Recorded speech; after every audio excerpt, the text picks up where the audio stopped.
Oh, I was muted. Oh my God, I'm going to start that again. I was in a full rant. I was muted. All right, ladies and gentlemen, if you're just joining us, I'll start back over. I just fucking said all that. Tonight, basically, we're burying your boy Stefanski. We're calling the guru out. Tonight, I'm here to prove to you with some facts why the NFL Coach of the Year award is no more than a glorified participation trophy that somehow Cleveland's coach got his hands on it and he hasn't won shit. Go ask real Cleveland Browns fans, not experts, not blah, blah, blah. What the hell has Stefanski won since he's been here? That's worth note, other than the one playoff game that was a you better win, and I'll go into that in about 3 minutes. Because let's bring up an interesting point. I don't know, first of all, if I was going to ask Jimmy Haslam one question without being insulting, how did you get wind of Kevin Stefanski, Jimmy? What made you hire a guy knowing we were in position to have a great roster? Here's another reason why. Here's why Jim Haslam's a quick joker. Dorsey, our GM, my favorite GM since we've been back, picked players like Chubb, players like Njoku, made the move for Odell, got Landry here, amongst some other little moves he did. You know what Jimmy did? Jimmy figured out a way to not get along with this guy where he was removed. And all that guy did was make moves. Make us elite. Drafted Baker. Maybe the Browns were the reason for a lot of Baker's failures. Maybe there's some stuff hidden under the water. If you guys played him injured that year, and Baker's never come out and said this, because he said he wouldn't have played if he didn't think he could help win. But if they were playing him knowing that he was giving us the worst chance to win because of our injury, because I'm going to tell you, the Mr. Two-time Coach of the Year, his record since he's been to Cleveland. First of all, I want to point something out. When he came to Cleveland his first year, we were stacked. Rarely has that, and it's never happened, to a coach we brought in.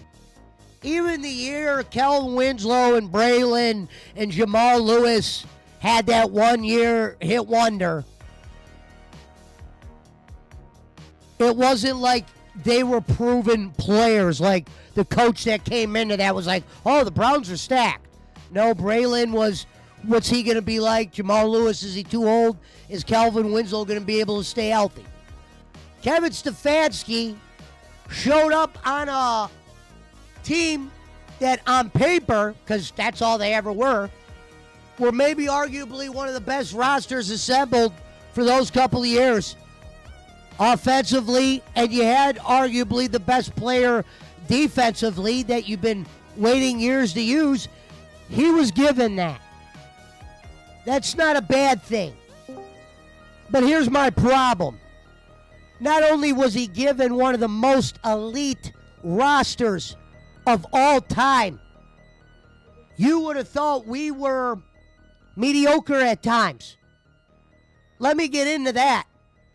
The first year he got Coach of the Year, I'm baffled they didn't have to win the division for him to lock that award in. He didn't even win our division. Here's something funny about that year. I have the schedule pulled up. What's funny is we want to beat Baltimore and Pittsburgh as Cleveland fans, and how you play against them usually kind of sets the standard and you kind of see where you're at. That year, Steelers were getting ready to be disassembled. Ben was on his way out the door. A lot of the good players for the Steelers were gone. So they were actually projected to maybe not be 500. It was supposed to be Mike Tomlin's first losing season. That did not happen. The Steelers actually overachieved to where what's funny is We played them twice in the regular season. You ready for this? When we played them the first time, they beat us. We played Baltimore the first time under Stefanski. They beat us. In fact, Baltimore beat us both times that year, won the division. So goddamn, Kevin, you didn't even have to win the division. And you only beat Steelers once that year because, get this.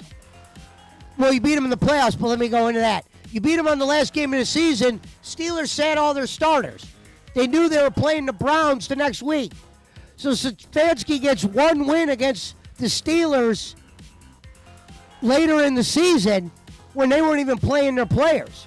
Now, our roster was so jacked that Steelers team we were playing in the wild card because we didn't win the division. That Steelers team overachieved. Ben Roethlisberger said it. We're just happy to be here. I've told this story many times. We played that team, and I remember I said to myself, Stefanski aside, because he wasn't on my radar yet. It was his first year. I said, Cleveland, you better beat that team. If you don't beat that team, then who the hell are you? You got Chubb, Kareem Hunt. Steelers were on their way out. They were preparing for the future. Hold on 1 second. I'm getting background from Rev. Rev, what's that noise? Thank you. So, I'm not saying the Browns didn't get some good wins their first year. But your coach of the year in that coach of the year, he had a loss right here. I remember this one because I brought up to the Raiders at home when the Raiders were pretty much playing for the first pick of the draft. You barely beat the Texans. You beat them 10-7. You weren't really exactly lighting people up. You beat Cincy, but I don't even think Cincy was full go yet. I don't know what year Burrow was there or if he was even playing in some of those games. I'm not saying that Stefanski didn't get some wins, but to earn the coach of the year? No way. Because that was one of the best offenses I saw, and that offense struggled. My second question, look at this idiot. So after his 11-5 year, he had back-to-back years, the last 2 years of Baker, where, let's see, he lost the next 2 years, pretty much went under 500.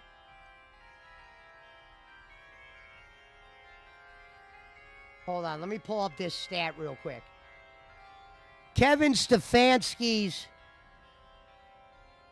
year-by-year record as a head coach for the Browns.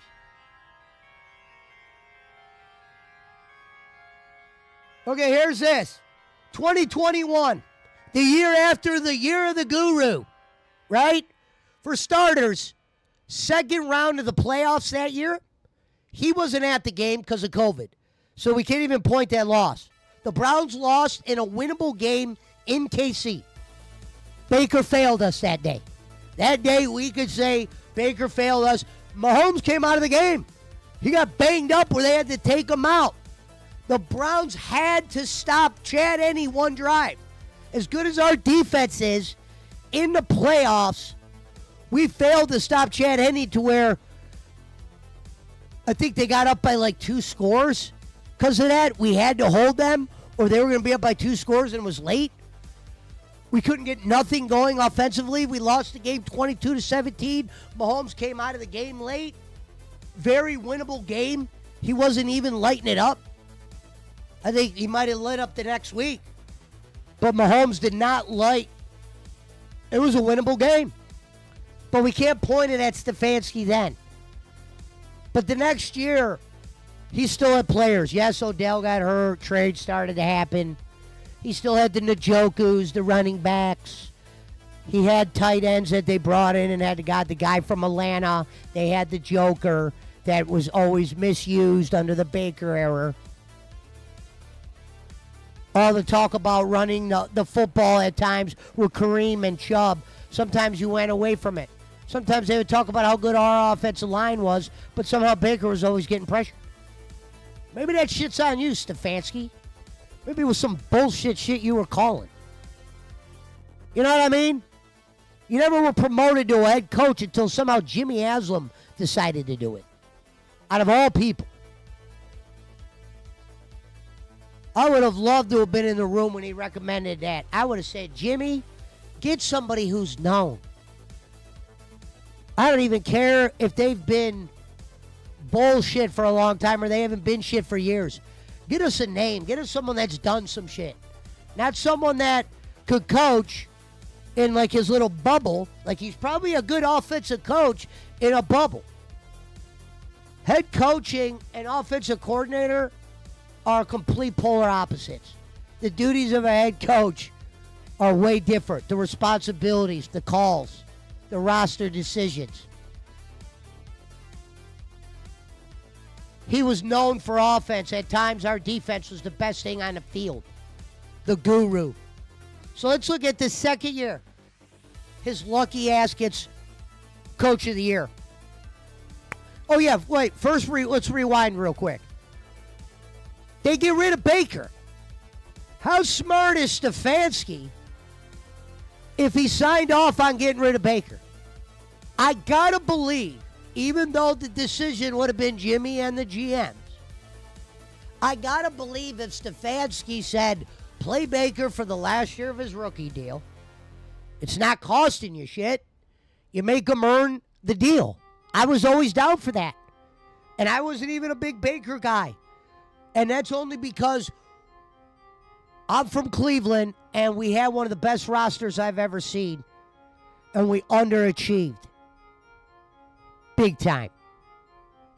We didn't look like offensive shit. Then they said Baker got hurt. How hurt was he? Because he would go to interviews and he told Browns fans, I wouldn't go out there if I didn't think I could win. And then they lost a shitload of games. Then that motherfucker said, I'm hurt. Everyone's like, he's hurt.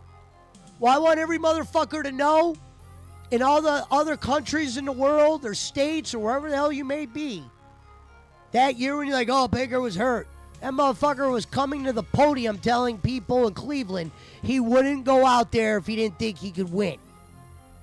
So if he was hurt, he said he would have sat out. Is it probably all his fault? Probably not. His coach was the guru. The two-time. The 11-5 coach of the year. Where one of the wins was free. Pittsburgh didn't play any players last game of the season. You had one free win. You beat Cincy twice. That might have been the year they were like, Burrow wasn't playing or hurt, or they were on their way to get Burrow. You beat the teams you were supposed to. I remember my worry about, and it was Baker, I didn't put much concentration on you. But now your resume's starting to build up a little bit to where you're starting to stink, Kevin. I didn't even know your name. I didn't even respect you enough to know your name. I've been calling you Steve. Think about that. We've never had a coach of the year. I didn't even respect our coach of the year enough to call him by his right first fucking name. I've been calling him Steve. I've been telling him to pack him and his daughter up. I never even knew he had a daughter. And then Google fucking brought it up. I'm like, wow. I was just saying that because usually all these coaches have the kids and they let them get the balls and all this shit. So Stefanski's his 2 seasons after his coach of the year were both losing seasons with Baker, with talent. Embarrassing. I know why Jimmy probably stuck with him. Jimmy probably believed the coach of the year hype. He probably believed whoever put it on Baker. I want to know what Stefanski's role with Deshaun was. We know it goes on Jimmy for starters. I want to know who signs off on bringing a guy in that's going to be suspended. You got to pay him the most money ever, and you got to give him our most important assets. And if we happen to be bad, folks, we're in big shit. Because those picks all went to the Texans where they cashed in and got solid players.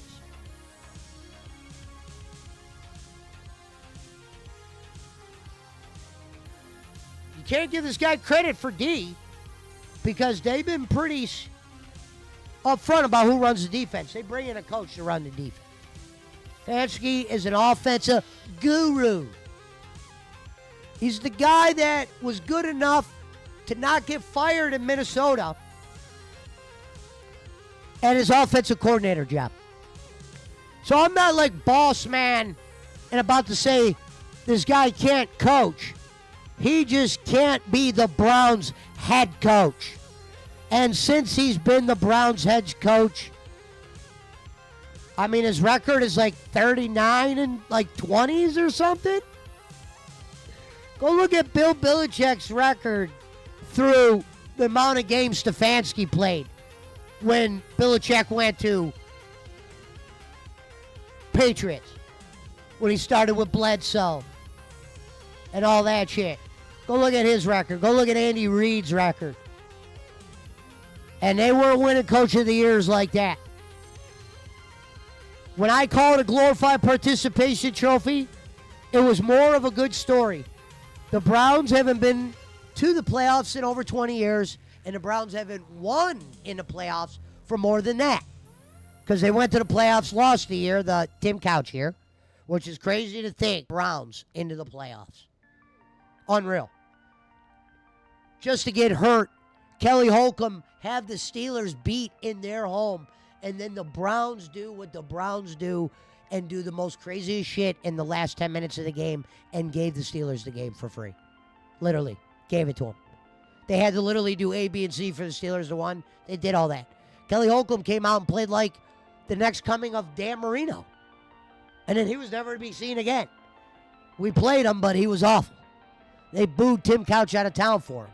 And I hate Browns fans for that. Because Kelly Holcomb wasn't shit.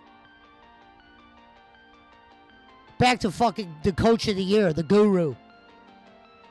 When the Guru got his second Coach of the Year award, it was the year Deshaun got hurt. He won a game with DTR. So we beat the Niners that year, right? It was a big upset. But let me remind people about that game. It wasn't exactly game of the week. It was a pretty brutal weather day in Cleveland.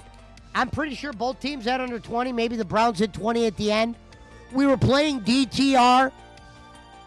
I think our defense was a big reason. I think our offense played like shit. San Francisco played one of their worst games of the year that day. So it wasn't like Stefanski came in. I'm not going to say he didn't help. I'm not saying he's not capable of maybe doing something well from a coaching standpoint during the game.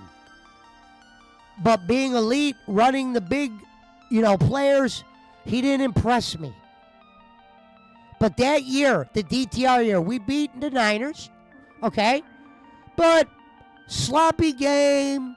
I think our defense made an incredible play to do it. Wasn't like DTR, who is nowhere to be found now, big-time jokester quarterback. Pretty much one step away from the XFL type shit. Joke. Somehow beat the Niners one game. Then they brought the XFL guy in, who actually got a couple wins. We'll give him a little credit. He had a couple surprising wins. Maybe Stefanski did do a pretty decent job there. Now that Colts game, the refs gave us, they botched a call. Well known, look it up. Completely botched. Barkley said audio fucked. Is my thing on the thing? Hold on.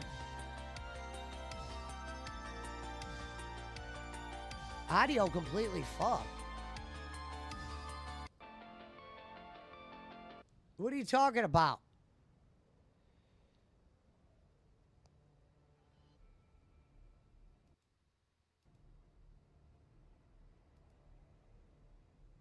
What does he mean audio completely fucked? Everything's right on my screen.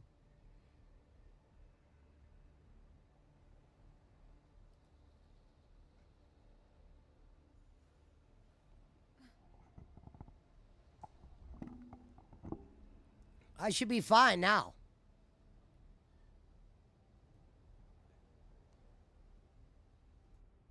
I should be fine now. Guru.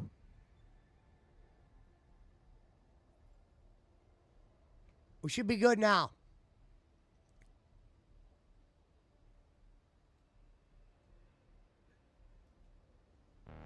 All right, so back to where I was.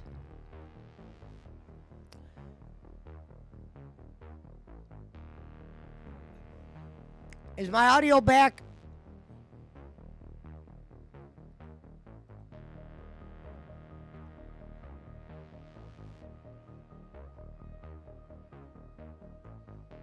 Muted again.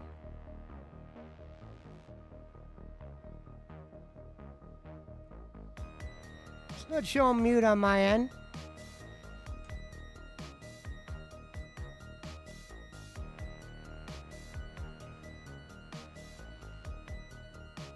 Mic check. Yeah, it's showing me working.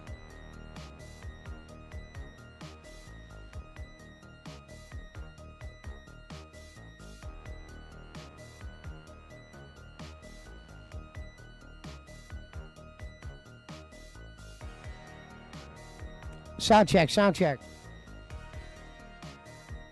It's fine. I hear it on my phone. It's fine. An asshole.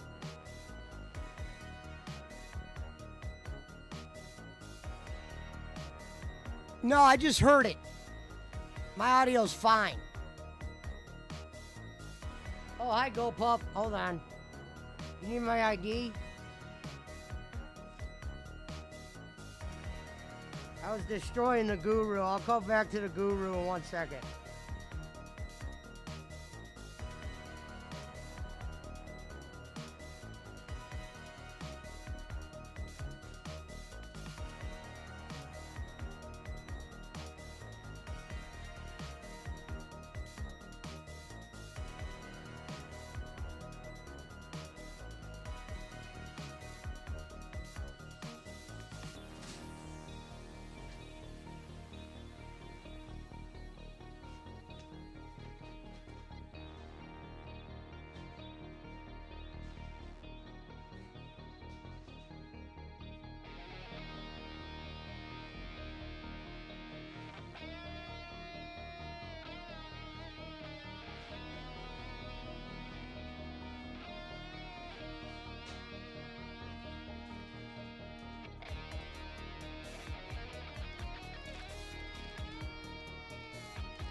Hold on, let me reset 2 things and I should be good on audio.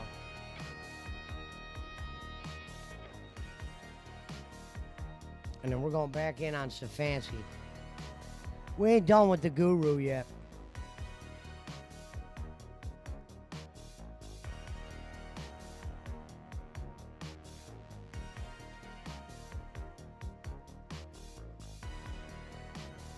Guru.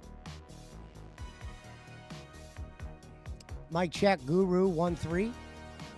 Mic check, Guru 1-3.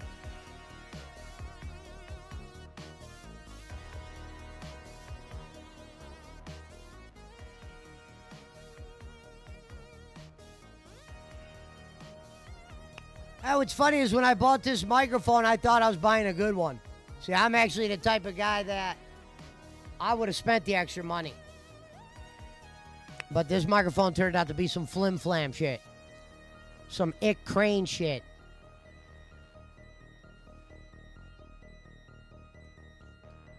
Only heard mic check Guru. But you need to refresh your shit. That's on YouTube's end.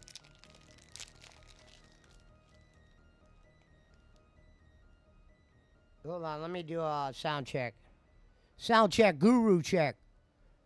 Finagle 1, Finagle 2. Guru fake 137814. Yeah, I hear it. I'm doing the check. I hear me. I sound good. I sound ready. I got interrupted. I was in the middle of an epic promo. I was about to send that to WKNR Sports. All right. Good. Because on my YouTube ad, I'm not cutting in and out.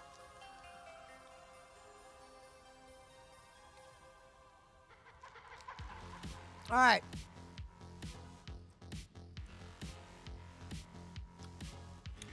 All right. So, we brought up how Kevin Stefanski, Steve like I used to call him or whatever the fuck, has been the first guy to be given the Coach of the Year award and hasn't won shit. A wild card weekend playoff game against a Pittsburgh Steelers fan or a Pittsburgh Steelers team with Ben on his way out, no more Antonio Brown, no more Le'Veon Bell. The defense was disassembled. They were ready to rebuild. They made it kind of clear. So when they beat that team, yeah, give them credit. But at the end of the day, folks, we were so stacked. Kevin Stefanski, if he would have lost that game, should have been fired on the spot. Odell, Nick Chubb, the Joker, Myles Garrett, Ward. They had some other guys that under Dorsey, my favorite GM, that Jimmy fired. The one guy, you could probably make an argument to people that know Browns history, the guy who picked the best players for us was fired. Because I think he got mad at Jimmy, or he saw Jimmy was a joke, or writing was on the wall, and he left. This is the guy that got you Chubb, Baker, Njoku, Kareem Hunt, made the call, Beckham, got Landry to sign. Jimmy said, yeah, we'll let Paul D. Podesta do everything. The Moneyball guy, the baseball guy. We got baseball guys running our football operations around here. And they wonder why we've been a fucking circus for years. Literally. Jimmy's ownership, since the day he took over, when Mike Holmgren was the president, and Jimmy just got rid of him. At least Mike Holmgren knew some talent. Like Colt McCoy might have not have been our future quarterback, but he was staying around the league for a while. And those are the kind of guys that Mike Holmgren selected. Guys that at least made football teams. We were drafting guys that were arguably going to either be in the XFL or be waiters within 5 years.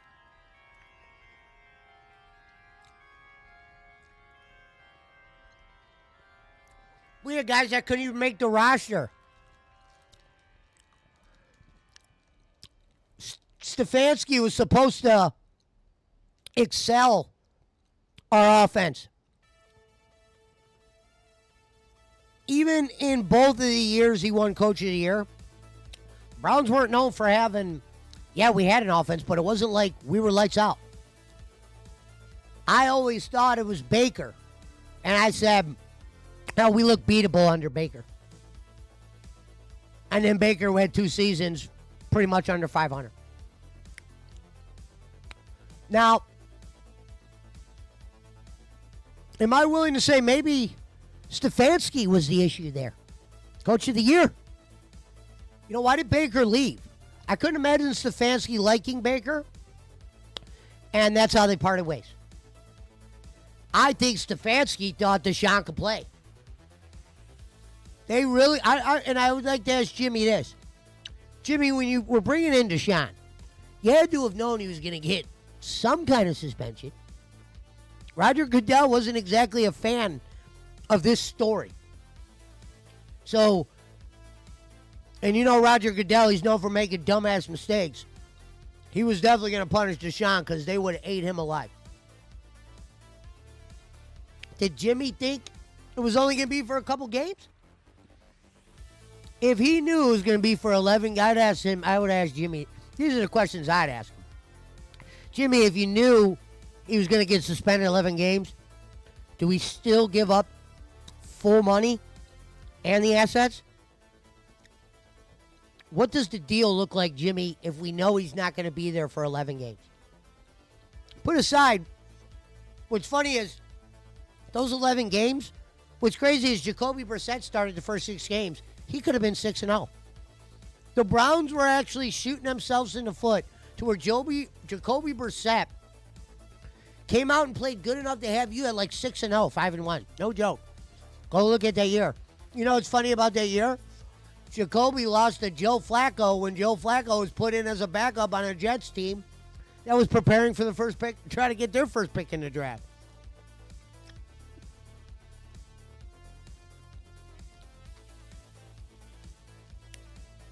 Flacco's been old for a minute. This is, keep in mind, we still got Watson. If Watson comes back, you got to imagine if he's not traded, he's your number 2 with that salary cap. Because I'll tell you this, if I was a football owner and I'm paying that kind of money and that shit comes out of their pocket to an extent, obviously they're able to make enough money where they don't see that. But at the end of the day, it's the owner's money. I just want to know, what's that deal look like? He's getting suspended. Think about that. They traded for Watson as if he was Jesus fucking Christ, bro. I don't even know if Tom Brady would have got that much. And I'm saying, when I say Tom Brady got that much, if he was coming off 50 rape evictions and a couple bad seasons.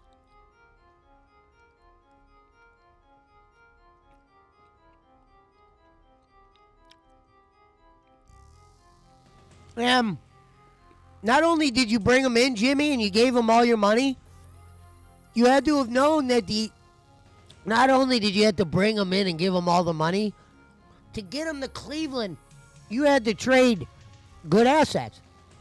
And you definitely overpaid for him to get the deal done when it comes to assets.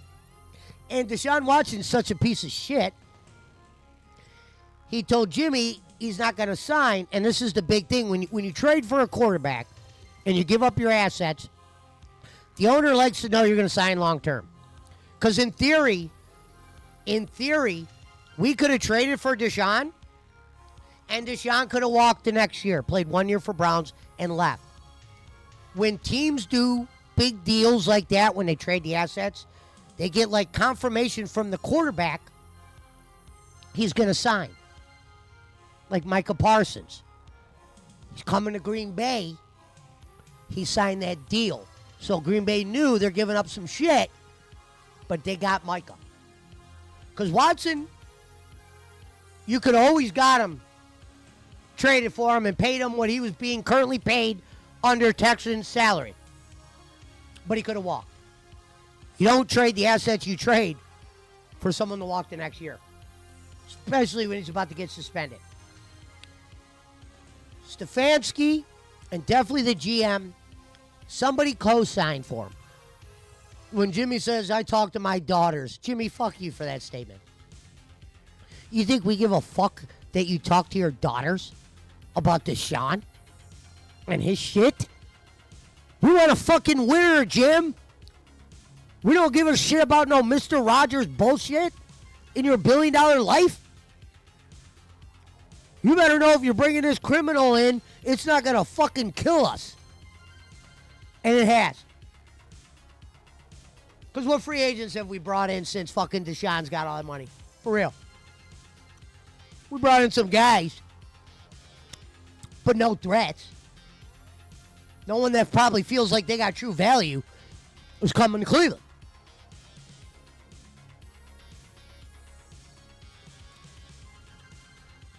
The only one who wanted to come to Cleveland was fucking Shador.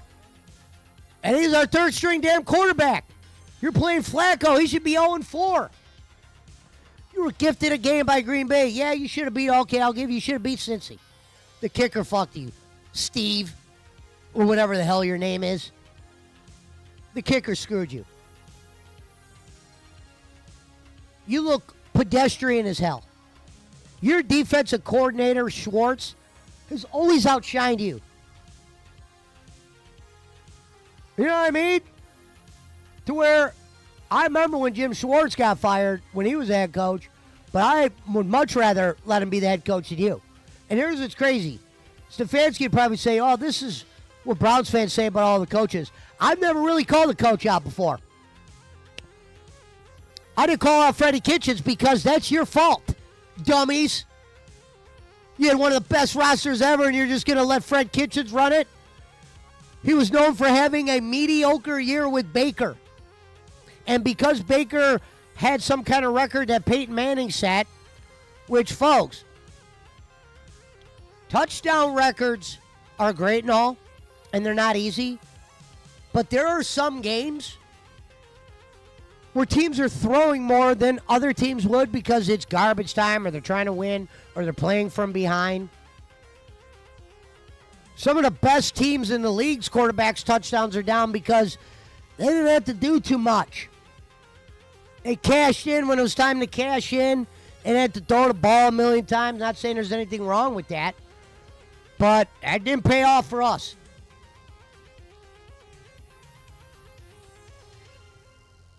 I would love if Stefanski would get fired from Cleveland and then kind of like bury him in his way, just so some shit could come clean.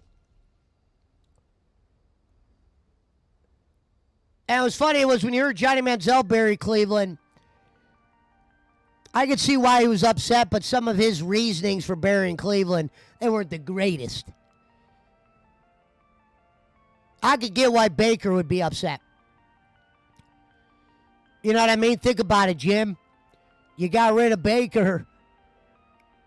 You probably could have signed him to a decent deal. And if you really thought he wasn't going to work out, you guys were playing bad enough to where you could have actually drafted a quarterback. But you definitely didn't have the ego to do it. Because you just drafted Baker at number 1. You couldn't do that to the fans again. You thought Deshaun, I guess, was Jesus Christ. Because last time I saw Deshaun, before he came to Cleveland, we saw a guy that was capable of playing NFL quarterback. Really wasn't getting wins. Their team wasn't winning. They had the guy from the Belichick tree. Remember the old rumor? All the guys from the Belichick tree never did too well as head coaches. Romeo Crennel, coach of the Browns, failed. And I liked Romeo. I liked Hugh Jackson. I thought it was silly as fuck that Hugh Jackson finally gets a roster, right? Hugh Jackson's on the old 15 team.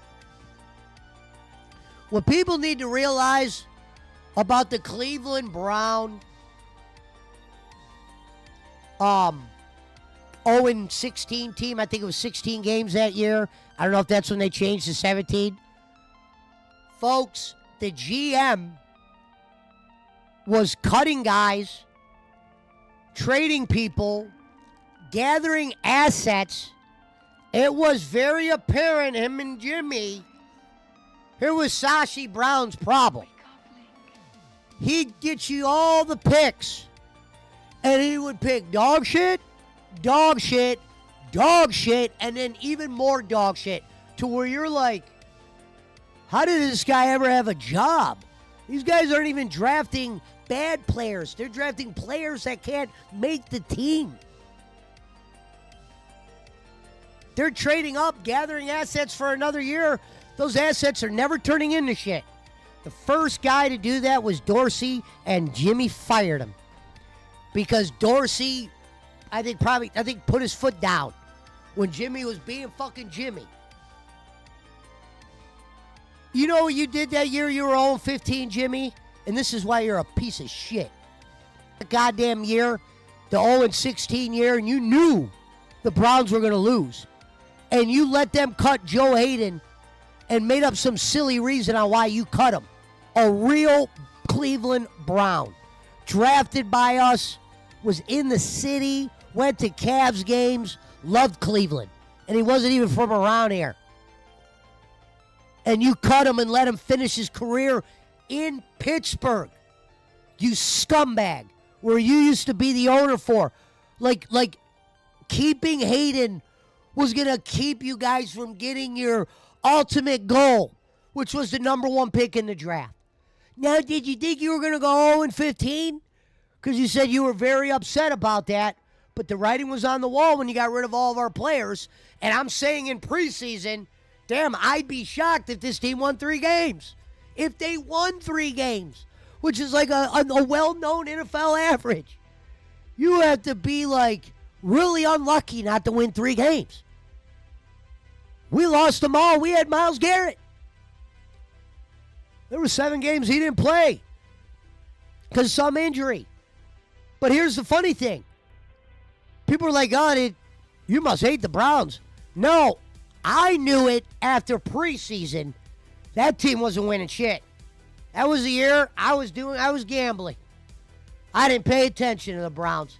That was a fucking joke. That was the year Terrell Pryor played receiver, the quarterback. We had quarterbacks playing wideout.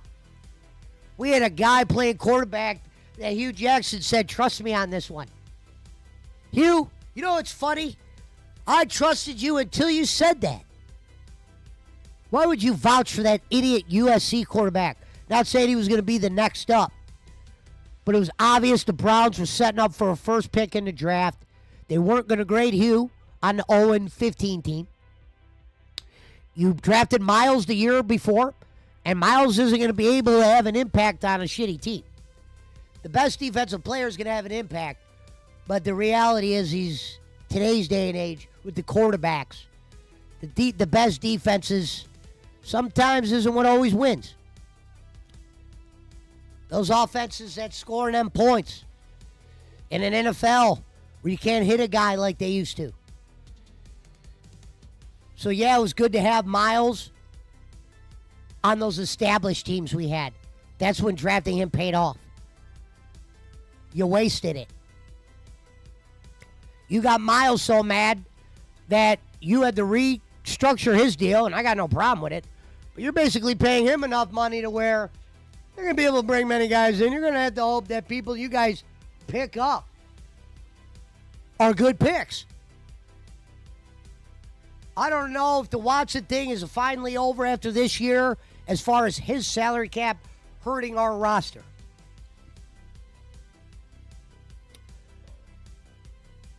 Stefanski declining roster knew that was going to happen. I didn't think it was going to get to a point where this guy looks pedestrian, where guys like me are calling him out shouldn't be. Because I usually don't call out coaches, even Cleveland Browns ones, because usually I'd put it on the players. But this guy's fuckery is costing us shit. And I took a strong look at guys like Andy Reid and guys that got their shit together. And I'm thinking what they would have did with rosters we had. Pittsburgh hasn't drafted in the top 5 in a while. Maybe last year or something when they traded up or something. But bottom line is, they've always played 500 to where if you played 500 every year, it's going to be hard to get an impact player in the draft. Unless, you hit late. But they're not getting guys to where they're getting the 5-star players. Mike Tomlin was plug and playing. A lot of guys that would be standouts for Pittsburgh were guys sometimes you never heard of.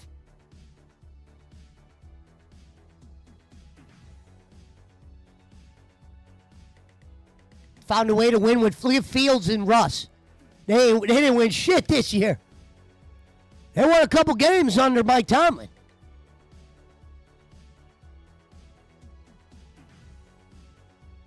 In fact, Fields was benched with a winning record in Pittsburgh.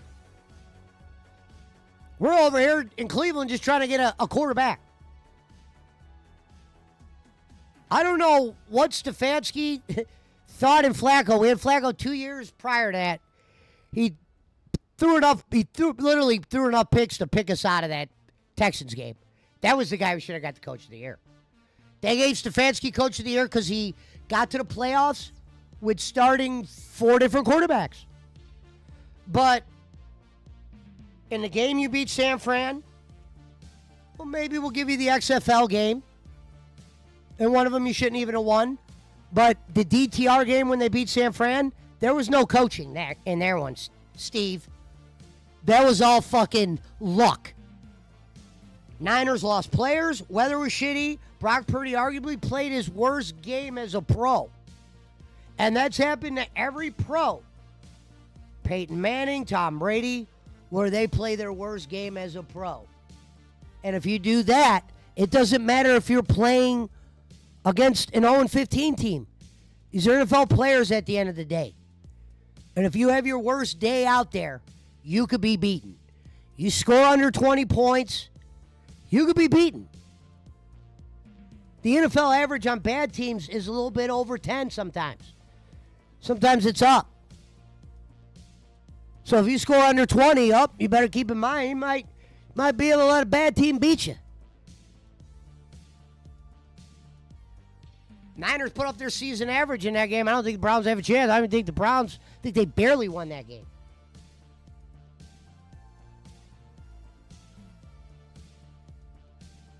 Now, I don't know if this is the last year for our boy Stefanski.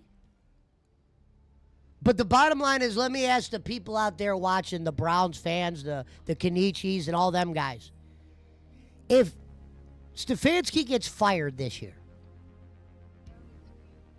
did he really deserve to be a 2-time coach of the year? Does a 2-time coach of the year really even deserve to be fired? You know what I mean? If I'm an owner, I got a guy that's capable of being coach of the year, I might gamble on him for a little bit. Unless you got someone in my ear telling me why for sure this guy will not work. I got the coach of the fucking year. But you know Jimmy didn't really look into it. Jimmy, a real Browns fan would have told you, win your division. You didn't even win your division. You didn't win the division. In fact, you only beat Cincy, you beat Steelers because they gave you a free game. Baltimore beat you twice and won the division.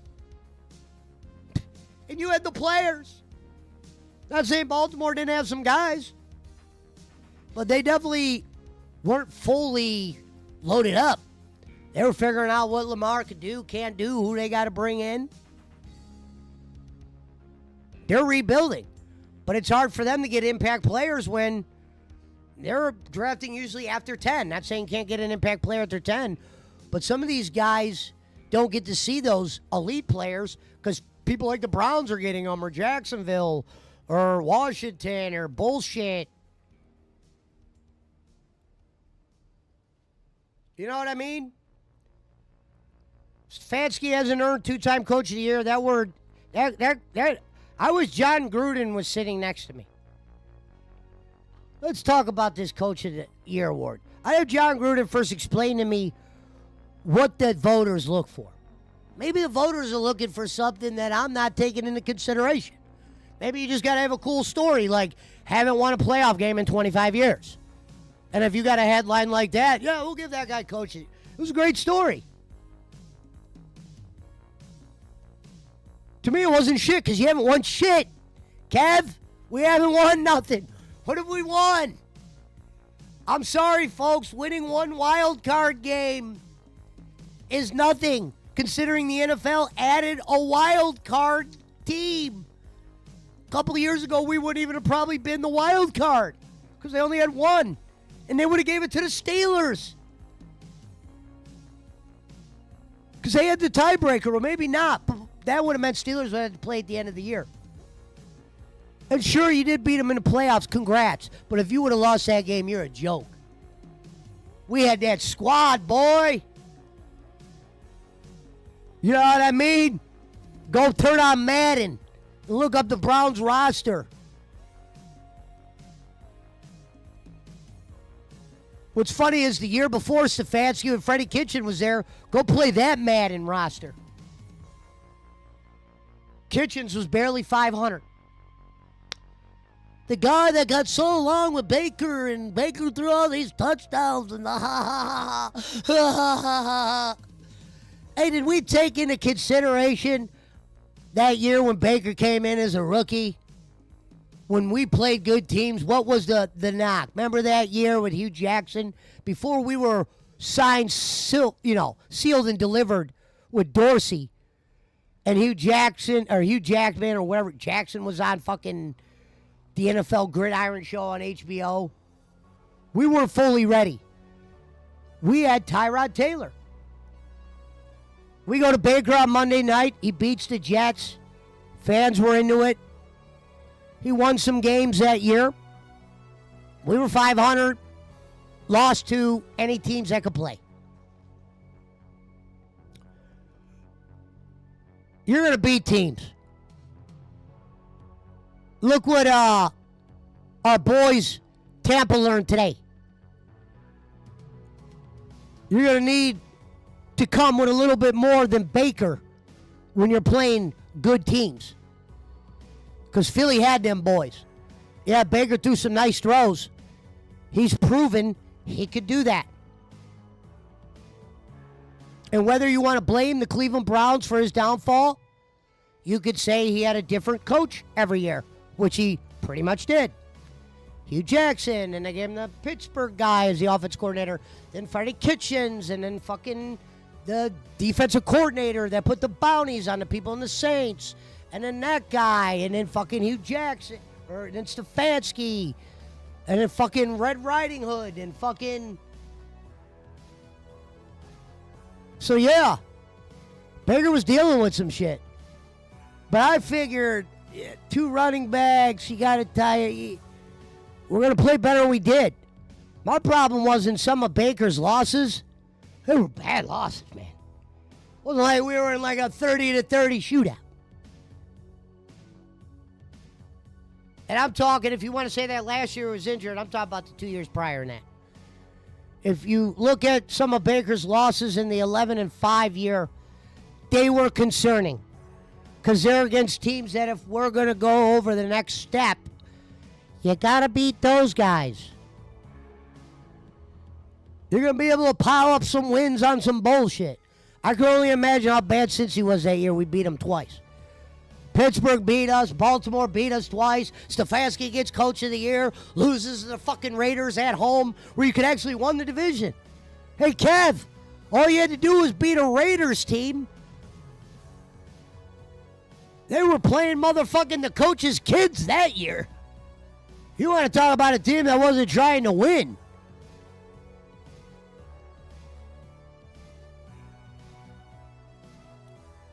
That shit looked like Fortnite. They were just playing fucking anything. I don't even remember the quarterback. I don't know if that was Carr's last year there or something. And, dude, they were so banged up. I think they were dealing with the Gruden thing happened that year. And we know what that did to that organization. And they beat us. By 10. Following week, the Guru only puts 10 up against Texans. Defense won you that game. We won 10-7. You know, a lot of Stefanski's wins, they were going to come. Little Red Riding Hood could have coached fucking Odell and Landry to at least fucking 9 wins. Are you serious? 2 tight ends we had, 2 running backs, defensive players. And the players all believed the hype. They were getting their ass kicked to where they were looking at each other. You would have thought they saw ghosts. Odell's dad was calling out Baker. And then Baker was playing better games without Odell. And back and forth and boom, boom, boom. Guess what our leader Guru did? Nothing. Figured out a way to ship Odell.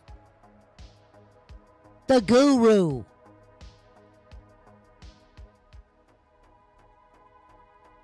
If I'm if I'm Jimmy Haslam, in the back of my mind, if Stefanski said, put Watson over it anyway, that's in the back of my head right now. If I'm the owner.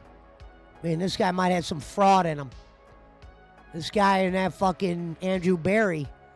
They're the ones that's... Now, an owner won't do that. because he's a professional. Or at least the owners that know what they're doing, they don't come out and say, it was my coach's fault, it was the blah, blah, blah. He'll take the note of the blame. The man who pays says, right, Jim? Gonna parade his wife around, all that. I talked to my daughters about Deshaun Watson. Jimmy, have you talked to any coaches about Deshaun Watson? Can he play? I don't give a fuck what he did. Can he play? You're about to give him everything. So that means we're probably not going to be able to give him everything in return, except for cash. You know how that shit works? Once you sign the fucking quarterback to a contract like that, it's why Joe Flacco ended up on the Ravens.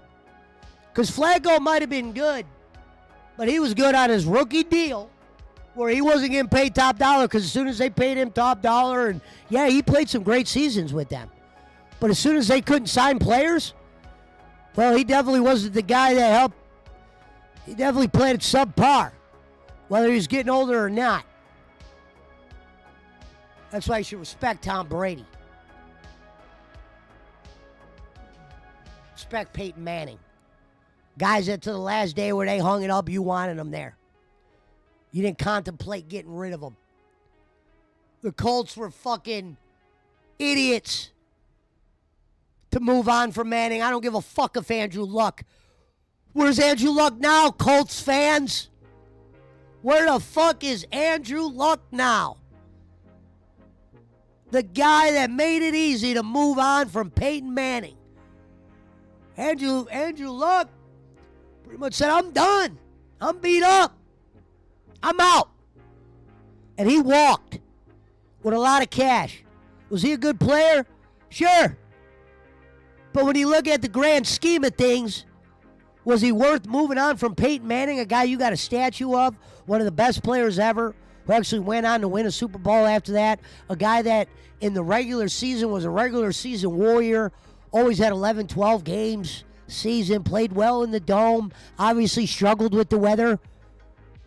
Everybody's going to have their struggles. Not everyone could be Deion Sanders. Not everyone could be prime time.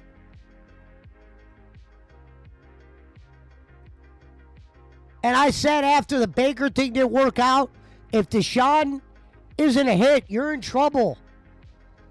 Because A, his contract is hurting you, and you had to trade a killer amount of assets. Sometimes all you got to do is pay a guy. You had to pay a guy, and you had to give him... Shit, what the Texans get? Shroud? They turned one of them fucking Deshaun Watson draft picks into their star quarterback. We're sitting here running around with Joe Flacco. Did you see the way he moves around? I'm baffled. They would let a professional in his 40s play 2 games like Joe did and not go to the young guy. The writing's on the wall. Jerry Jeudy can't catch. The throws fucking Flacco did have. I mean, the Browns are leading, probably leading the fucking league in drops, the Browns. And these drops are always on a play that would have kept the drive going. Half of these drops are on drops that end the drive. Jeudy dropped an easy one today. I'm not saying they win the game and they get their catch. Dropped a ball me and Chris Schmidt could have caught.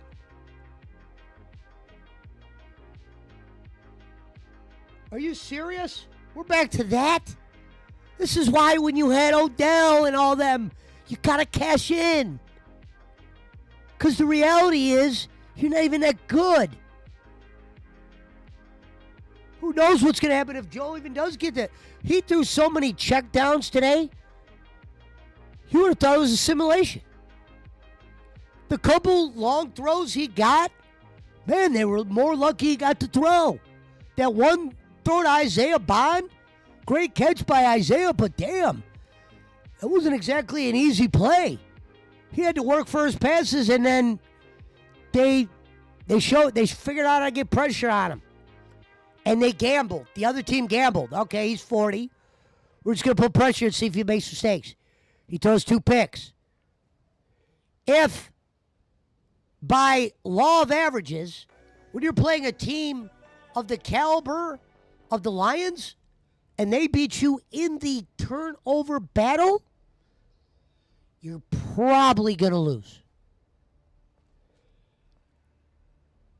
Only teams that lose when they win the turnover battle are the Cleveland Browns. The Browns in the first couple, not today, but the other games they played in this year, they beat the team in total yards. You say, how do they do that? Baltimore killed them. Baltimore at short field all day because we turned it over.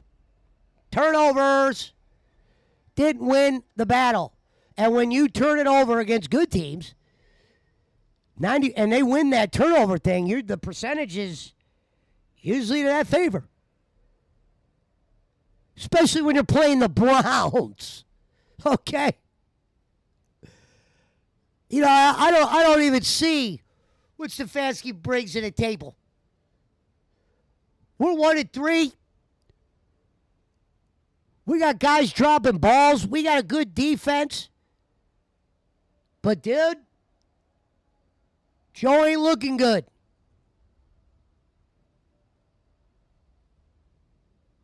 We scored less points. Didn't we score less points this week than last week? And the points we scored last week really had nothing to do with Joe Flacco. So Joe Flacco, against 2 teams that could play, look like run for the hills type shit. Baltimore clowned on him. I was getting Hugh Jackson flashbacks. I was like, holy shit. Make the move.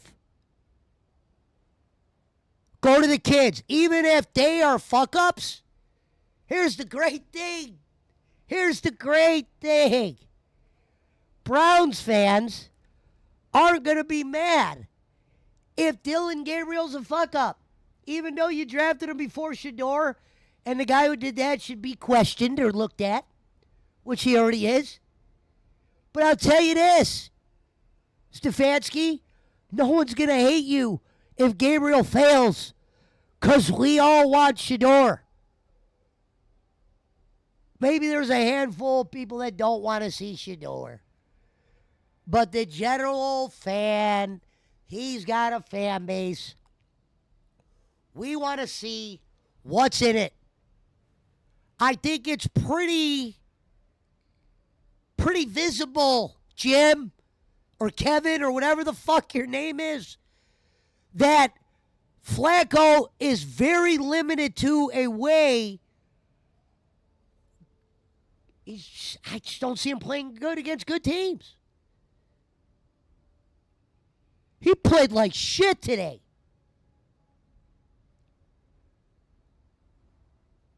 Stefanski, you must know something we don't. And if your job's on the line, then you need to come out and say that. If you're a puppet at this point, it needs to be said. Because now I'm starting to wonder if everything that happened that first year you came in, those losses in situations we should have won, the not overachieving, looking pedestrian for a team that actually drafted some good players in Chubb and Njoku for the first time ever. That's why I said Jimmy Haslam's going to fire Dorsey. The speech he gave. And the replacement. An unproven idiot who he still has employed. Tell me what Paul D. Podesta's value is, Haslam. Has he got a nice house? Do you trust him around your kids? Does he not steal cigars from the limo? Why is a baseball guy running our shit? Oh, he doesn't touch the football part of things. He's the president of... Get him out of here. Because at one point he was around players And I know he's still adding in shit. The one guy that survived through all the fucking bullshit. The Moneyball baseball player that Jimmy loves. Jim, I don't give a fuck if you call him president. And he had more jobs originally, and then when he saw he couldn't do football shit, you made him president of whatever. Making you money. Something. I don't know, he's the guy that he's president of some kind of bullshit.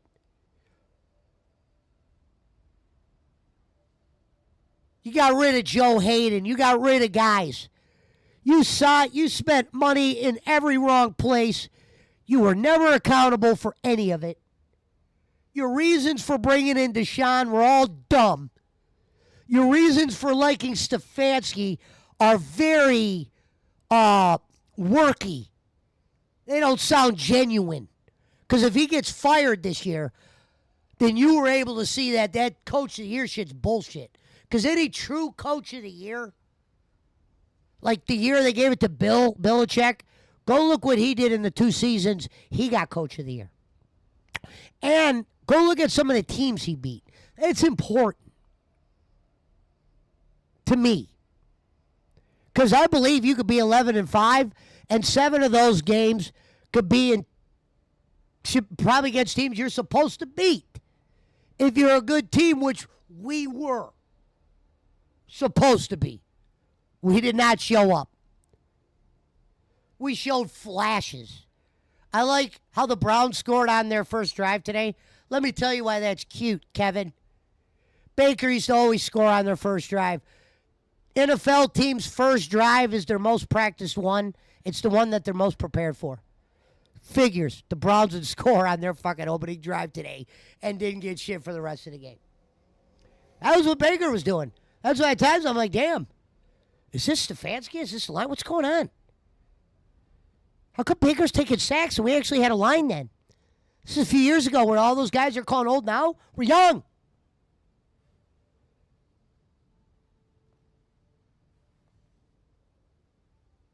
This guy has been gifted a job. And if you signed on for Deshaun Watson, you should already be out the door. And Jimmy, how dare you keep guys around that co-signed for Deshaun Watson, knowing what it's cost us. You don't think someone's capable of making another decision like that again, Jim? Stefanski might still believe Deshaun could play. Because why would he still be here? I hope he comes back. I hope they all play. I hope Shador plays, Gabriel. I hope Watson plays. I hope they make... There's so many podcasts going on right now eating Cleveland up. And you know what? When you got a guy like Stefanski, overrated guru, over fucking achiever, 500 with 2 of the best rosters we ever had as Cleveland fans.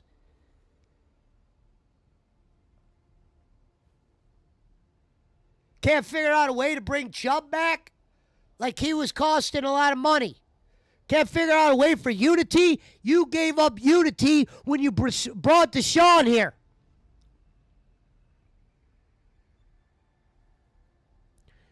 That move will be for you forever. See, the reason why you're lucky, Steve-O, or whatever the fuck your name is, Kevin, no one pinned Watson on you. Because Jimmy signs the checks. And you were very quiet during, well, when we found out he couldn't play. I believe Deshaun could play comments were. And I love when Stefanski's like, yeah, he's our starter. He gives us the best chance to win. No shit, bro. You see our backups at that time? We got XFL. We got guys that not even going to be in the league. Possibly when they leave the Browns. And they're not. Both those guys.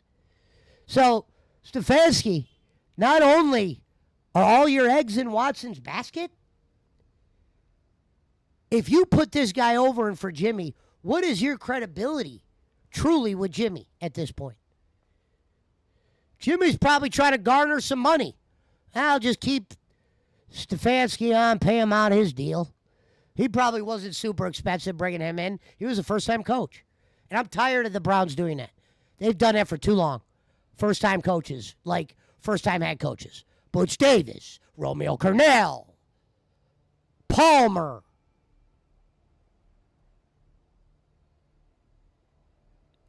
Who was the guy when Shanahan was here?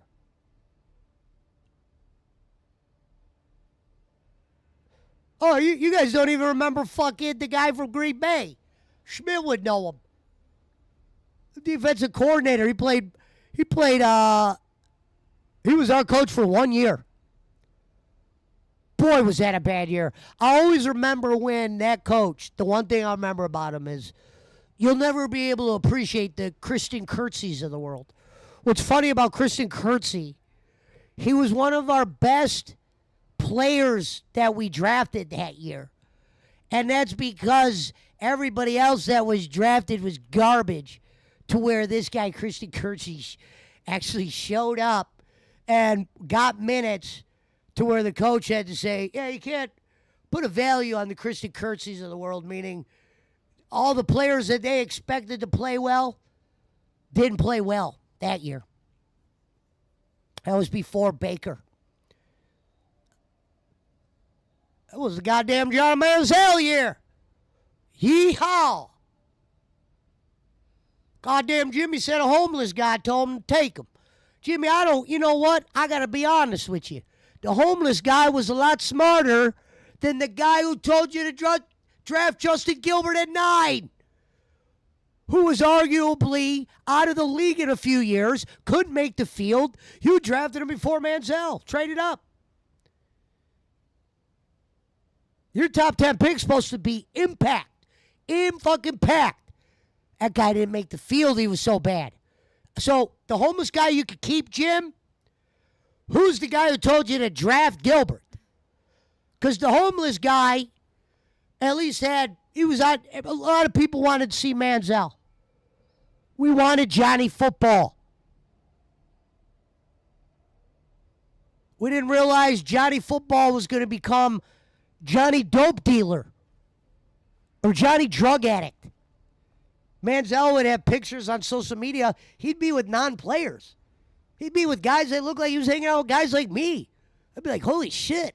Who's he hanging out with? Like a bunch of drunks and weed, like preppy rich kids or some shit? This guy wasn't hanging out with Myles Garrett. I'm pissed off today. I know I've been ranting about Stefanski, but this shit has to be said. And this ain't no broken record shit. I ain't called out Browns coaches like this. Hell no. You had the deck. Every other Browns coach didn't have shit. They didn't have shit. They had picks that they turned into non-players or bullshit dreams or more picks. And then, Jimmy, what do? You reward the guy who made us exciting, Dorsey. I remember, I'm like, finally. Motherfucker that's coming in, getting guys like Odell to come in. It's not really easy, even though Odell might have not had say in the matter.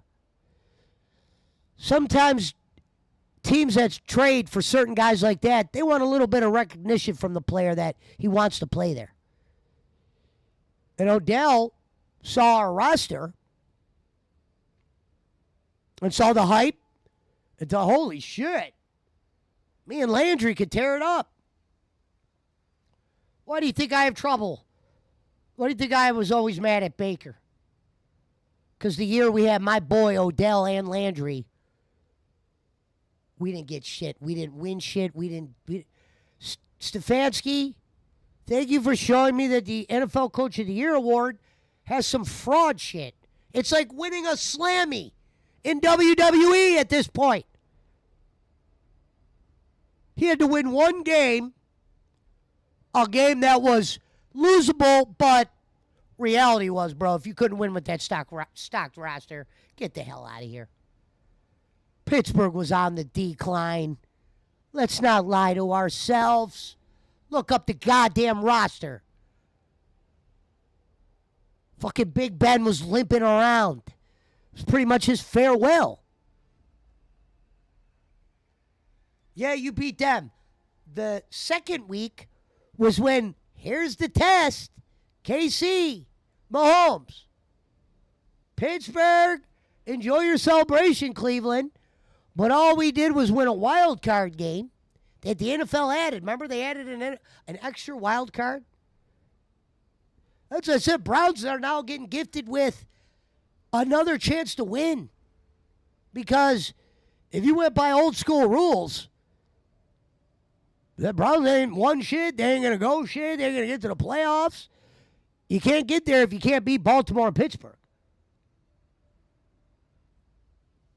There you set the bar. Pittsburgh and Baltimore have been 500 better for years. In the years that they're bad, it's usually not even their fault. It was because they lost a bunch of players to free agency, or they had to sign this one guy that hurt their roster. And guys leave or guys get old. But that team has always looked respectable. I know from just watching them and being a better. Yeah, we've beaten Baltimore. We've beaten Pittsburgh a few times. But they've owned us. The coach of the year didn't even win his division. Any of those. Hey, voters. Hey, voters, giving the award out.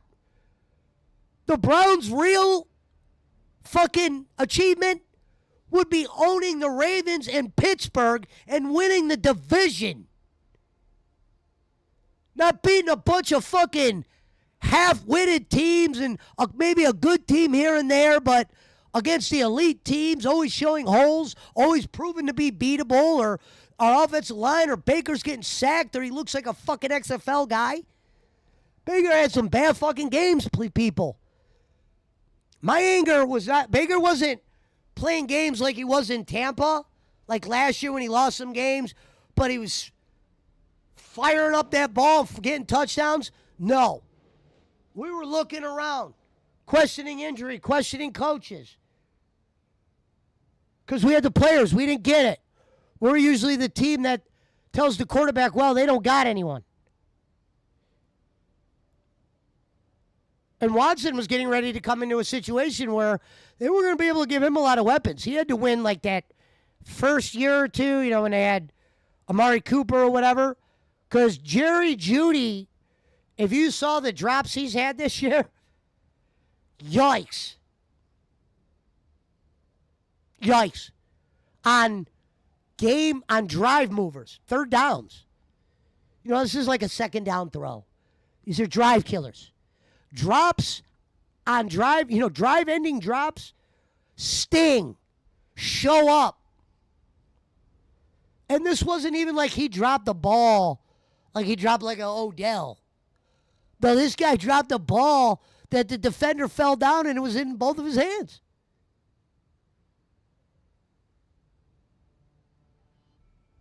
Pop Warner, receiver, could have made that catch. Jerry Rice, you probably could come up with a highlight reel of him dropping some passes every receiver has, but not like Jerry Jeudy. Like Jerry Rice, I'm pretty sure the ones he's dropped were maybe, you know, the most catchable of catchable. Go look up how many catchable balls he dropped. Probably slim to none. It was like when Jerome Bettis didn't fumble.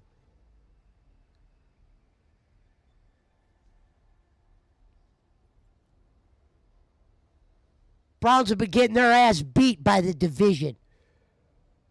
You gave the Coach of the Year award to a guy who didn't beat the division, a guy who's arguably not the best coach in his division, a guy who you can make the argument should be demoted, and made a new and offensive whatever. I'm not here to say, like a boss man or some fucking ghoul, to say that he can't coach. I'm here to say in his coaching time with the Browns, we got a failure. Did he do some good things in Minnesota? Well, he was good enough to not get fired for 14 years.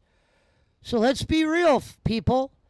Anybody that keeps a job in the NFL for 14 years of that caliber, not the water boy, not the fucking snack bar guy. But if you got a position like that, like Stefanski did, and it wasn't like they won a couple Super Bowls and they're like, this is the guy that got us to the Super Bowl. He probably proved he could coach offense. They liked him there. Maybe some of the players had him coach the offense and other guys called other names. But the bottom line is Minnesota was hiring coaches left and right. How did this guy not get the call up once, but Jimmy gave him the call up? Yeah, he was on some radars. I remember they're like, at the end of the year, like, yeah, this Stefanski guy is a potential for Cleveland. I'm like, damn, we can't just go get somebody that's known? Even if they do fail, just go get a fucking somebody that's done it.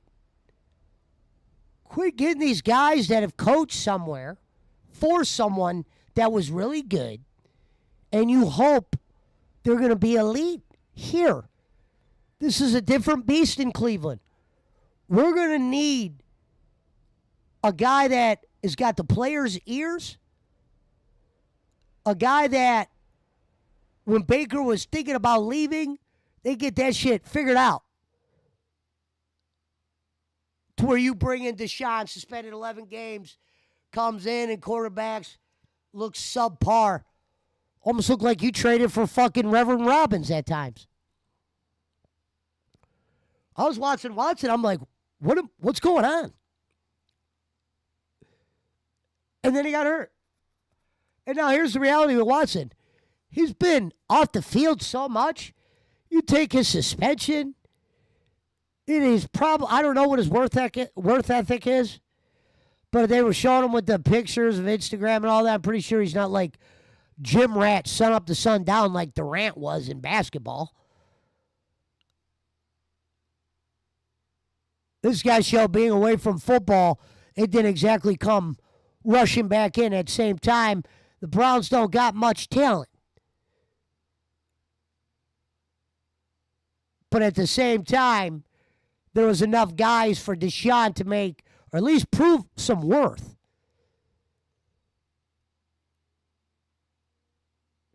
You know, when Tom Brady made guys like Julio Edelman and Gronk good, he made them good. They weren't given they were going to be all-stars. They were hopes. Edelman definitely was a flash in the past. Troy Brown probably wouldn't even have been in anyone's top 5 ever. But he's got Super Bowl rings, but when he played with Tom Brady, he showed up. Welker, Edelman. The good guys make greats into prospects. Did Belichick lose a bunch of games without Brady? Yeah. There came a time where when they didn't have Jimmy Garoppolo, except for that year, they were probably going to lose if they didn't have Brady. Belichick wasn't spending the money he could have probably spent, or I don't know if that was on the owner. He was bouncing all over the place. He thought he could build through the draft. I don't know why Patriots chose to be cheap at times. Because Rob Kraft doesn't come across as cheap. And I don't know why Bill Belichick would put himself in a situation to spend less. But Bill is like definitely worthy of coaching praise. He's coached legends in the 80s. He took a Cleveland Browns team to the playoffs with Vinny Testaverde and Derek Alexander as your starting receiver. A no-name running back. Belichick was never loved here because he traded Bernie, and the last year when Cleveland was moving to Baltimore, everyone packed it in. It didn't look like he gave a fuck. And this is before he was a known, winner. He had Super Bowls under another coach. People knew he could coach. Running a team sometimes involves more. He had Bledsoe, almost got Bledsoe to the dance. Brady came in for Bledsoe. Brady fucking overachieved, and I think it was in a playoff game to where he had to go with Brady.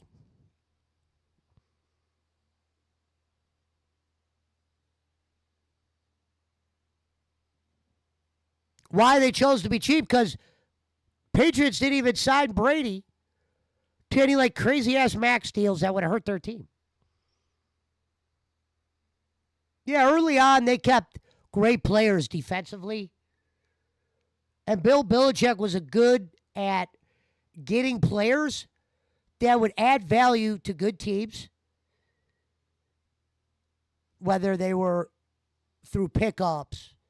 You know, sometimes he'd use running backs that were fifth rounders, make them shine, figure them out. He had a couple white running backs that did that. He laid his hat on D. If you do that, you're going to have the franchise quarterback. And you had a franchise quarterback willing to take less than franchise money. That's crazy.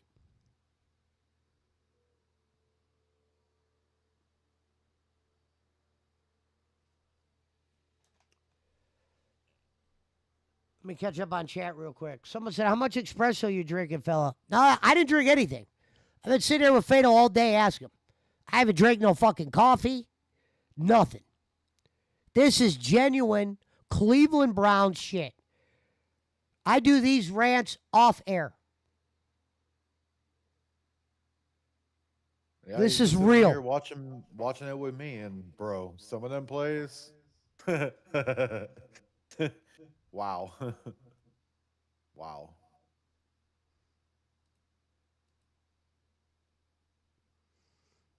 Rumor is Flacco's going to play in London. I guess with that being said, I guess just tell me this, Kevin. Is there a point we go to the rookies? Is there a scenario we go to the other than injury, which I do not want? Is there a scenario we go to the rookies? You know the Browns have 2 picks next year in the first round. We always hear that with Cleveland. The test is going to be, do you actually get players with those 2 picks? Do we get guys that are legitimate top 10 picks? Do they make the decision to go after another quarterback, which I think could be bad? That's why we need to pray that Shador is good.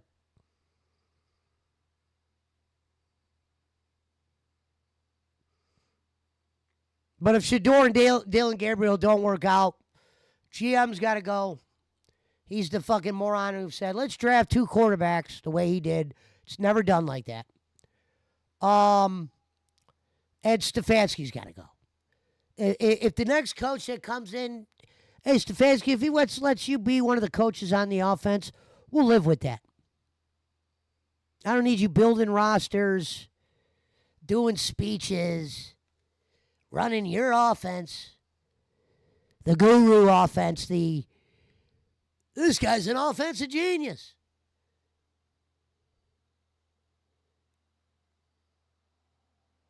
The offensive genius playing Joe Flacco out there in his 40s, throwing mad picks. I don't know what he's hoping for. Yeah, we got 4 wins with Flacco a couple of years ago. Maybe a team or two were some decent teams, but it wasn't like you beat some fucking Lombardi team or something. There was a little bit of luck. There might have been some coaching, Kevin. You might have did something. I'm not saying you're not capable of doing something good that involves coaching.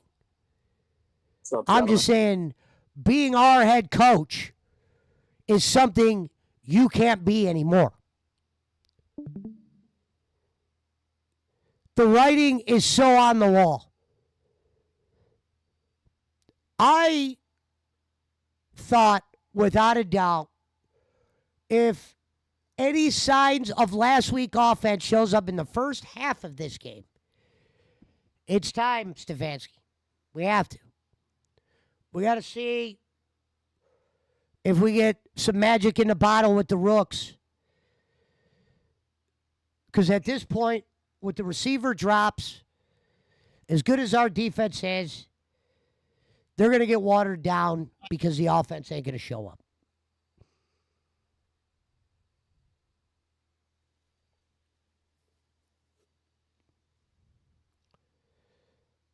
Unfortunately, we're 4 games in, and after the drops, the throws Flacco did make when he threw the ball, it was like a goddamn check down simulator. It was throwing the ball 2 yards. Nothing downfield. Also, not all his fault.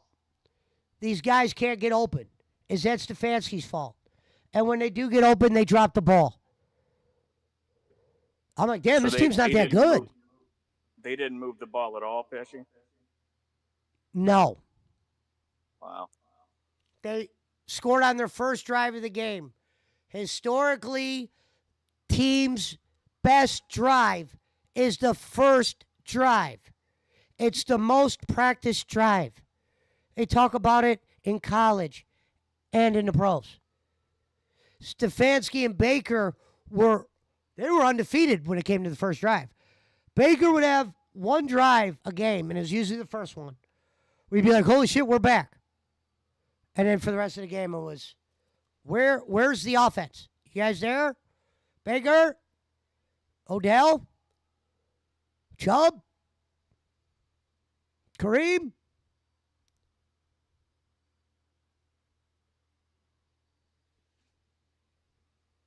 The writing's on the wall.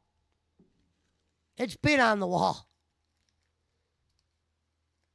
Flacco is never going to be able to do too well against good defenses. Did you see what Detroit did when they got the lead? They were just gambling they were just gambling. He's slow. Just send these two guys, just do this type of rush every time. And shit, if he beats us, he beats us. And he didn't beat him. He didn't make them pay. So they figured out a way to make a 40-year-old quarterback that moves like that have a bad day.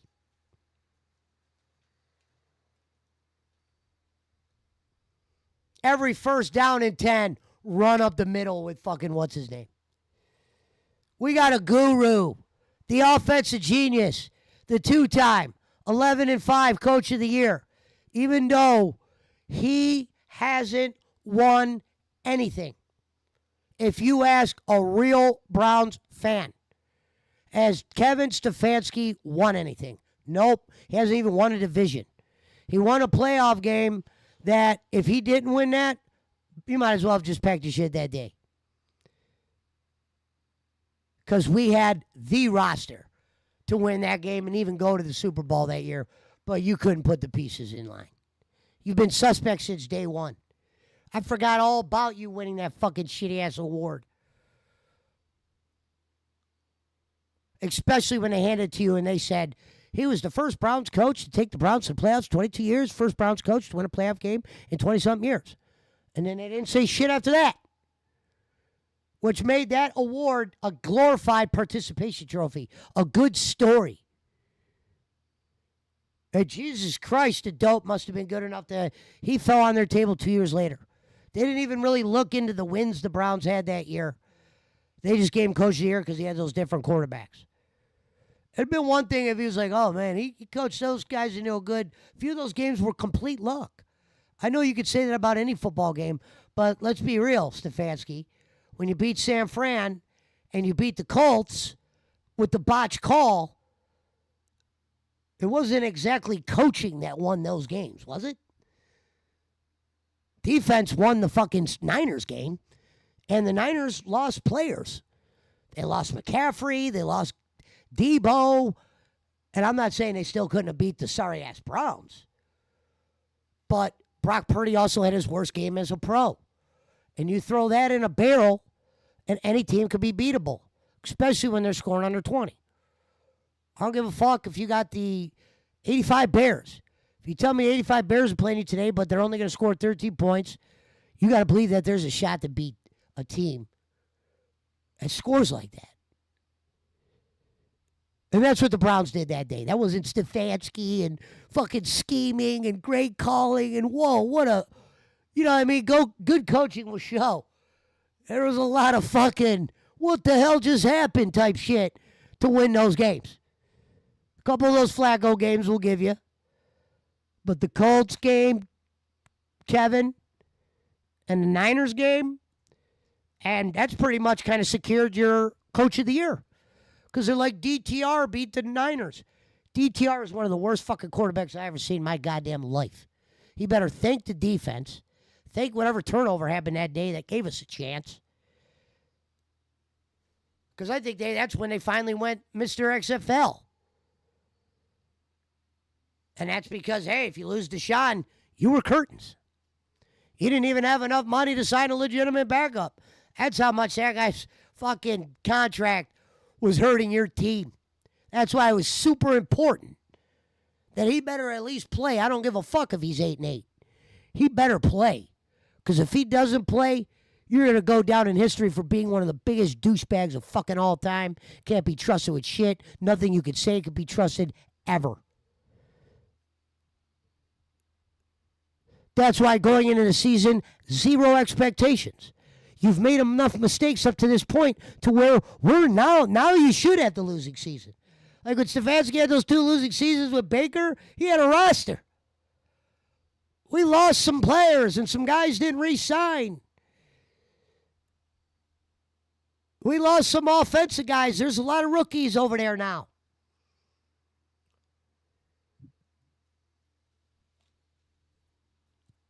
Jokester. I guarantee your boy Stefanski signed off on Watson, said he could win with Watson, trade Baker. You sons of bitches traded Baker. You didn't even get shit. Think about how good he's doing. You literally traded Baker with no value. Now, at the same time, teams weren't offering shit for Baker because of this. Up to that point, he didn't put a resume together that was great. So any NFL team that sees a player that hasn't done shit, they're not going to give up strong assets for a guy that maybe he doesn't bounce back. He went to the Rams and went to Carolina. And then Tampa picked him up the next year. And what did he prove? What I always said. He's a good NFL quarterback. Is he going to win a Super Bowl? We'll see.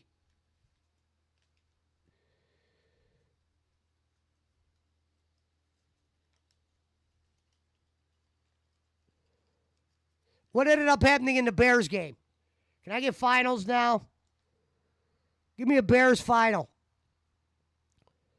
It was an hour and 40-minute rant on the Browns. I'm not even done yet. 26 to something. Bears won. Did they go over? Yeah, it went over. Oh, it went over on the last drive of the game? Yeah, pretty much, yeah. So 25 to 24. On the Raiders aspect of it,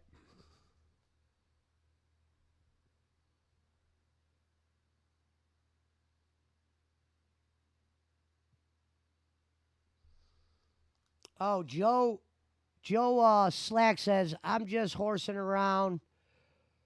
Bambi sent me, said you do some locale shows.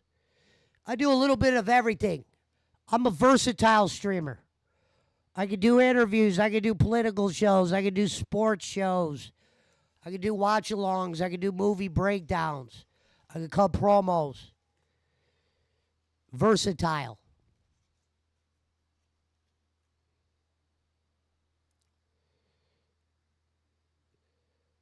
Tyler C. from the NC says, Jake Hudson made you. Well, here's the thing with that quote. The guy said it yesterday. I just hope you're not going to be one of those guys that says it every day. Because at one point, it's not that I'm looking at the comment that I'm mad about it. It's just like, are we going to use it every day? You ever notice that I keep the sayings, I change them up. You got guys like Barkley who can't even come up with sayings. They just use mine to where I end up hating my own sayings. Oh, No, that wasn't even mine. The bowling thing was Papa Shango or whoever the fuck, Boogeyman. Papa Shango. That was a Rev comment. Papa Shango. Well, there you go, Jacob Waters. I just did an hour and a half rant on Cleveland. But guess what? For the rest of the year, I'm not even going to be angry. Because now I know what I got here. I got a dirt bag that doesn't know what he's doing. Overachiever. Hasn't won shit, but given awards. What award would you rather have? The award Andy Reid had? Or would you rather have the fucking Stefanski's Coach of the Years? Talk about a dirty feeling. Like, I mean, for real. Like, if I'm Stefanski, in the back of my head, I'm saying I lost to the Raiders that year, and I couldn't even win the division. And the Raiders were like, they were beyond bad. We weren't setting a home field presence. You were known as the offensive guy, and our offense just looked okay. The names looked great, but the results weren't good. It was like when you thought Freddie Kitchens and Baker were going to be like 15-1 together, and Freddie Kitchens literally got ran out of the fucking league. Good call there, Jim. You should have went with the Bounty Gate guy. He didn't want to hire the Sage coach, who was our part-time defensive coordinator, because all the flack he had from setting the bounties on players. So Jimmy does the next best thing, is hire an unproven coach that did enough fuckery to end up setting us back.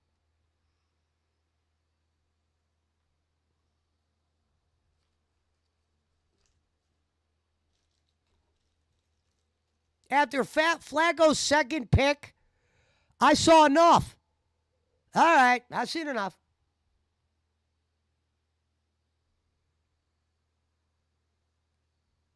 Fans are going to get mad at you for going to the bench right now, Stefanski. They want Shador. You know, as soon as Dylan Gabriel gets his ass in, we're one step closer to Shador. I don't know how to treat it, because I'm not going to root against Dylan Gabriel, because that means I'd have to root against Cleveland. But I'm not going to be mad if they fuck that one up. We'll just say that. I won't be shocked, and I won't be mad, because that means Shador. And if Shador ends up not being good, Browns are fucked forever.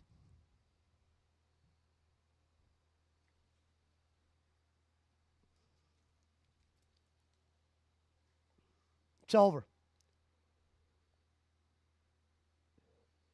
Oh, shit. Hold on.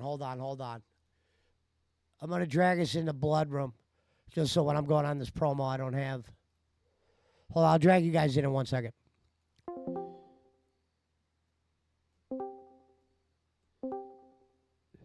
I can't have any interruptions. Unless they're like Reverend or people like that elk. Thank you, Barbie. Jacob Waters says, it's good to see you passionate about something. Well, Jacob, like I always say, we've been in Jumanji for some time now. We haven't had any ideas. We're just waiting for those days to come back.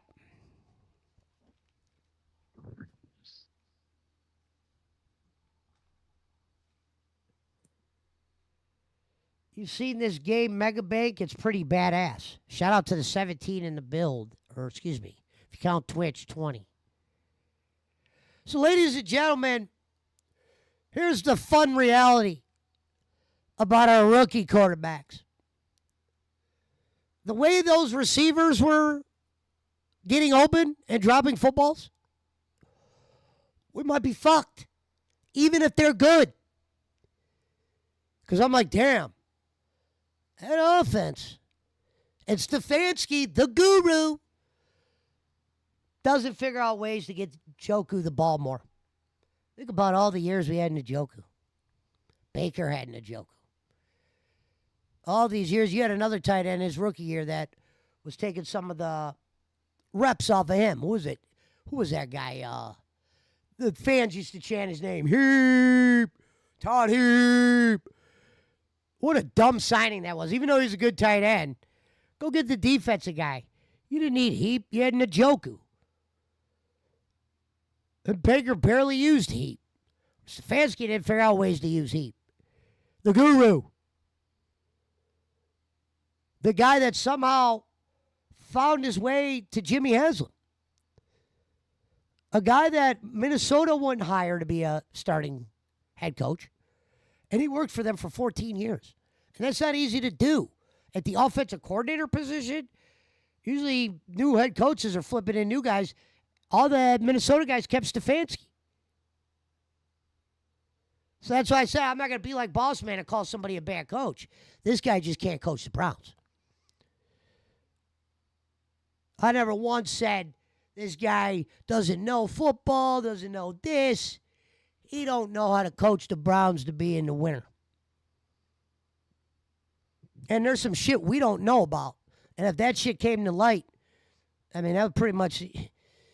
I know Stefanski had something to do with Baker leaving. Some kind of evaluation there, right?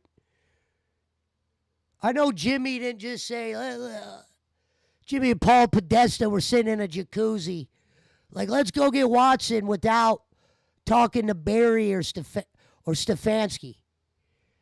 Andrew Buries, our GM, is a respectable guy to where he definitely would have saw what his thoughts were on Watson.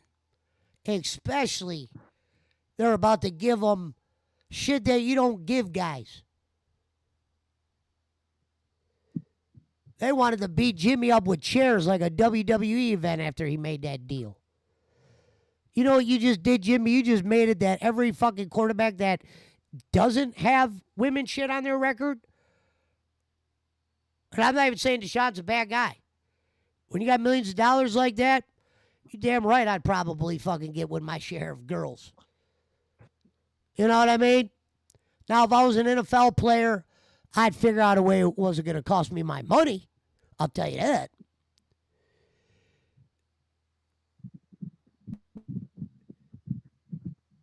Because I think if Deshaun was a monster, he'd be out of the league. He's just a dirtbag that got paid a contract that you would never get paid by an owner who you could make a nice resume of bad decisions, season-ending decisions, shit that could be documented.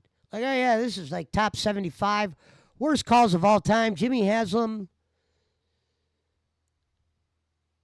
Yeah. The one time we got a guy who brings in players. You fire him and you didn't even tell us why. You couldn't even tell us why, Haslam? You got rid of a guy that actually was picking guys like Chubb and shit? Baker and fucking the Joker and fucking... who was the one guy he got? Ward and a couple other decent. And he knew how to get big-time free agents in, made the Odell trade. And you got rid of this guy for who? Some guy that his first three moves that he made, we were fucking exposing that. Paul D. Podesta's still running around as well. Still running around. Even though Jimmy said, oh, we don't got him picking the players no more. Because you know, remember what happened last time, Jimmy? You let the baseball guy pick the football players. Remember what that roster looked like? I do. Hugh Jackson does. That was a team that didn't have a shot to win anything. They had a chance to win in checkers after the fucking game was over in the locker room. The problem is when you fucking killed every asset we had for picks, you got to pick players at one point. Sasha Brown and Paul D. Podesta and Jimmy fucking Haslam and all their fucking goon squad, they can't pick worth a shit. They know how to make shit sound great and fail miserably. He referred to Sean Watson as a swing and a miss. Swing and a miss, huh, Jim? Get out of my limo, you piece of shit. Jacob Waters says you stick to the pine cones, boss man. Lay off the hard stuff. We don't want any cravings.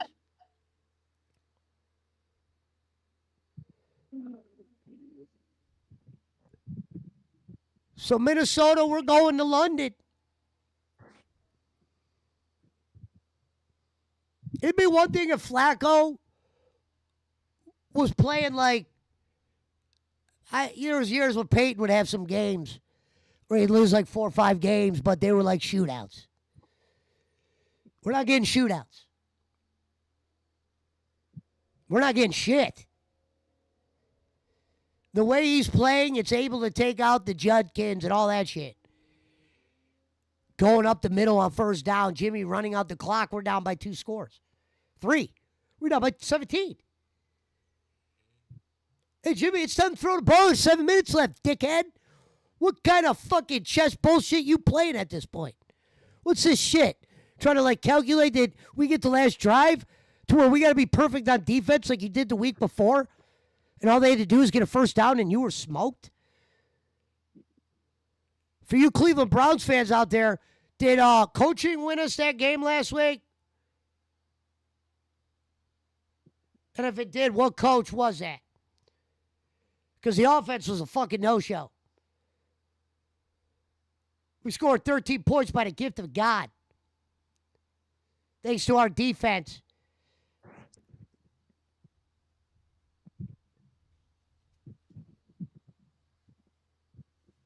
You're 1-3. You play in a division that has Baltimore. Aaron Rodgers is winning games. Cincy might be out of it. Pittsburgh's always going to show up to play. So you got to fucking see what we got. Because we still got 2 games. What? Fence said good evening. Good evening. We still got 2 games against the Steelers. And we're 1-3. And a game against Baltimore. Yeah, we got some easy games coming in the second half of the season. But to be honest, it's probably going to be scouting time at that point.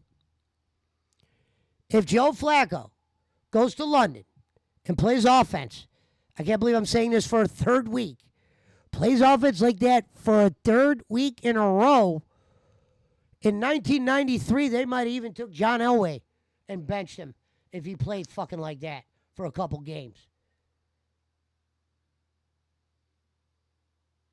The 40-year-old doesn't work. The defenses come up with plays that makes it really hard when you have receivers that don't get open. Flacco's got a lot of things going against him. Not only can he not move, he's dealing with receivers that maybe they showed the tape. There are some shit where you're like, damn, there really is nowhere for him to throw.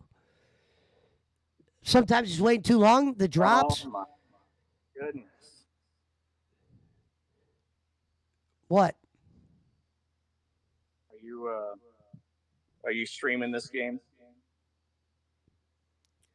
He said, oh, my goodness. I thought it was something to do with what I was saying.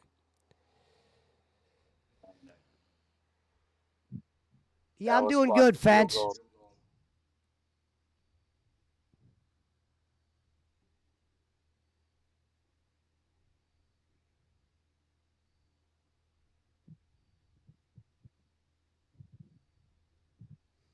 So we're 4 weeks in, no momentum. We're 4 weeks that's got a defense that we might not even get to truly enjoy.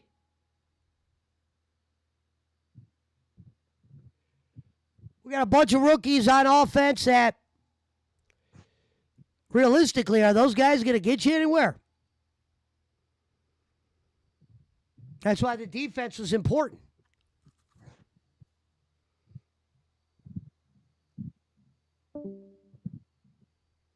And there's no giving that Shador is going to play lights out.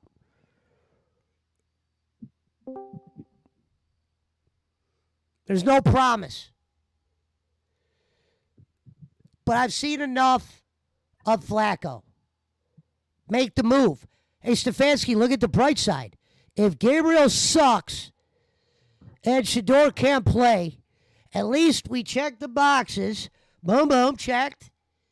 And then you can even go back to dumbass Flacco and chalk the season up.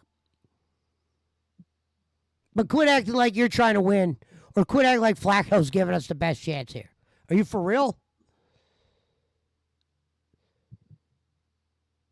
That gave me a headache watching their offense. Other than that first drive, the only drive you're good at, the first drive.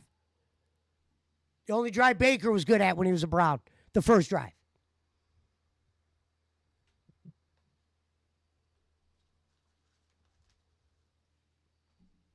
The only, like, you've had teams like the Cardinals, Bengals, get to Super Bowls, whether they won them or not.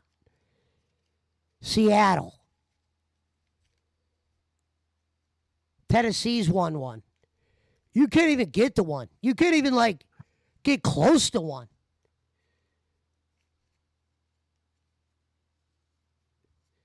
You've passed on almost every player that was good since 99. You can make an argument. The player that would have changed your franchise, you never drafted.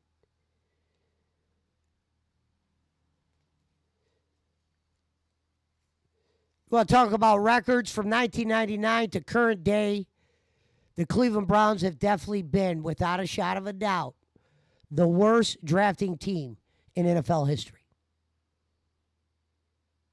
The most worst. You can make an argument that they're the most worst ran team. They don't learn from their mistakes. When people are good, they don't even cash in when they got a good thing. Or someone gets hurt. Or someone gets paid so much money there, you can't bring someone in. Or someone is a baseball guy, but you got to make in football decisions.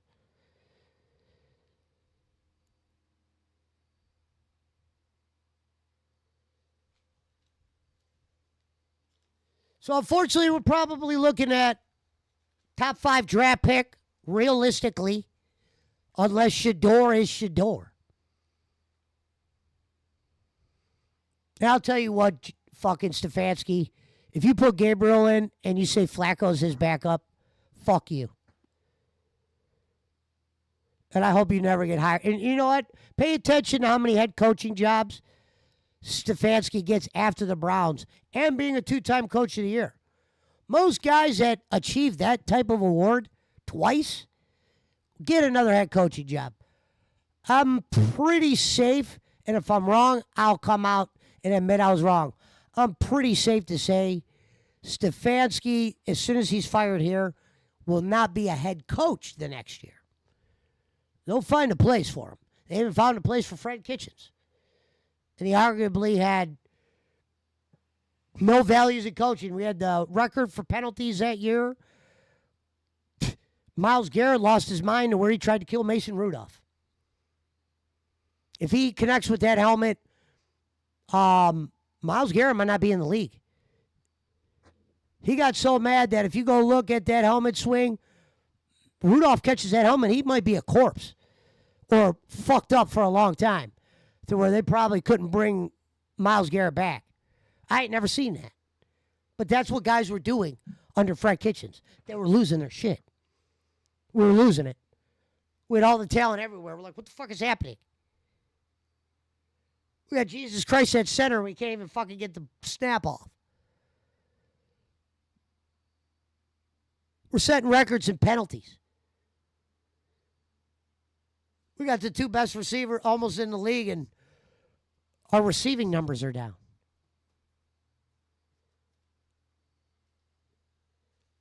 Backup quarterbacks are coming in and somehow stealing wins against us. Chad Henne, playoffs.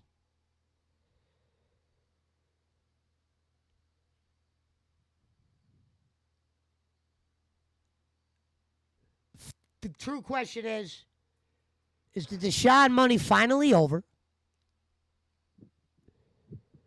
Is he going to play again Does Jimmy like that guy so much? At least make that call. And if he does play again for the Browns, that tells you everything you need to know about Cleveland. That's why they'll never win.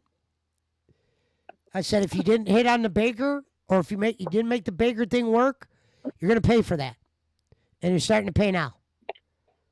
You've been paying a little bit, if you really think about it. But you're definitely paying now for it.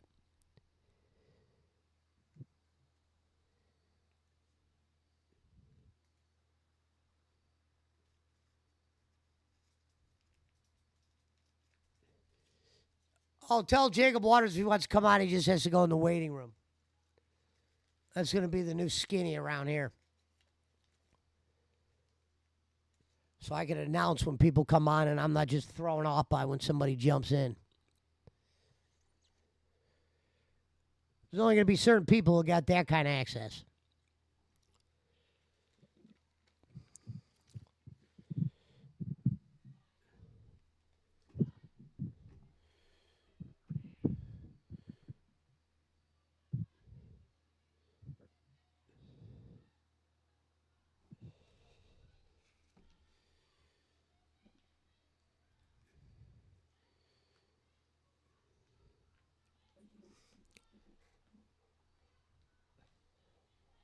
Hold on, I'll be right back.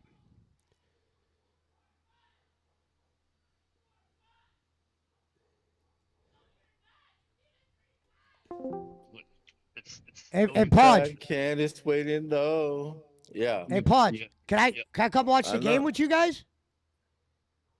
What? I said, can I come watch the game with you guys? What's the game? I don't care. What's the password? Hey, but you know you're on my you're in my house now, so I don't know. What do you mean? I thought y'all were watching the game over there. Oh shit! Well, I'd rather watch the game with you guys. Fuck. That nigga got nothing laid. To be honest, I'd rather watch the game with you guys. I don't care. Ooh, yeah, that's a clean hit. I'm surprised y'all weren't watching before me. I said y'all weren't. I just came home and shit, and we were just in here. No, chilling. I was. I was surprised you didn't pop in to come watch the games at all. All I've been doing is watching I told football. you, I was with my family. Oh. I just got back from the bar right now, and I didn't see you guys watching the game, so I seen the game was going on over here. So. I see. Oh no, I just did a 2-hour rant on Stefanski on why the Browns should fire him. I wasn't watching. I guess that game was pretty bad because I saw that before I went to the bar. Well, I was telling the people in Messenger, JP, that they had the border patrol walking around Chicago. I seen that shit. Yeah. I was telling them that well, JP and Jacob Waters, they ain't got to worry about getting deported. Well, I mean, Jacob Waters. I mean, out where he lives, there might be border patrol. But I mean, he lives like 45 minutes out. You know, Right. Oh, he don't live over there. I thought. Oh no, he lives on the outskirts. You actually live in the city. He lives more towards like Rockford. It's almost like by Wisconsin, almost a little bit. I mean, Rockford kind of. Not to say. Punch, I'm surprised you didn't pop in to watch the games. Fuck, man. I told you I was going to be over there watching them. Number one, I told you that if I'm not betting on the games, I'm not going to watch the game. You're watching it now. That's my thing. Because JP wanted to watch it. But JP just came in and asked for it on because you weren't watching it. And we weren't watching before that. He said y'all weren't watching over there, and he said, "Hey, can you mind if you put the game on?" I'm like, "Okay." Oh, I had the game on, for sure. Oh, I got big money. I thought it had. I thought it has to show a little screen. You know, like Oh, I could. He I said- just he wasn't said y'all sharing it to didn't have them Discord. green. Who just heard the bell ring? Fucking this cat come in here? Oh no, I can't. I don't like phone. I'm going to walk away. Fatal. Oh shit. Punch. What? Who just this fucking dude come in here? But he's I quiet. So can't hear anything. Hold on. oh no, okay, fatal. No, they're not ear hustle. That's some boss man shit. No, I was just this guy fucking came in the ball coming in. No. I had to look on what's called. No, I don't got my phone on me. I'm in the fucking front walkway. I don't got my phone on me. It's all All I white. need, my Giants won today due to a loss of Malik Neighbors. But I mean, he won in his first game, so I mean, hopefully that's good. Russell Wilson, I like that. How about them Bears by 1, baby? You know. Really, bro? You want to brag about that, Dub? I saw that. Any Bears win, I'm gonna brag about it. You know? I saw Mount that. Timer said he's minus highlight. 80. Who? I said Mount Timer said he's minus 80. What? Oh, he bet the Bears this like cover, like. Oh, did the Bears win the game? Yeah, by Yeah, the 1. Bears Yeah. won. Oh my God! So I ended up losing mean, that game. Well, and yeah, the start, like right, like the start of the game, I think they were plus 1.5. Yeah, they won at the final 2 minutes or so. No, yeah, or they final went off that second. bullshit. Yeah, that Geno Smith fucking. Oh, he had sucks, the dude. under, which screwed him. He had a great Hey, year last year. He had a great year last year. I'm telling you right now, they got some magnets in those footballs. I Man. promise you that. You saw that one kick that was going far fucking right, and then that motherfucker curved at the end. Fuck out of here. Ain't no way that shit real. That's a great. Flea flicker. Flea Yeah, flicker. yeah. Don't find There's some nobody. great- There's some great match shit. Yeah, you know throw. You're standing like 6 feet to the right. He's throwing the ball right to you, and it curves back over the plate. You know. How about the Pats 2-2 now? I'll take that. I think they're gonna win 16. Oh yeah, they dominated. They dominated. From the score I saw, I was like, holy shit.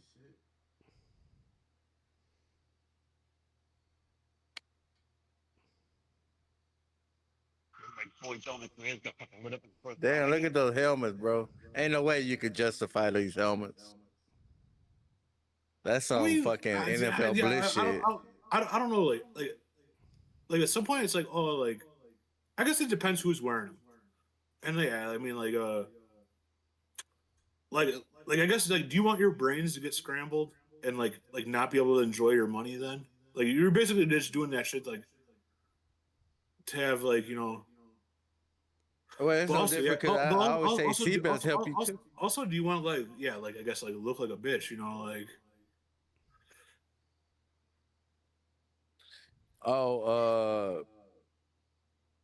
Jay Walls, your boy Boston Spencer, he posted Robert Parrish, rest in peace, and then come to find out he didn't even lose, he didn't even die. Oh, So I'm that's like, bro, By the way, Robert Parrish. I don't know what happened. My wife sent out a text to the whole family. My brother-in-law's a big fucking Celtics fan. And that's what And I was like, yeah. I told Alvin. Jay Walsh. They did that shit like a year or two ago, where everyone was all in that train where it was like, oh, this motherfucker died. And then like I think it was like the guy came out and said, he's like, I ain't fucking dead, you know, like. Jaywalk. Some kids call me. He ain't fucking hard. Yeah, bro. He ain't hard to fucking miss.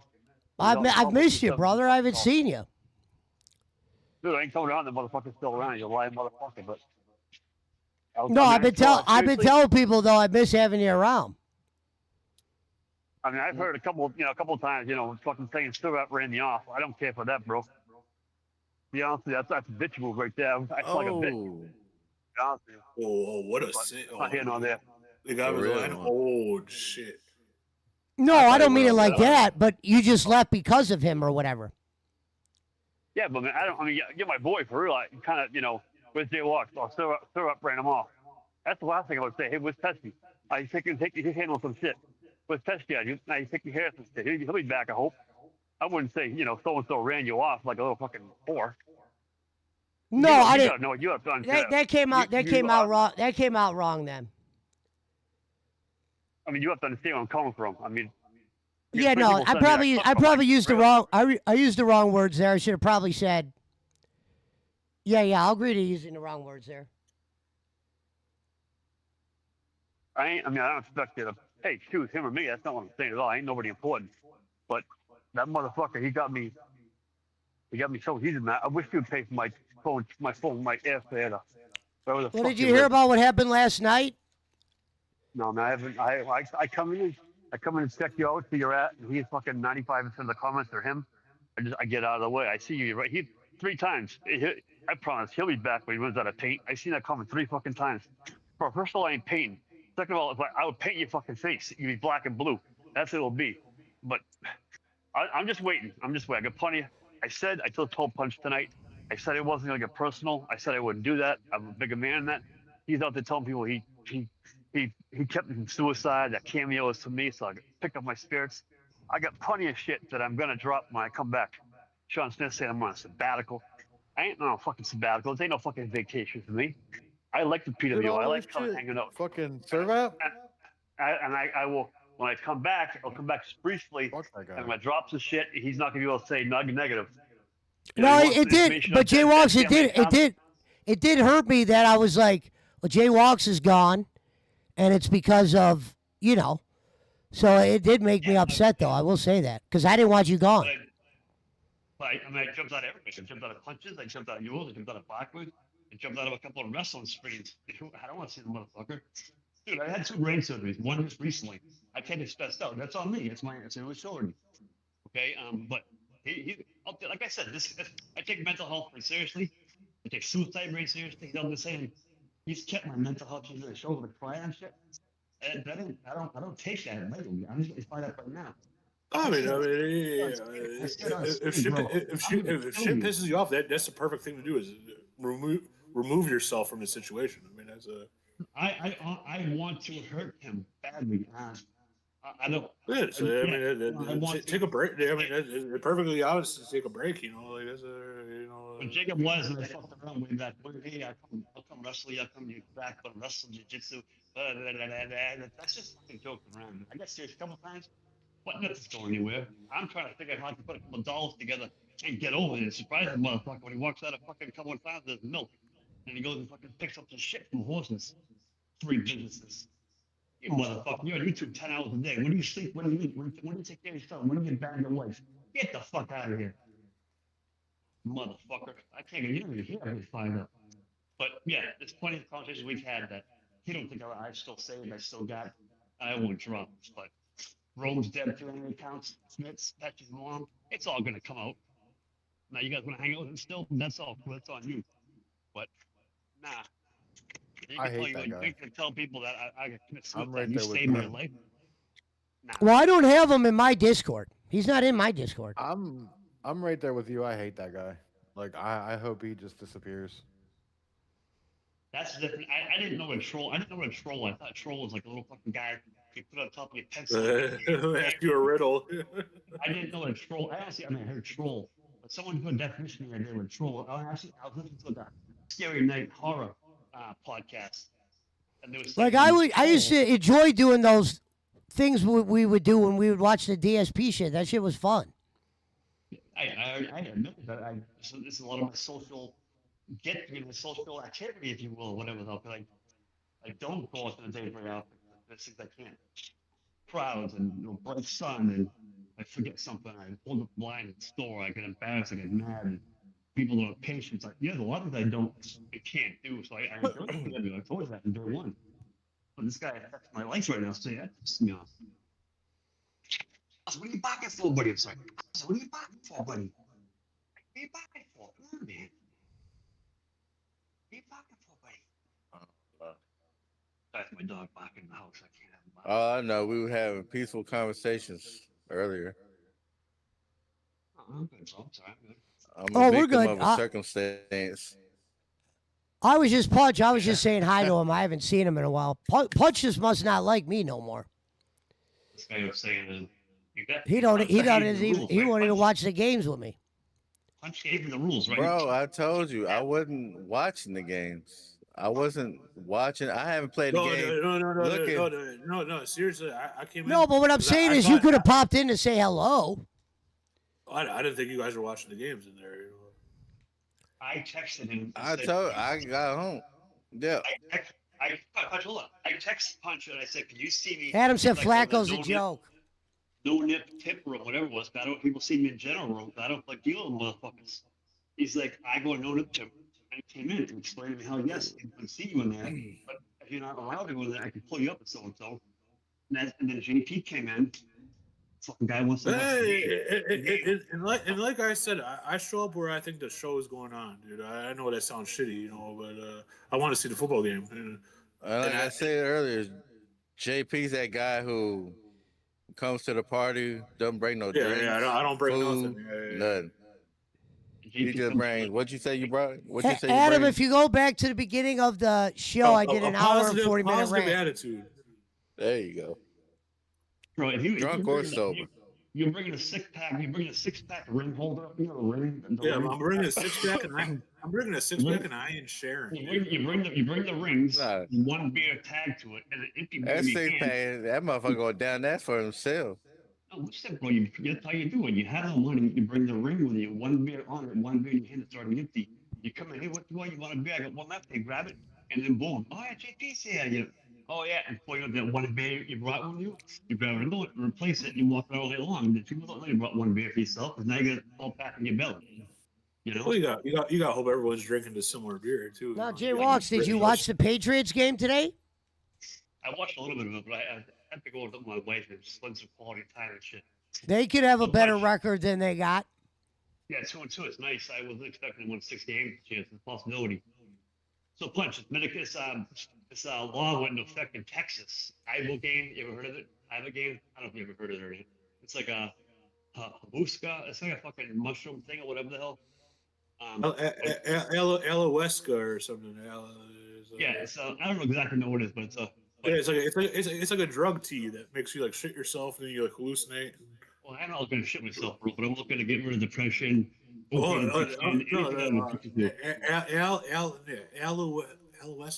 Alahuesca. Oh, I thought you were singing that French song. Oh, Oliveto.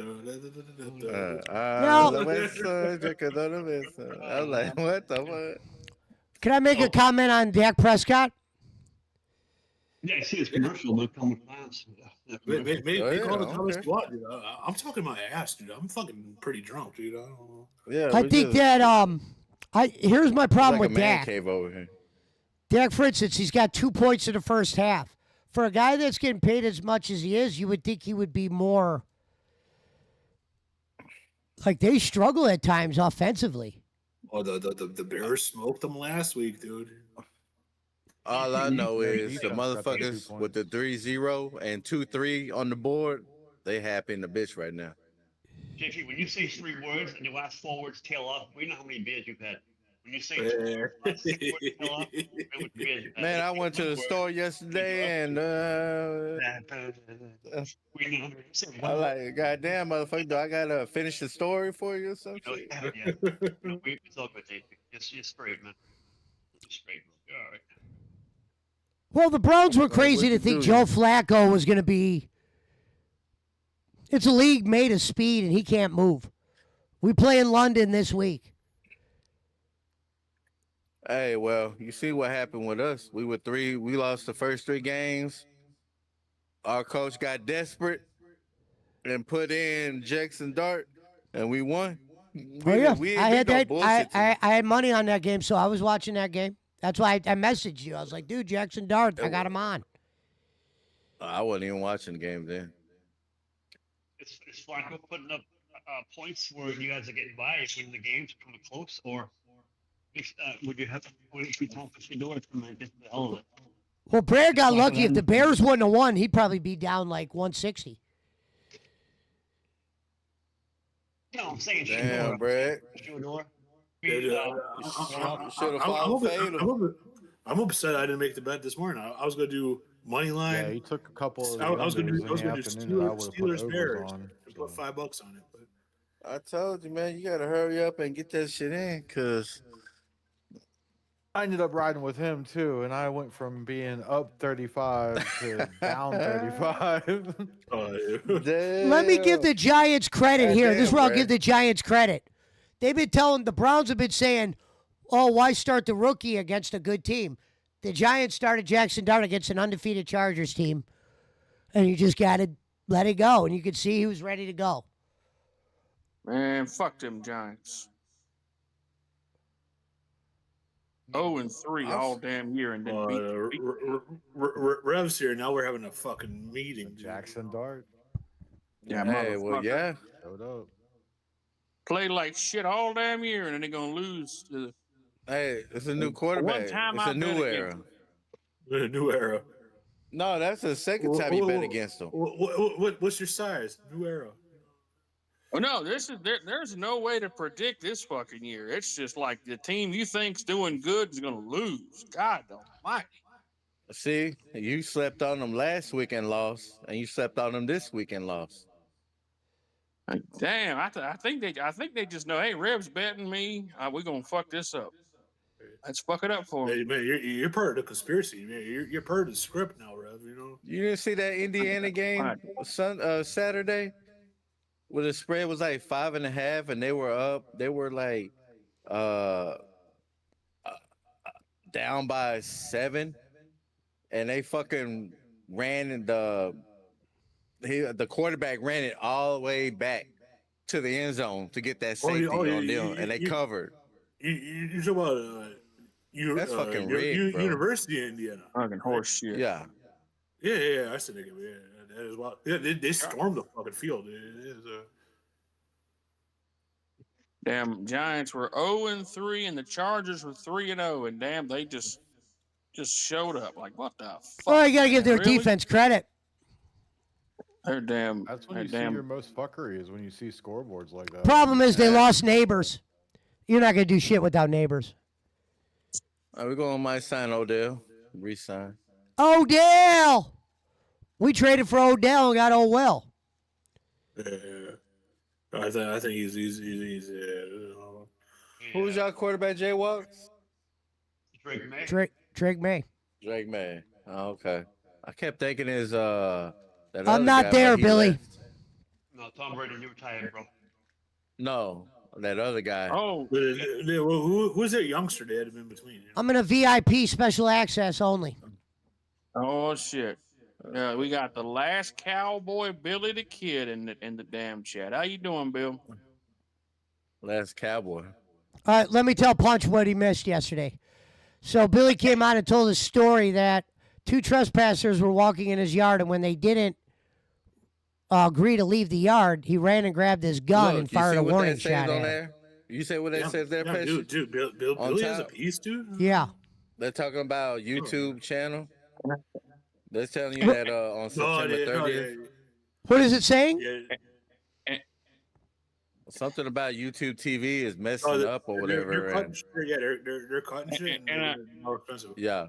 JP, I call him the last cowboy because he says it's like a freaking, like, I guess it's an 1800s model fucking 22 revolver. Oh, a real pea shooter. Like a damn Colt. If old Billy got a damn like fucking like Colt. Hell no, he's not in. A Colt Action or something like that. You call that a touchdown, bro? That's what that Are you motherfucker fucking got. serious? Look at this shit. It's not no goddamn touchdown. Billy, if you want to go talk to Boss Man and that Jacob touchdown? Waters, they're over there. JP, he That's a fired the challenge, warning shot and guy. he spat it, and he was spinning it and put it back in his holster. Okay, didn't give it to him. Yeah. Touchdown. Nowhere. Hey, Pesh. Why the hell are buddy? Just Pesh, I want to tell you something on the real tip on Yo-Yo. Make sure you're talking to the microphone so I can hear you. Yo-Yo, Pesh. You got me? Yeah. Yeah. So I listened to that podcast with Doyle and served that. Tonight I came into your chat and I was Joe Slack. That was me, Joe Slack. I said, how much caffeine you have today, or espresso, whatever the hell. You remember that comment? The Express. Oh, yeah. Was that? That was me, Joe Slack. That was me. Okay. I don't know if you probably didn't pick up, but Serve that pointed out right away. He made comments saying it was Harry right off the bat. Joe Slack was the name that so-called Samson, Robert Samson, six killer, gave a shout out to at the end of the stream with what you're drinking. I made a couple other comments that only Servac would know as being according to what that gentleman said during the podcast. He picked up on it right away. Now, who would do that? Would Alvin know that shit? Would Tyler know that shit? Would Joe Schmo know that shit? No. Just he would. And he got it right away. So now there's proof right there. And he said, I'm not Robert Sampson. Yes, you are, Hazel. How would you know that? Have you ever heard him say, Six Killer Thunder, have you ever heard him say, I don't like the human being. I like the human being, but I don't like the stuff like he bone. I don't like him as a human being, or as a great manager. But I don't like him as a human being. He said about me, I don't like him as a person, but he's a great dad. I'm not over there, boss man. You've heard him say stuff like that before? He said that numerous times in the stream, the podcast, what you drink. There was too many references that, it's like when I say, yo, that's daddy. If I said that 10 years ago, that wouldn't be Joe Schmo. You know what I'm saying? That makes sense? That's what I'm trying to say. Yeah. Anybody else got me? What I'm trying to say? Anybody else what I'm saying? I have no fucking clue what you just said, but I mean, I'm that's me, dude. I don't know. Be nice, JP. I'm just trying to make a couple of points here. That's all. I'm not being not nice. I'm saying I'm an idiot that's intoxicated right now. But you heard me? I don't have my phone because I can't see who's here who might have fallen asleep. No, and I'll be honest about this. I'm not afraid to hide this. So me and Punch, we have what we call VIP rooms. His VIP list is the same as mine. It's pretty much the people that are in here and Sean and Schmidt. Schmidt's lucky. But like we said, he's grandfathered in. But those are the only people that can access as far as I can throw them. And that's only so you can have control of the shows or whatever. And like yesterday, I was cutting that promo. And what's his name came in the middle of the promo and it threw me off. It's got to be like the old days where I drag people in. That's why I usually just go into private rooms. Punch, are you still here? Fatal, are you here? I don't know who's here. JP, I heard JP Pesci. Yeah, Fatal's here. Did you get I'm here. I'm chilling. Oh, I'm sorry. Yes, I didn't hear you, brother. I'm here. I'm here. But River, did that make sense what I was trying to say? About the What You're Drinking podcast with Doyle, Thunder, wasn't Robert Sampson? I'm not. I was trying to point out. I didn't know he still did that show. As a matter of fact, I haven't heard anything from those folks in a long time. But Yeah. then again, I've actively disassociated from like the Bullen universe. You know, then again, I do like to sit in the corner and read a book sometimes. So The reason why I listened to it, I just was hoping I talked slow enough that made sense to what I was trying to say. So it was just The books I read are the Playboys. I read those for the article. You know, a nice hustler. You know. The Hustler. Read it for the editors. Like, oh look at this article. Yeah, I was hoping. Penthouse a little too much for me. I don't know. No, I was glad that you guys were watching the game though, because I was trying to watch it with someone. I mean, me and Fatal were watching it. But Pesci, I swear. Normally, when someone's watching some shit, it shows like a different. It shows an icon. No, that's my fault. I wasn't sharing it in Discord because me and Fatal both have YouTube TV, so I wasn't thinking I'm of the it. broke bitch, dude. I get it. You know, like I ain't got nothing with being broke. You just wanna watch it. I'm on friend. Yeah. No, I mean, I got CBS. I can go. I was trying to watch that game that you were watching. watching, Punch. I had money on that game yesterday. That's what I was trying to tell you.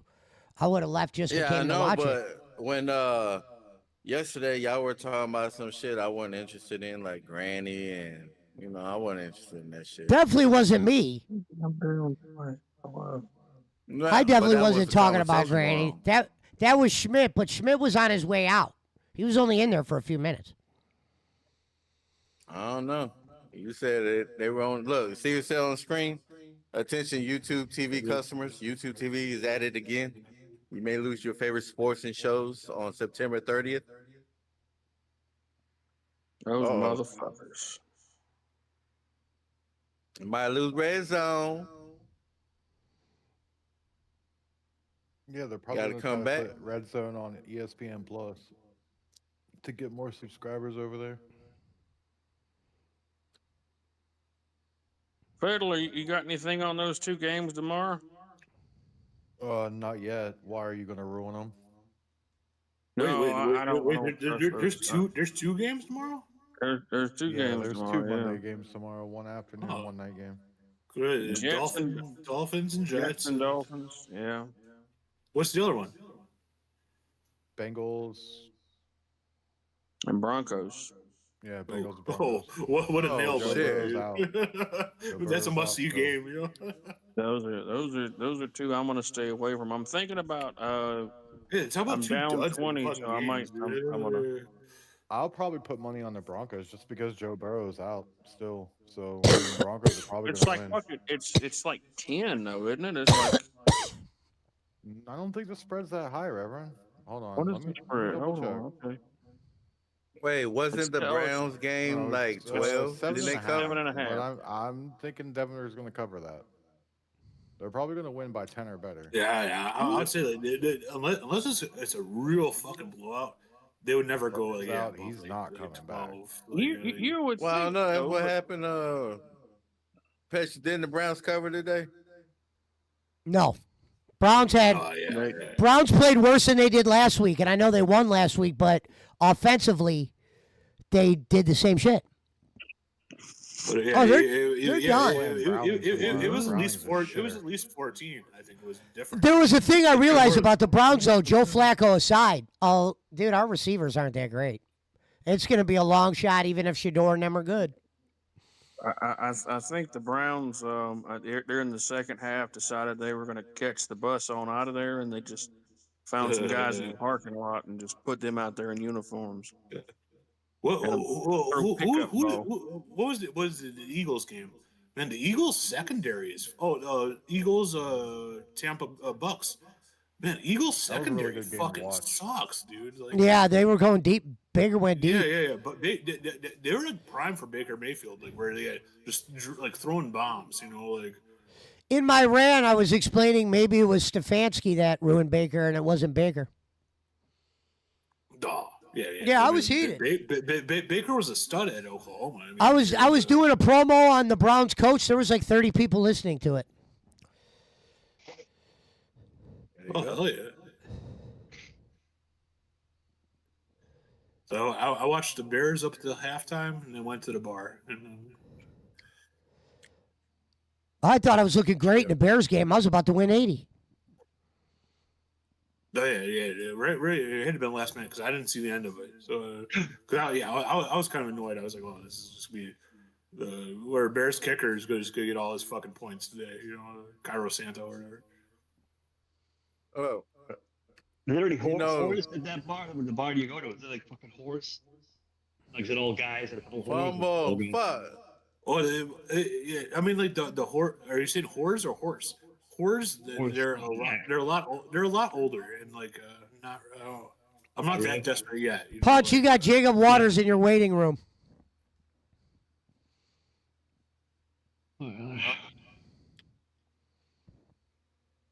Yeah, I said we're not horses. Yeah, horse. Yeah, that's cool. Jaywalks. It's definitely the picture like an old person bar. I mean, it's like definitely I know you're up at 20. I know. I don't even think you could drag There's people. no I don't think this is the room to There's no drag fix people. my age there. You can't drag him? I don't think this is the room to drag. Hold on. Oh, I guess it can. I don't know. You can't drag them. No, I have no clue how fucking Discord works. You know. Pesci, I didn't get. I was having movie day with the family. I didn't get to hear. What was your thoughts on that? What was it? A 65-yard touchdown that Lions made in that last quarter off that return off punt. the return. Yeah. You know what's funny is after that happened, I no. said I'm happy to see punt returns for touchdowns. The game needs those. Oh, yeah. We were already done. We were done. We were done. Already spoke. I was like, came there in was a here part just of the to go on game mute. where you just hear me say, "Oh, we're actually not a good team." Put the Flacco shit aside. I saw what's his name, Judy, drop a ball that was literally nobody around, like a Pop Warner catch. He was a terrible fucking for fantasy when he was with Denver. Like, that dude was just a terrible pick. Hence, they put him on the Browns. yeah, I guess. Yeah, I don't know that. I cut the promo on Stefanski. I'm not shocked. I cut the promo just because I wanted to point out that when he got the Coach of the Year, he didn't really earn that shit. He got lucky to get it. He hasn't won shit since he's been here. To get that award twice, we haven't won shit. How the hell do you get Coach of the Year twice and we only have one playoff win? Yay! What a great award. He gets everything and we get shit. Wait, just a interesting fact for that Bears game today. I guess it was one of the top 10 age differentials between coaches. Ben Johnson versus Pete Carroll, or it was like. I don't know if you covered it or not in your rant, but or in your promo, but do you think that it would have made a difference if they would have pulled Flacco? No, in but that this is second why you half, poll him. or- Listen, I want to be clear on that. When I say put Shador in and Gabriel in, it's because I want to see what we have with them. If they can't play, I want to know it now. I don't want to sit there and bite my fingers and watch Joe Flacco play like a shitbag when we got two potential rookies that could play. Let's figure out what we got. Yeah, that is like a weird if like they have a strategy behind it. 'Cause, I mean, coming from a town where we similar Chicago, like where you get a new quarterback and you just like toss them to the wolves. Yeah. It's weird that like, At least, because here's the thing, you keep Flacco in there. Well, at least if he's good, at least he'll be marketable when you guys go to trade him or like trade him for draft picks and shit. Problem is Flacco has 2 weeks in a row where, and you know what? Some of this I don't think I could put on Flacco because I saw a couple interesting clips. Guys ain't getting open. Guys are dropping the ball. And if guys are getting open, Joe's getting chased down. He's checking the ball off a lot, doing a lot of running back throws. They're not getting the ball in the deep throws he got. He was lucky to get. Like Bond made that great catch, and I was surprised he got it off. But the writing's on the wall. You're 1-3, 2 weeks in a row. He's played like a bat. He looks like he's a backup, a guy who could give you a drive if you needed it. He's definitely past his. I He's just put my he's bets past in his for prime tomorrow now. night's games so that Brad doesn't try to fuck me again. There you go, boss. Red, follow that. Brad's done. Who's the favorite? He In may the try to Jets, come back tomorrow. Dolphins. And being down, he may try to come back. No, this is a big game for Brad right now. Is this game right now that's going on? He's got 80 on this game, 40 and 40. Oh shit, he's back! Damn, I thought he was done. He came back at What do you the end of the think? game. I'll tell you right now. He took Dallas. If he took Dallas, they gonna win. He took Green Bay minus 6.5. I'm glad. I thought I had fucking. Oh, Green Bay is 6.5. Dallas And gonna he took win. the under 46. I don't think Dallas is going to win, but I mean, it's not going to be 6.5. He must have lost on the Jacksonville San Francisco game. What was the score there? Because if Chicago won, he won 26-27. Chicago. And he didn't hit I the lost under. on that game too.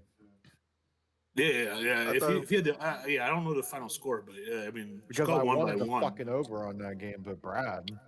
Who would See, send for an you know, under? I think Someone says in the chat Lamar got pulled. he got hurt. Oh, he got hurt? Okay, it's different than pulled. Okay.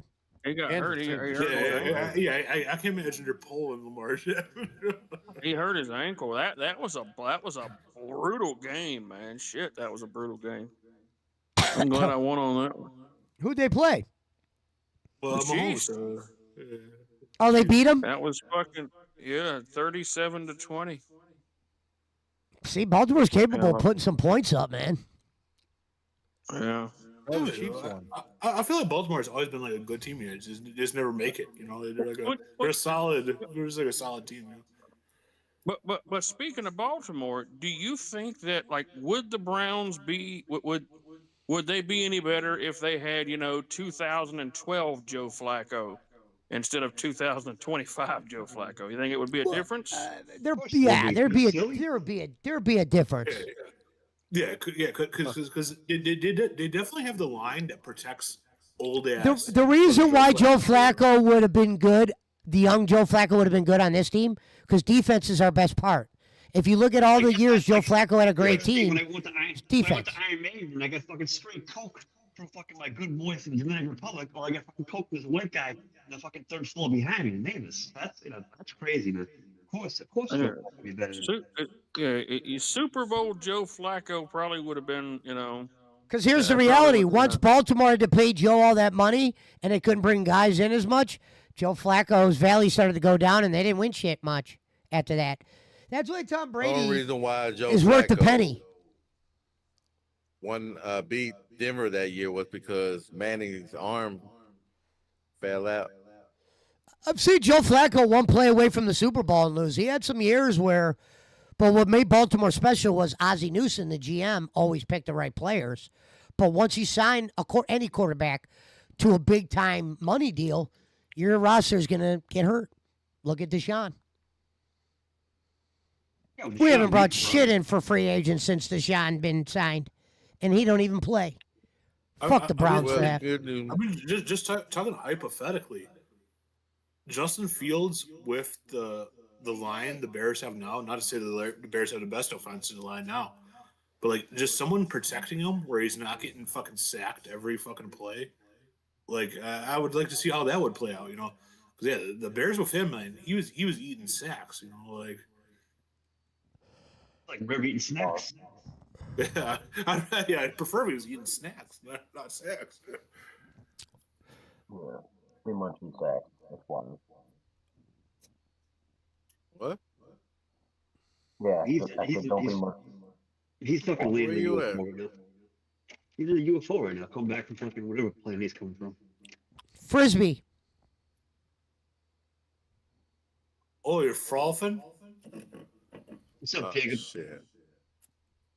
Who's golfing? I thought someone was playing frisbee golf. You say you frothy, who frothy? Talk about some goofy white guy shit. Oh, you frothing, dude? Who's got the hack? You got the hack? I got the hack.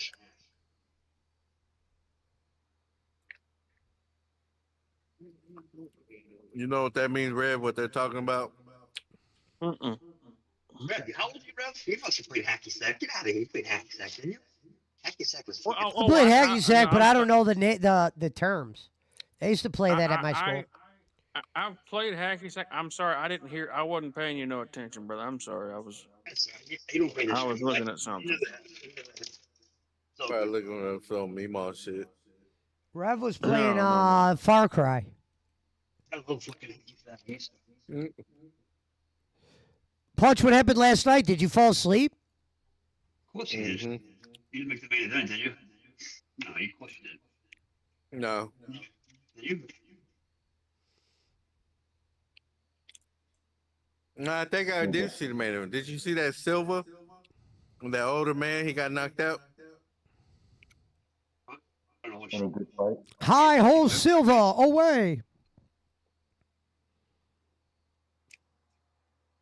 I see that shit on Instagram, man. The dude went stiff, dude.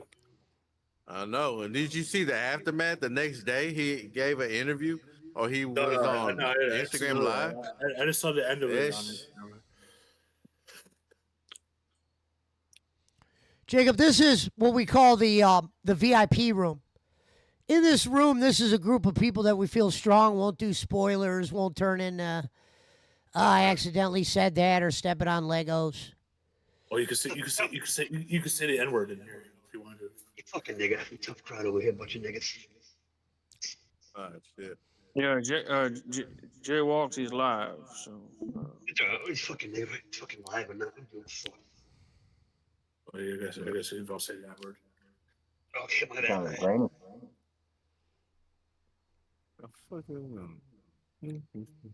I don't think it's and I think Pesci And done then- turned the he done turned Discord off on us. It's like, oh, Can't turn anything off. we got canceled, ref. Yeah, it wasn't me this time. I didn't do it this time. I did it last time, but I didn't do it this time. You know, I say it correctly. So punch drop's a hard R. I gotta teach you how to drop that. You can't do that hard R. Right. You got to do the cool. You got to do the cool.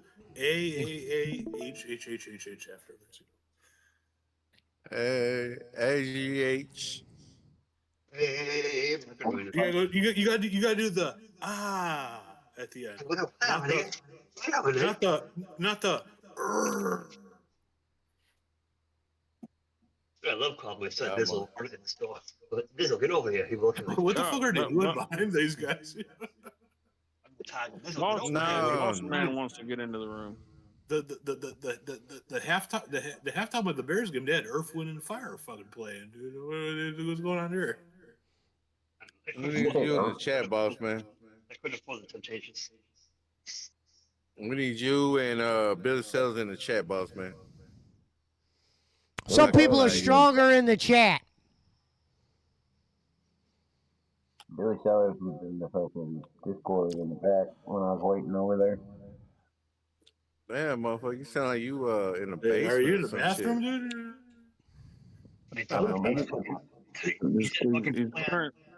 That motherfucker sound nasally.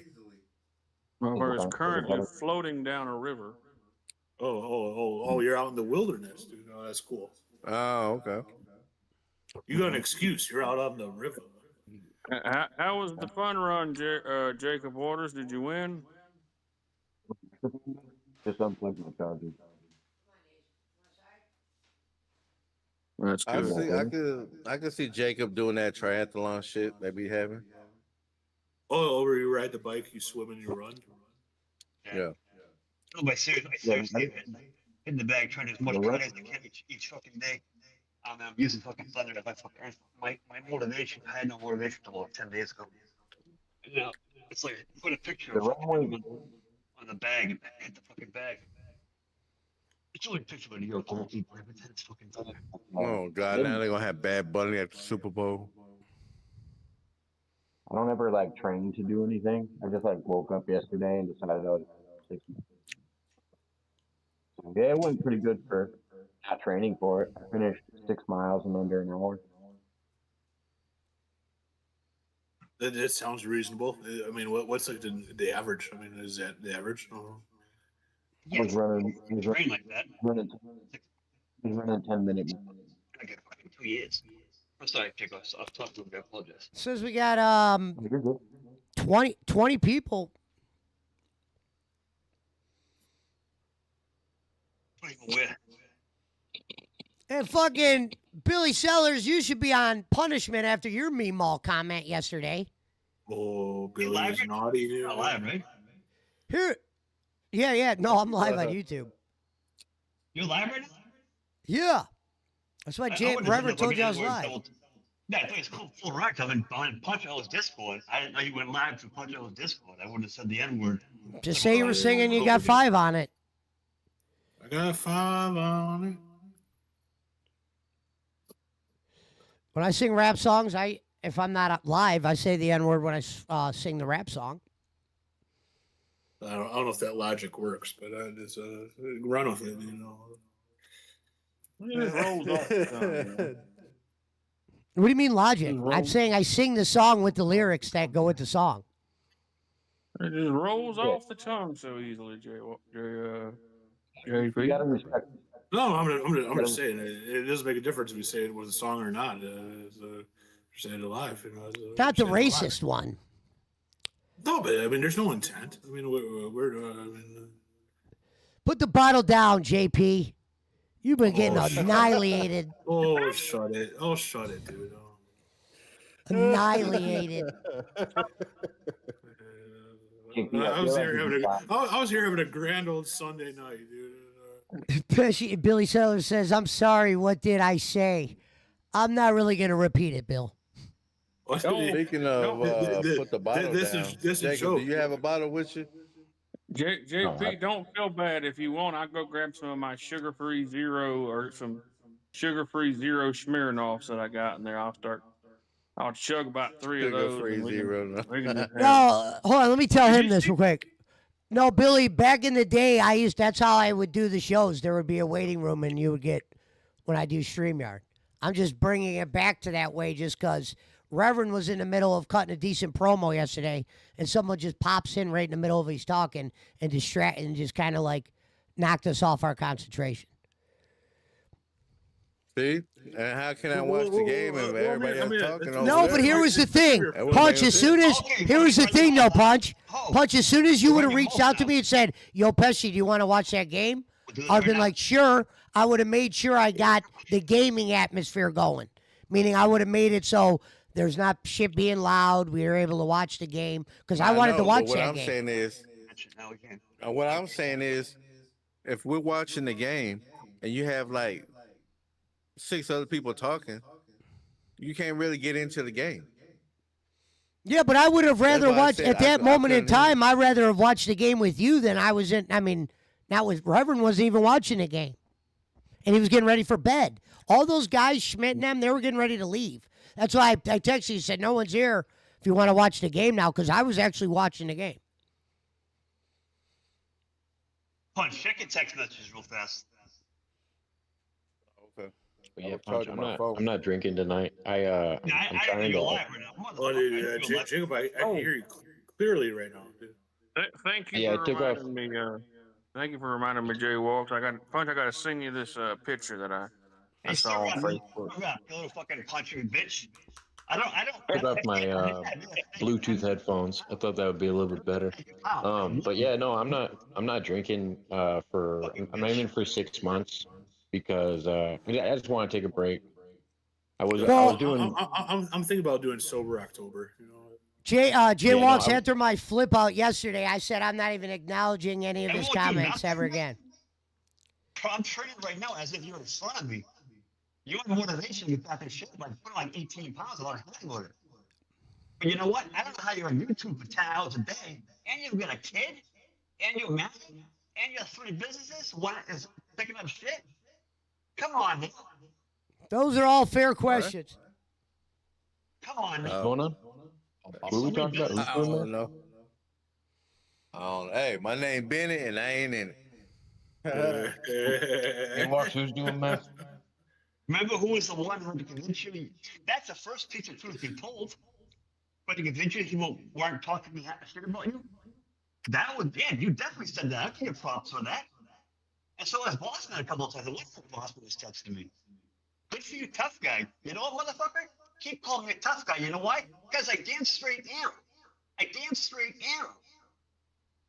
Why don't you tell people when I was pissed off one night? I went to a bad part of town. I took a picture of where I was, and I'm looking for 4 guys in a car because I want to take all 4 guys on. Because when I lose, it's 4 guys versus 1. I don't mind losing to that. I ain't looking for one fight. I want 4 guys in a car who are drunk. Why don't you tell people that? Why don't you tell people when I'm mad and I'm upset and I'm depressed and I'm fired up, what I do? You might try to calm me down. That's a good friend. But what do I do? That's a tough guy right there. Is it immature? Is it stupid? Damn straight, damn skippy. I got 2 adult kids who would miss me like a motherfucker if something happened to me. But when I get mad like that and I can't clear my head, you've been a good person. You haven't talked me out of suicide, bro. I point blank said I ain't suicidal, but I'm mad. You just sent me no cameo, bro, to pick my spirits up. You just Shoulder to cry on. And Jake Hudson and me and Pesci. You just send it to me. Don't make up shit like that. Okay? Don't be telling me like a CTE. You go to CTE till after you die, bro. And you want to talk about screenshot conversations? You want to talk about dead accounts? Family members? You want to talk about shit that I said I would never do because I'm a fucking man of my word? And I'm getting fucking fired up, bro. I would never get personal with you, but I'm pretty close. You know what? I feel like telling Rome. Rome, was there a dead family account made after you? Do you want to know who that was? Schmidt or Pesci? Pesci, did your mom pass? Do you want to know who made that fake account? Do you want to know? Maybe I'm talking to him right now. You want to get personal, motherfucker? Kid called me a tough guy. I love it. My ego goes to the roof. I might go out now, say fucking stream live to a bad part of town and see who wants to fucking take me on because I'll have tears in my eyes. Those aren't tears of sadness, bro. Those are tears of anger. Those are tears of, you see my eyes? So I look scared to you, motherfucker? That's how I roll. I give you a shoulder to cry on. And sitting there, I love that. I love that. I love that. J-Walks, I got a good story for you, man. Please, bring it, son. Yeah, I was live streaming after I crossed the finish line, and I looked into the camera and I said, "This one's for J-Walks," and they gave me a medal.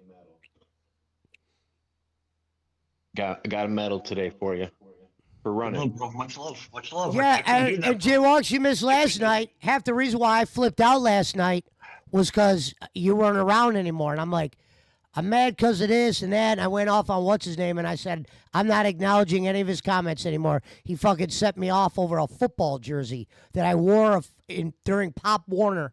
And I'm like, this guy's literally going back. This keeps bringing this jersey up to where I had to go run and grab it in my room and fucking hold it up in front of the camera. And I fucking lost it. And I said, you know what, going forward, people don't make me get that angry. He's the only one that's able to do that at times. So could Boss Man, but mainly him.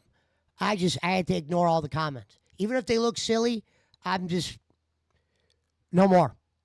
I'm keeping my foot down on that because I'm not going to get mad anymore.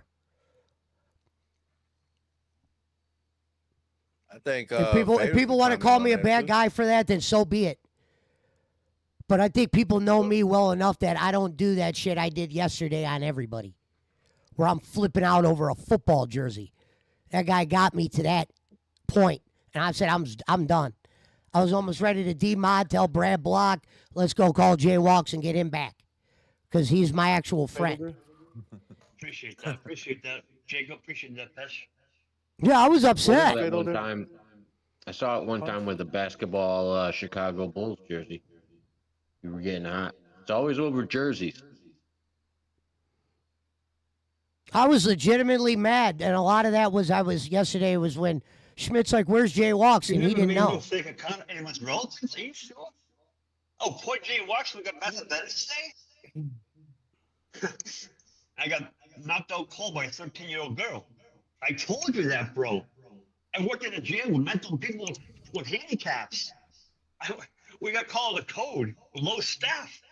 What do you want me to do? I got kneed in the side of a temple and started puking on her belly. It's on camera. You know why it's on camera? Because they got cameras there and she was about to try to escape because they got the keys. I'm glad it was on camera because my 12th documented concussion. How many concussions do you have, bro? And I ain't saying because you picked up the fucking shit pail and you fell in the fucking mud and you hit your head in the fucking hoof of a horse. Don't be a bitch, bro. You couldn't do what I've done. You couldn't have dealt with shit that I've dealt with. You're gonna tell people stuff. It's like Eminem when he rapped. He spit it all out so the guy couldn't say shit. That's all you know, bro. Stuff I told you. I'll admit to it. Yeah. I didn't know we were live. It's kind of funny how you knew Joe Slack was, though, right? What you drink at home, Skillet? It wasn't Harry. It was me. It was me. I'm sorry. When I call you son, hey, Sally. You are my son. I fucking punish you and put you in the corner for being a bitch. I didn't raise no broad. So you are. Since Jacob was the last person to come in here. Nah. I was saying since Jacob was the last person to come in here, I blame him for all this arguing. I appreciate Jacob throwing solid words at me, bro. Kind of like when I blame JP. I don't even know what we're arguing about, to be fair. Who are we mad at? I know. I just said, I don't know who to blame when I say you're the last person that came in here. So I like, gotta blame somebody. Jacob, sometimes you just walk into the shit, you know, and see what happens. You know? Nah. Right. Yeah, who are we mad at right now? JP's fault. Who are we mad at? I'm not fake, that's all. I'm just not fake, Thunder. I'm just not fake. Yes, we were close. We were tight. I only blame you for crown losses. And I liked you. I said I liked you. You said too much stuff and what you're drinking. Robert Sampson 6 shows tonight. Bro, here's the thing, Jaywalks. The way you got angry, I got angry like that last night and before. Fatal's got angry. It's like, dude, Why is he still here, bro? this guy would tell you it's us. It is legitimately us. But if it was us, how come we have access to the VIP room? All you need to do is apologize, man. I hope you call me a liar. Last night, the first thing that dipshit fucking went to was, "Oh, you just blow too much dope over there." Blow too come much on, dope. guy. I always said, Come bro, on, why man. can't a guy that blows dope have an opinion about something? I blow dope from sun up to sundown. Check my resume. I'm not like, oh, fucked up from dope. Let's be real. Everybody warned me about telling you, giving you a Discord link. You want to talk about Right, being Discord. fried, Thunder? I didn't even Right, work my Discord whole link is fucking life. fun. I didn't need to work. Why he blocked me on Facebook because apparently I smoke too, but then talks to me every day. It's like, dude, what are we doing It's right the now? it's the That's to- fine, bro. it's So the I way to deactivated attack. my It's the only way. And he It's got the only so thing to upset that I attack thought I us. deactivated him. Because here's the Deactivated thing: him. what I notice, somebody that doesn't blow dope, I can see how they look at dope smokers as stoners, idiots, whatever, and that's fair. But at the end of the day, it's not like you're, it's not like I'm smoking weed and I'm doing shit on weed that I wouldn't do when I'm not high.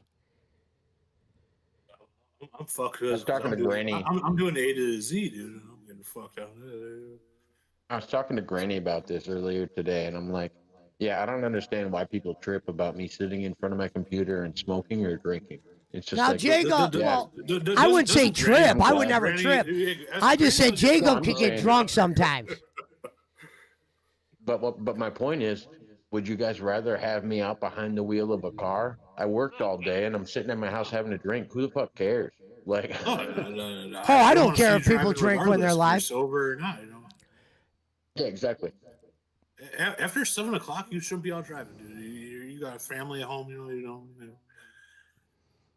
Yeah, I went to the Yeah, casino in yeah. Roman the other day last night and fucking lost a nickel. I'm fucking not going back there for a while. That the son of a casino. bitch. He convinces me to go to the casino at midnight. He goes, "It's great going up there at midnight. You don't get bothered by your phone." It's all Asian people there. Well, they do have an Asian room there. Oh, they have their own room there. They got a room called the Asian room. It's mainly Baccarat. Oh, You guys put them in there. Yeah, they got That's kinda- downtown Cleveland has a Chinatown. There's a decent amount of yeah. you know. Any major city has a fucking Chinatown, dude. And they love gambling. No, I don't think we I do. didn't say it, but yeah. I don't think we do have an actual Chinatown here. Oh, I'm sure. Well, Dallas, I'm sure has a Chinatown. Nah, not no Chinatown. It may be like a district where a few Chinese live. A community. You know, it's like a. No, but it's like, bro, I've seen Asian people, but like you hardly ever see them anywhere. Like, you know what I'm saying? Like, Well, I I can't used to. remember last time I seen a Somalian. I lived by a college, so yeah, I definitely saw hella Asian people, but they're mostly fucking Koreans. I don't think they were really Chinese people. So Punch. Punch, Yeah. I didn't even get to tell you what happened to me the other day. I was telling Pesci and them, but you weren't in here. We went to Whole Foods looking for some chili sauce. And I already know where this is going. no, we were looking for some chili sauce. And I'd never been in Whole Foods before, and I went up there and I asked the girl, and I slipped up, Punch. I had a Mimo moment. And I said, "Where's the Oriental seasonings?" Oh man! Oh And god! she looked at me like I was crazy and didn't help me. I ended up, I told her I was like, I need to find the Japanese chili sauce is what I said. And then we ended up finding it, but she looked at me like I was crazy, and I was like, "Oh shit!" I said, shouldn't have Some you people are asking just about meant for the security. chat.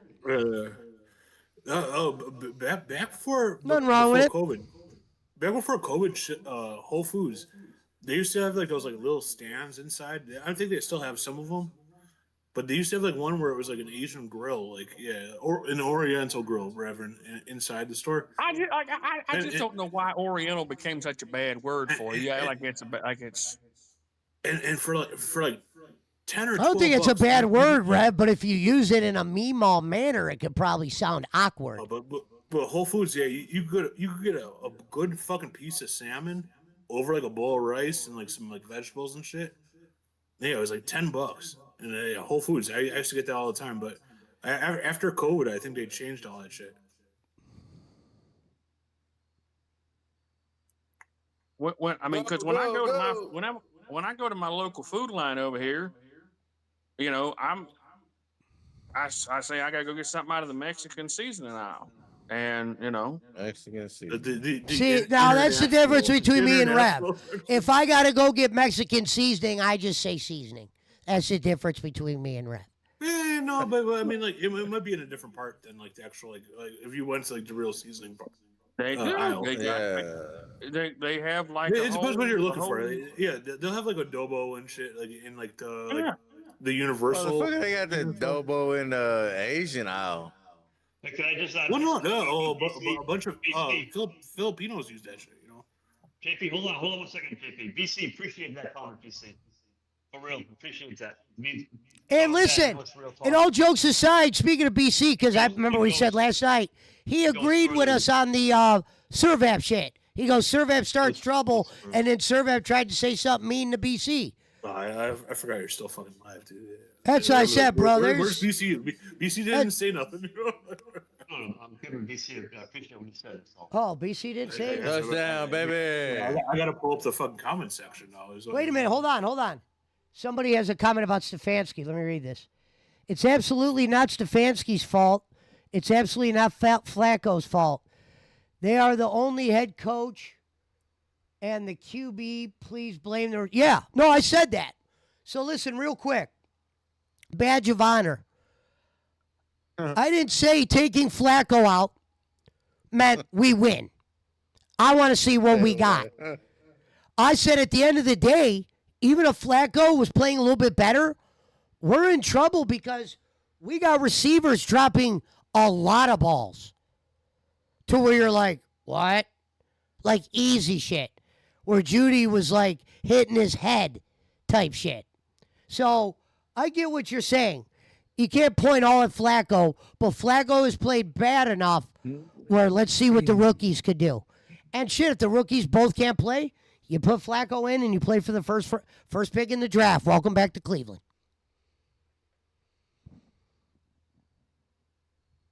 Servap, who remember when you were scared of Doyle? Who taught you how to verbally protect yourself, and who said what to do physically? The point where I said stop talking about him because I'm not scared of him. You're not poking no bear. He's got a problem with you. You deal with it.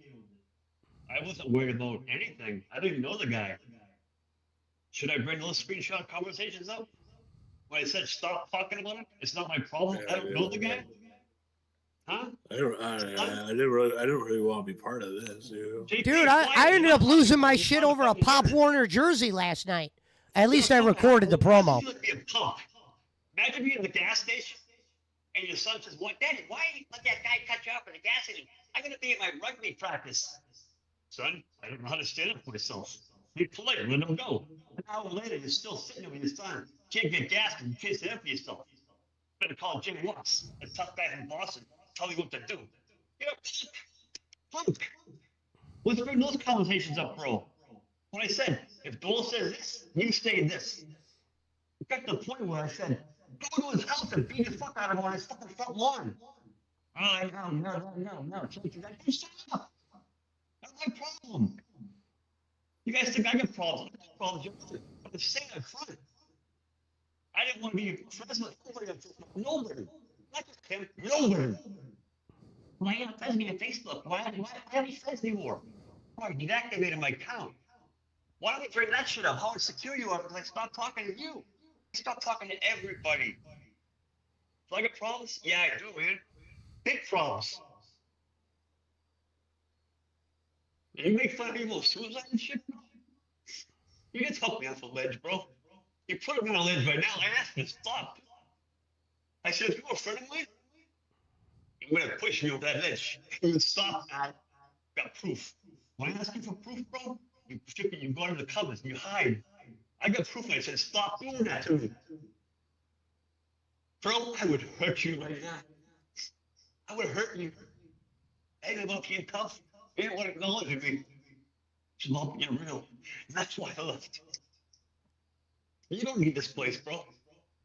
You don't need this place. I do. Just know tonight when you go to bed, you tuck your son in, you give him a kiss. Maybe I'm his daddy because I'm your daddy. I am a tough guy. And I don't care if it happens to me. You can't handle yourself. You need me for help. But if you were in front of me, I would make sure your fucking face is rearranged. That's how much I dislike you. And I did like you a lot at one time. But didn't I bring you to this board? Didn't I vote for you? Punches? Pesci's? I did like you. You fucked that up. Big time.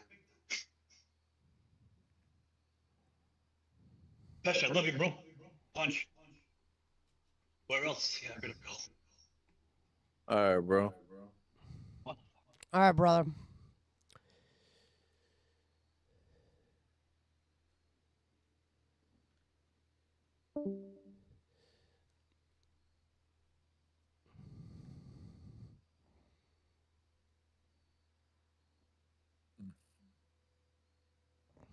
What's the spread again on this? 6.5? Yeah, Green Bay was giving up 6.5 on this one.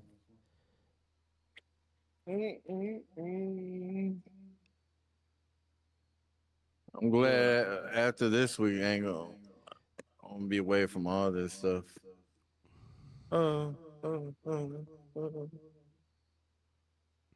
Boy, start school on the 11th. Let's go, baby. How long is the program? I probably ask you every time. I should be through November 9th. Oh shit! So yeah. How about I say after? I'm sure you got to do like just a little bit, right? Where you have to like team. I know you don't want a team drive, but. Do you have to do like a little bit as like a team drive, just like before you get your like full fucking? No, you just do the test, and then after that, you do a driving test. Right. Yeah. You take the written test. That's why after this week, I gotta start studying on it because that following Saturday after this week here, that following Saturday, I'm gonna have to. That's when I start class on the 11th. And all the way till November 9th. And I'll probably be back around that time to fuck with y'all. Well, other than that, yeah. I'll be At first, in class I was like, "Damn, 7 Puncho to doesn't." 6. I was like, "Puncho don't fuck with me no more. I haven't seen him in days." Nah, I gotta get prepared, bro. I'm about to start those classes. That's it. Yeah, you gotta study up for it. Yeah. And not only I haven't done it yet, but I'm like I gotta get in that mentality. Like not even is like you gotta study before you even do like the actual like fit like the like. Well, I want to be ahead of the game before. Yeah. Do it on my iPad or whatever the fuck. Take the test on there. Yeah. I mean, not to sound like an idiot, man. I don't even have a real driver's license. Like, and I'm trying to get it, and like I've been doing like the practice test just for the shit. Like just to do like the actual dumbass test. Like.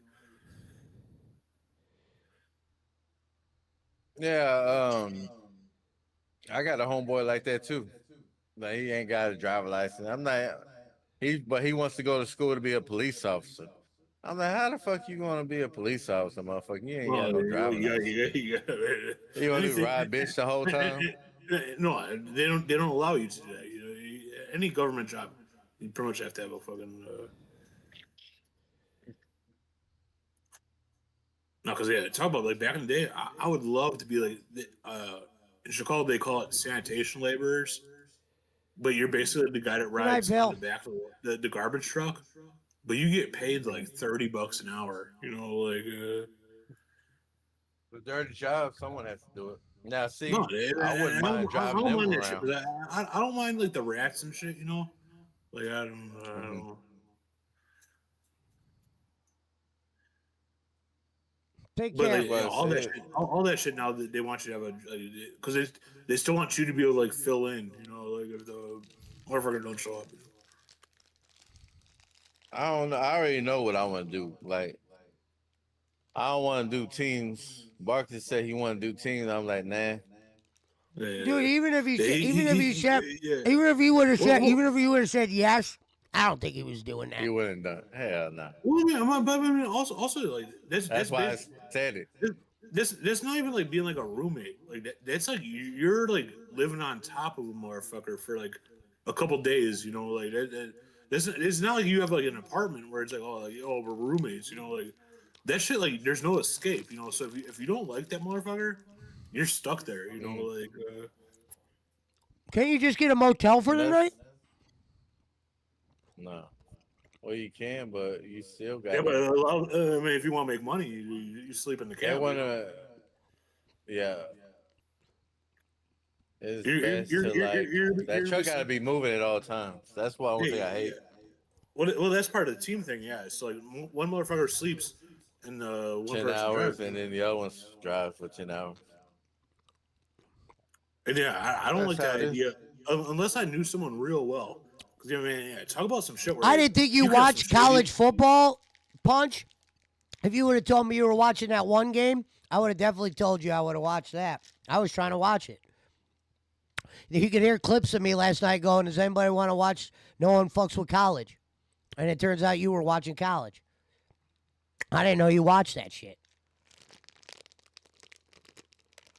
College different NFL. That was just a good week of college games. But I think let me see, But UFC's on this Saturday. I saw Let's that see. Notre Dame Arkansas game, man. Oh The man, that guy's shit was fucking ass. leg getting fucking fractured, dude. You saw that Florida State game? I only seen the highlights when they stormed the field afterwards. Yeah, and they it's like they ran over that one guy. No, yeah. I'm like, huh? Uncle Liv. No, man, I love college football, but I don't really have a team. Like I guess I'm more like Texas A&M because I mean I don't have no Illinois team, you know. And most like goofy white boys like in my area, they're Notre Dame fans. You know, I'm Tomorrow I not a wanted to Notre see Dame fan. a little bit of the football game and a little bit of the wrestling. See, I have a setup to where I can watch both. I'm not a one-screen pony. They had wrestling yesterday. Collision. No, Collision over there. There's wrestling. I said for Monday. Monday, I want to check out Oh. one of the Monday night games and have wrestling on in the background. I got you. And that's only because a couple things are supposed to shake up. NXT just had a pay-per-view, and your boy Ricky Saints just got the NXT championship off of Oba. Oba Femi's about to get the call up. About to see Oh, him wow. on the main roster. He lost to Ricky Starks. That's a big win. Yeah, he lost. When to the Starks. fuck is Blake Monroe gonna get a dub in that fucking shitty ass division? God damn, they just buried that bitch. The last NXT they had all the TNA guys on there, and one of my favorites is Mance Warner. I don't know if they still call him that in TNA, but Sad part is I really haven't watched wrestling in weeks. if it's shit I want to see, I'll watch it. But yeah, I don't watch it just casually no more.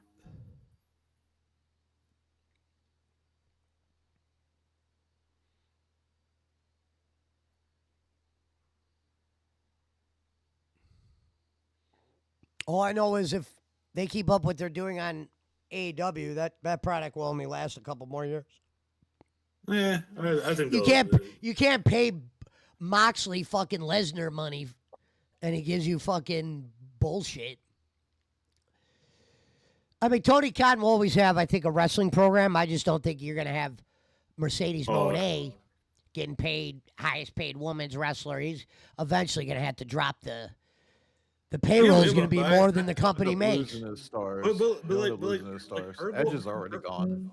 Like Monet going back to WWE, like I don't really see happening because like they run. Like, talk about running through fucking bitches, dude. Like they'll bring her back for maybe like one little run. They don't know how to book women long term. True.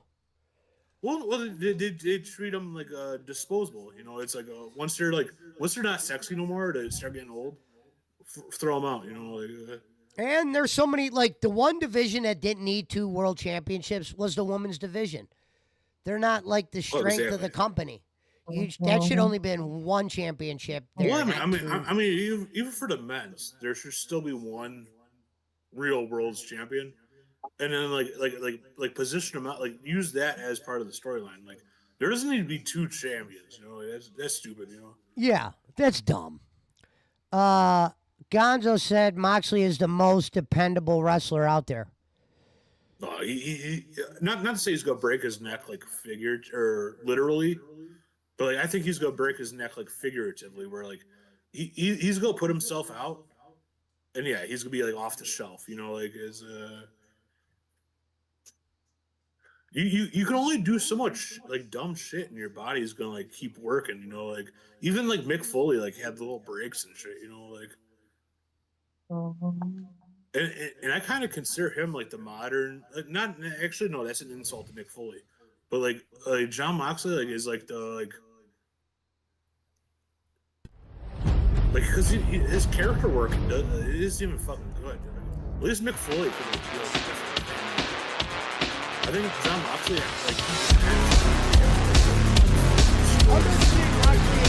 like a good guy to have on your wrestling company, but they kind of he kind of didn't really do what I thought he would do in AEW. Cut a good promo? No, you know, like is his character like his character is like stale? I think already, you know, like. And he fucking made out with a wrestler as one of his moves. That was kind of when I was like, yeah, I'm not a Moxley guy anymore.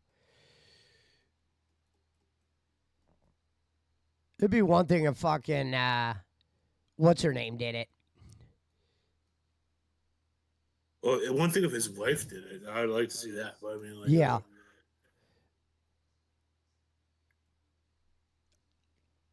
He's a bit dumb though, says Gonzo. That's why. No. I kind of agree with Gonzo. Cornette calls him the plumber. No, man. I saw John Moxley before he went to WWE, and he was like an independent wrestler. It was that shitty ass, like not even say it's shitty. Because they had like good wrestlers, but like the like IWA thing, and like John Moxley there, yeah, it was like he was like nothing special, you know. John Moxley had a good debut on AEW. It was a decent debut episode. I remember watching that one. They were fresh too out the gate. AEW, they were very new. What they relied on that? I mean, they had Cody. They had like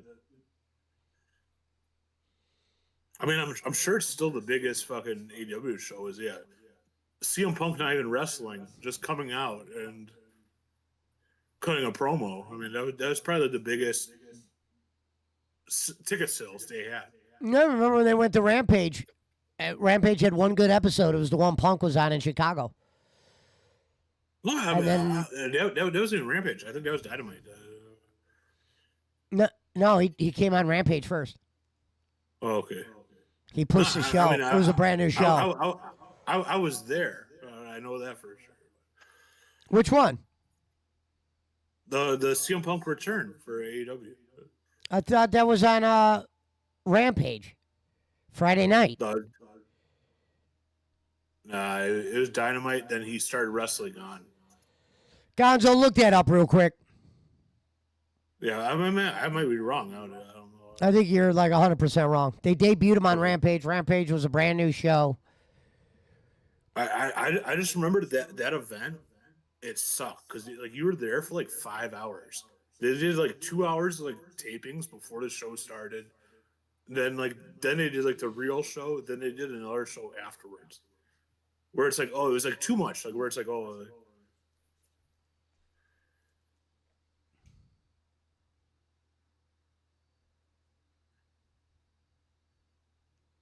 Two football games on tomorrow. 'Cause- Gonzo said, 'cause do it was what? that Gonzo, the- I it was said, at look the up United- CM Punk's opening night on AW, see if it was Rampage. I mean, it was at the United Center. So it was, That I know, obviously, yeah. Punk Rampage debut, yes. I remember JP was there and didn't know it wasn't a Dynamite. I watched it on TV. well, I don't know when they aired all that shit either. I thought that was live though, and it definitely wasn't a Saturday night. I don't think. I think it was live. I think the first episode of Rampage ever was live. And it was a Friday night. They thought Rampage was going to have some, I don't know. So they had Punk come out.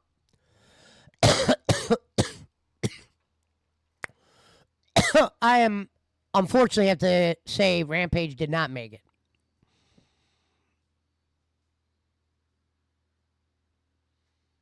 I'd rather watch Rampage over SmackDown. Rampage and Rev's Pool had about the same ratings. Wait, Rev has a pool? Shit, man, Rev, you never invited us over for a fucking dip, dude. That motherfucker, especially dip. He done dipped out mentally. That motherfucking la la land. About 3 pills in. Gone. He's over there dreaming about him being in the Oriental aisle at a. Yeah, I'm here. I'm here. I'm playing Far Cry. I'm here. Far Cry. Yeah. I told you, I said that earlier. You and I Pesci? told you that earlier. Paul just said he's playing. Dude, the reason why I wanted thought you to. you were saying shit because y'all were playing that, because y'all played it before, and he just flat out just stopped playing it altogether. I wasn't doing shit last why- night. I was going to say we could have pulled up that one game and see if it was worth playing. The one we got on Steam. I don't know. I don't. One. What game? Me and Punch bought it. It was some cheap game, but it was co-op. We were just buying random co-op games. I forget the name of it. Oh. It was maybe Beyond something or something. Hopefully, it's better than that damn one where you're freaking running from the zombie person. I never got into that. Y'all tried to talk me into it, and I'm glad I didn't. No, we tried it. I never played it, and I wanted to try it. It doesn't hurt to try shit. There's one on there called Peak. A lot of people play that one. That one looks hella fun.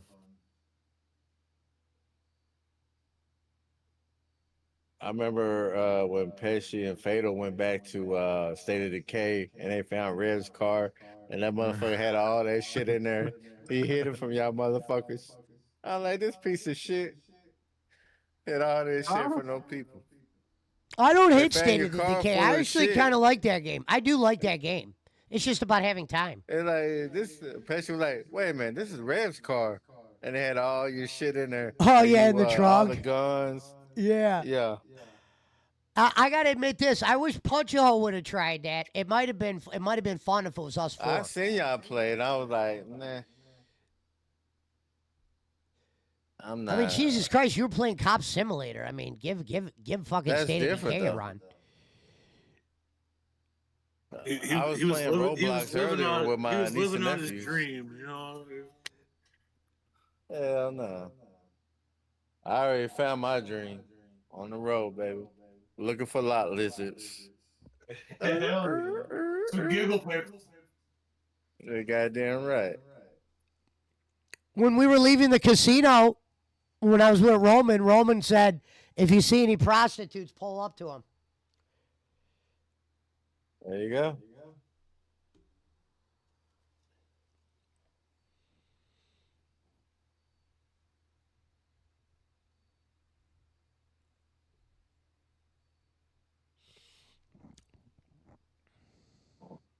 Is Dallas still covering?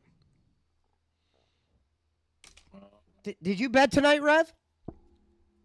Yeah, Dallas is still covering. Not on that one, no.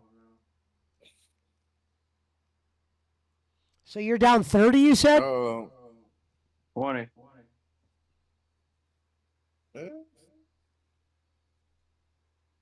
Braun Strowman's going to play the new Jason Voorhees in the next movie.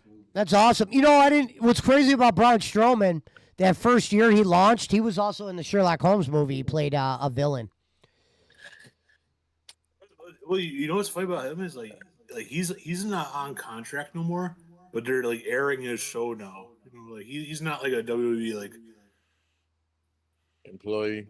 Yeah, like but now they're airing this show. Like he filmed for him because he's doing like a food show, It's a sad Guy that Fieri, you know, they could have done more with him. That he got misbooked, and then McMahon let Lesnar pretty much bury him in that one match. What? Yeah, definitely. I mean, I think that he was getting paid probably like a little too much money that he was probably worth, you know. And then like they brought back all those guys, where it's like, oh, like they can't afford. They're trying to keep payroll, you know. Like, I wish that I could have sent that. oh, sorry. No, you go on. I'll wait. No, I think WWE at this point is like the greediest it's ever fucking been. You know, like.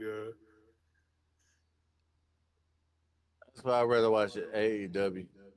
Not NWA. I couldn't get into NWA, and I'm very limited on NXT and TNA. Like maybe if other people are watching it with me, I'll watch it. I would never watch it. I only watch NXT because I get that like on like basic cable, like on the TV. You know. I only watch it for the hoes and their botches. This shit's on WGN. I see it. Yeah, I used to miss WGN down here because we get the Cubs and the Bears, and then now they just made it to a premium channel now. I'm like, fuck out. No, it's funny. Like that shit. Like I never realized. Like, because it's all about money now. Too. A guy I met in like a wrestling group that I used to talk to and shit, and like the guy was like, oh yeah, he was from like Louisiana, but he was like a huge White Sox. Like he was like a huge Frank Thomas fan. And I was like, dude, like, why are you a Frank Thomas fan when you're from like Louisiana and shit? And the guy's like, oh, we got WGN. Like, I never realized how far that shit went. You know, like. Well, it's kind of like Madison Square Garden, MSG. Well, especially a lot of those teams. No, the Yes Network. The Yes Network. Oh yeah. Well, the Yes Network, WGN, and Yes. Well, Yes Network used to be Madison Square Garden TV. Oh, okay. I didn't know that. No, but I'm not. Yes Network you have to pay for, and like the new Cubs shit you have to pay for. You know. I'm not getting that. I'm not paying for WWE pay-per-views. Fuck that. Not me either. I won't either. That one link that Jay. You're paying 30 for the ESPN Plus. Yeah. I don't have ESPN. I got Zuz. Punch. I would rather get Zuz and just get everything at that point. Yeah, but you ain't gonna get wrestling on Zuz. I think you probably will once they put it on ESPN. Yes. No. Yeah, what's funny is I watched the Browns on Zuz because my YouTube trial ran off, and I was like, fuck it. You're right. When's the first paid pay-per-view? They've already did it. This John Cena, Brock Lesnar was the first ESPN pay. How'd y'all watch Retropalooza? I watched it online after the fact, but I didn't. For starters, I didn't watch it, but I tried the link that Jay Walk sent me, and it worked. So I had it on. I wasn't paying attention to it, to be honest. I missed the AEW show completely. Well, the AEW, I feel like you can always get like solid AEW streams. Like those are always good. You know, it's like some of the WWE streams, like where it's like they're like hit or miss. You know. Well, like illegally streaming. The WWE streams back before all this shit, they were all on Peacock, so you get that steady. But the AEW streams were always hard because You know, it says got shut down. You got to switch servers and shut down. Well, now WWE, I think they're doing like that, where it's like certain ones are like Netflix kind of. Some of them are ESPN. You know. If you look up my homeboy, he gave me the tvpass.org. That's a good one. Oh, for streaming.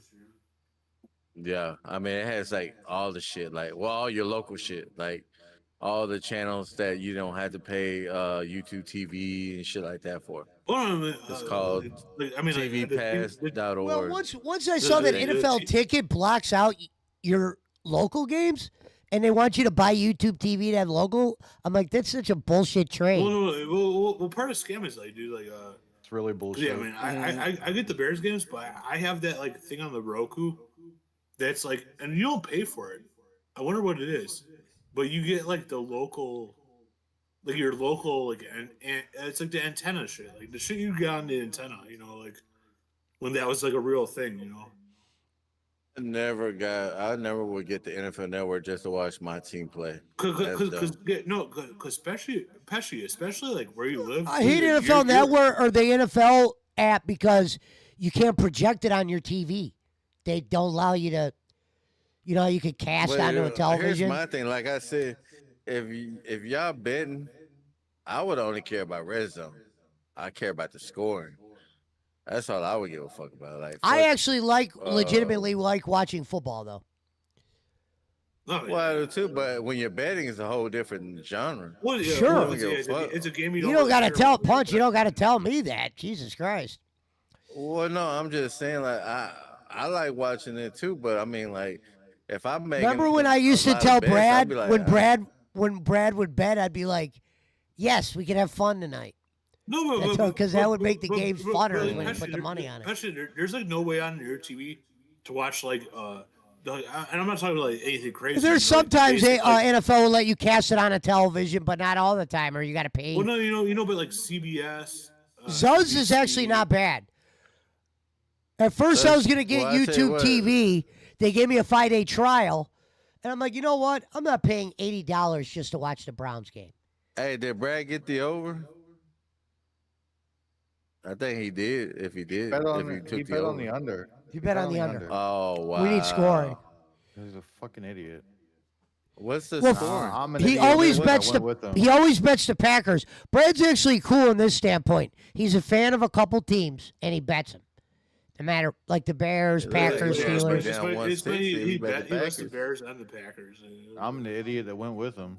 He got lucky. He wasn't up for the Steelers game this morning because he would have bet the Steelers in London, and they. If it's minus I forgot. 6.5, Fatal bet Minnesota. So thank God he didn't see that. And he took the under. What's the under then?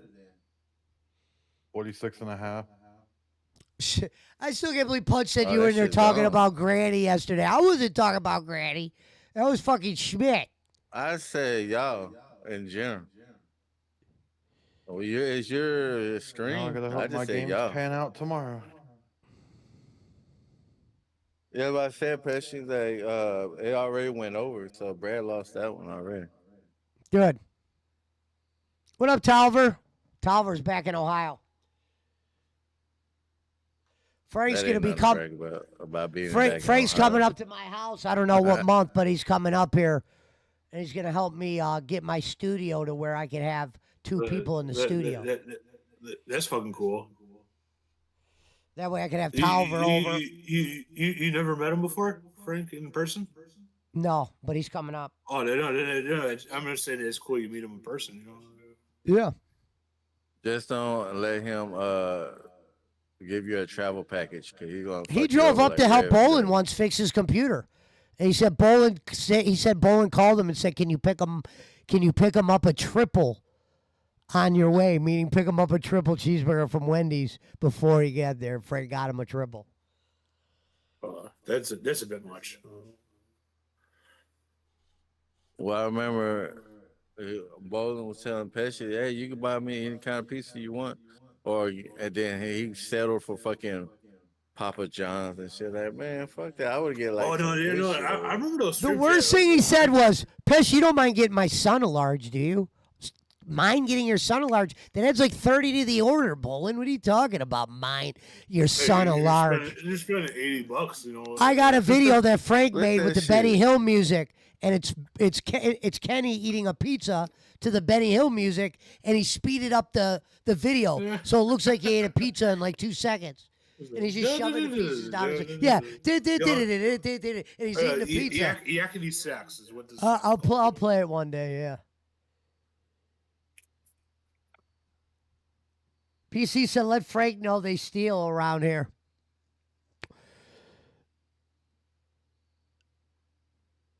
People steal wherever. That's not. No, the reason why PC is saying that is because my mechanic walked up to my house and knocked on the door, and he goes, "Do motherfuckers steal around here?" Because after he left my house, he said somebody ran and grabbed something on his front seat. He goes, "Do people steal around here?" And I go, "People steal everywhere. What do you mean? We're in the fucking ghetto." We're in the ghetto. When I say ghetto, to a guy like Reverend would call this the ghetto. A smart person would see it's kind of on the rise, but Reverend would call it the ghetto. No, dude. I know your house is on the rise. You told me where you lived. I've looked at it before. Yeah. I would call it the ghetto. I try to avoid any of those places like that. But the ghetto would be, the real ghetto would be like, that ain't a ghetto. No, Pesci in 10 years. It was when I first moved down here, they were still pulling sinks out of houses. I'm not going to say at one point it was cowabunga dude all night. And even me and Roman said we miss when the prostitutes would walk the street more. We miss those days. We like when it was a little bit wild. You know? Well, no, it's fun to have action. I don't like it getting all like proper. You got to remember at the end of the day what kind of lifestyle I lived for years. No. You want, I mean, you don't want people fucking with you. I mean, it's like that lady across the street. She was standing in the street today smoking a joint, and I've never seen her smoke a joint like that. And I ran up to her and I gave her those free pre-rolled joints, and I said, "Yo, if you ever need any," she's smoking hot too. She grabbed those and goes, "I smoke all the time." She's like an Arabian girl too. I don't know if she's Arabian or Indian, but she's good looking. Well, and those chicks only run one or two ways. They're either kind of butter faces or they're fucking fine as hell. No, her face is good, and she's got a set of titties. Right. And the girl next door, the Spanish girl that lives next door, has the biggest ass you ever seen. Punch would love this girl. The biggest head you ever seen. Schmidt. Well, man, also that's where you could tell your neighborhood's changing. I thought that's what you said about that bitch. That there's single women living in. Roman also got robbed by a prostitute. This is what happened, and I actually warned him about this. He got Adderall from his girl one night. I said, "You got to check these motherfuckers." Because prostitute? No, Roman. So, and I go, "You got to check these people. I wouldn't be getting stuff from people down there without checking shit or whatever." Long story short, he bought Adderall off a prostitute. When she handed him the bottle, he didn't even look in the bottle. He comes in the house and realized she gave him sleeping pills. What's funny is I told him to do that deal outside because I go, "I don't want those prostitutes in my house. I don't want them seeing what I do. Any business we do with them, we do literally outside. They're not going to come up to the door because Pablo was there. And people just didn't walk up on Pablo. He just didn't do that." Yeah. Hey, you don't want no shit like that, even in your house, regardless. I mean, yeah, but he got robbed by them, and I told them when he goes, "Why don't you want them in your house? They're a couple girls and shit. They're prostitutes, maybe we can hang out, get our dicks sucked." And I go, "Bro, you don't know what they're gonna. They could case the place.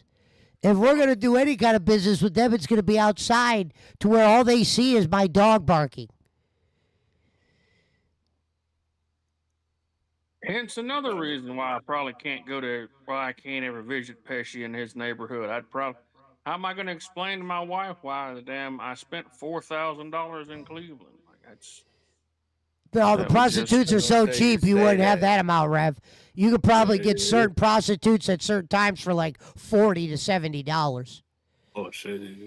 Holy shit. Now, the ones that have cell phones that you won't see I always say the The ones ones standing that on the have cell corner, phones. the ones that are standing on the corner nowadays are usually fucked up on drugs. Their phone ain't working. so All this. heroin Most fuckers, prostitutes you know? that got their shit together got a phone. They got a spot they chill, wait for phone calls. If you're standing on the corner, I'm not saying there isn't a couple I've seen on the corner that are doable, but a majority of them are drug addicts. You got to watch out for trannies now as well. Oh, yeah, there's a boatload of fucking. Oh no! Yeah, I'm not disagreeing. I was actually shocked how many people have ran with this trans shit. I'm surprised how many people ran with it. And getting a fucking street trunk, you know, the old was it not? See, Brian, I don't give a fuck if that Andrew Dice shit. Clay, you know, I don't give a shit if that shit's legal or not. Where I'm from, it'll always be something different. And that's not even a bad thing. But being a fucking transgender, that's different shit. Look right at there. Michael Parsons. Michael Parsons was real close to getting that motherfucker. He wanted to get him bad. Damn, they going for it on fourth down. Please stop. Please stop. Please. I sold a car once to a transgender, and I go, I got to ask you one question. Fuck. He goes, what's that? I go, so I get that you want to be a girl, right? Why do the hairy legs? And he didn't answer. He bought the car, but he didn't answer that. I go, so you're gonna be a girl. This crazy that you closed the deal. I mean, It's like, dude, if you're gonna play the game, if you're gonna play dress up, can we at least get the full routine? You don't got to show up with a beard and a dress on to buy a fucking Mazda from me.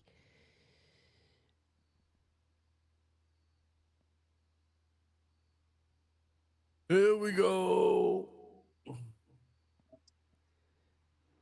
There was a moment where I'd buy Bud from, and it was a black, I guess you call it, guy, but it was really like a woman that had like a mustache and shit, you know, like, and it was always good fucking Bud, and then you just had to acknowledge them, I guess, as like a guy. So because I hate like where it's like the he she shit. So I'm like, oh, what's up, dude? You know, like.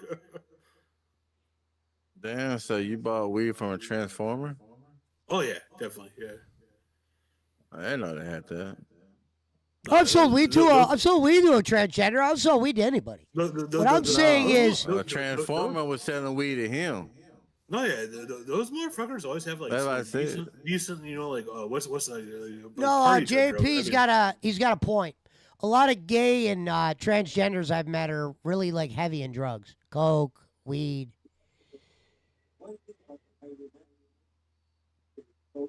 He said. Tolliver said, I'm guessing you're loaded right now. When will you go back to auction? I'm not loaded. Are you talking about cars? Oh, you probably talking about you. Oh, man, I keep remembering that you're a fucking. Get that motherfucker, man.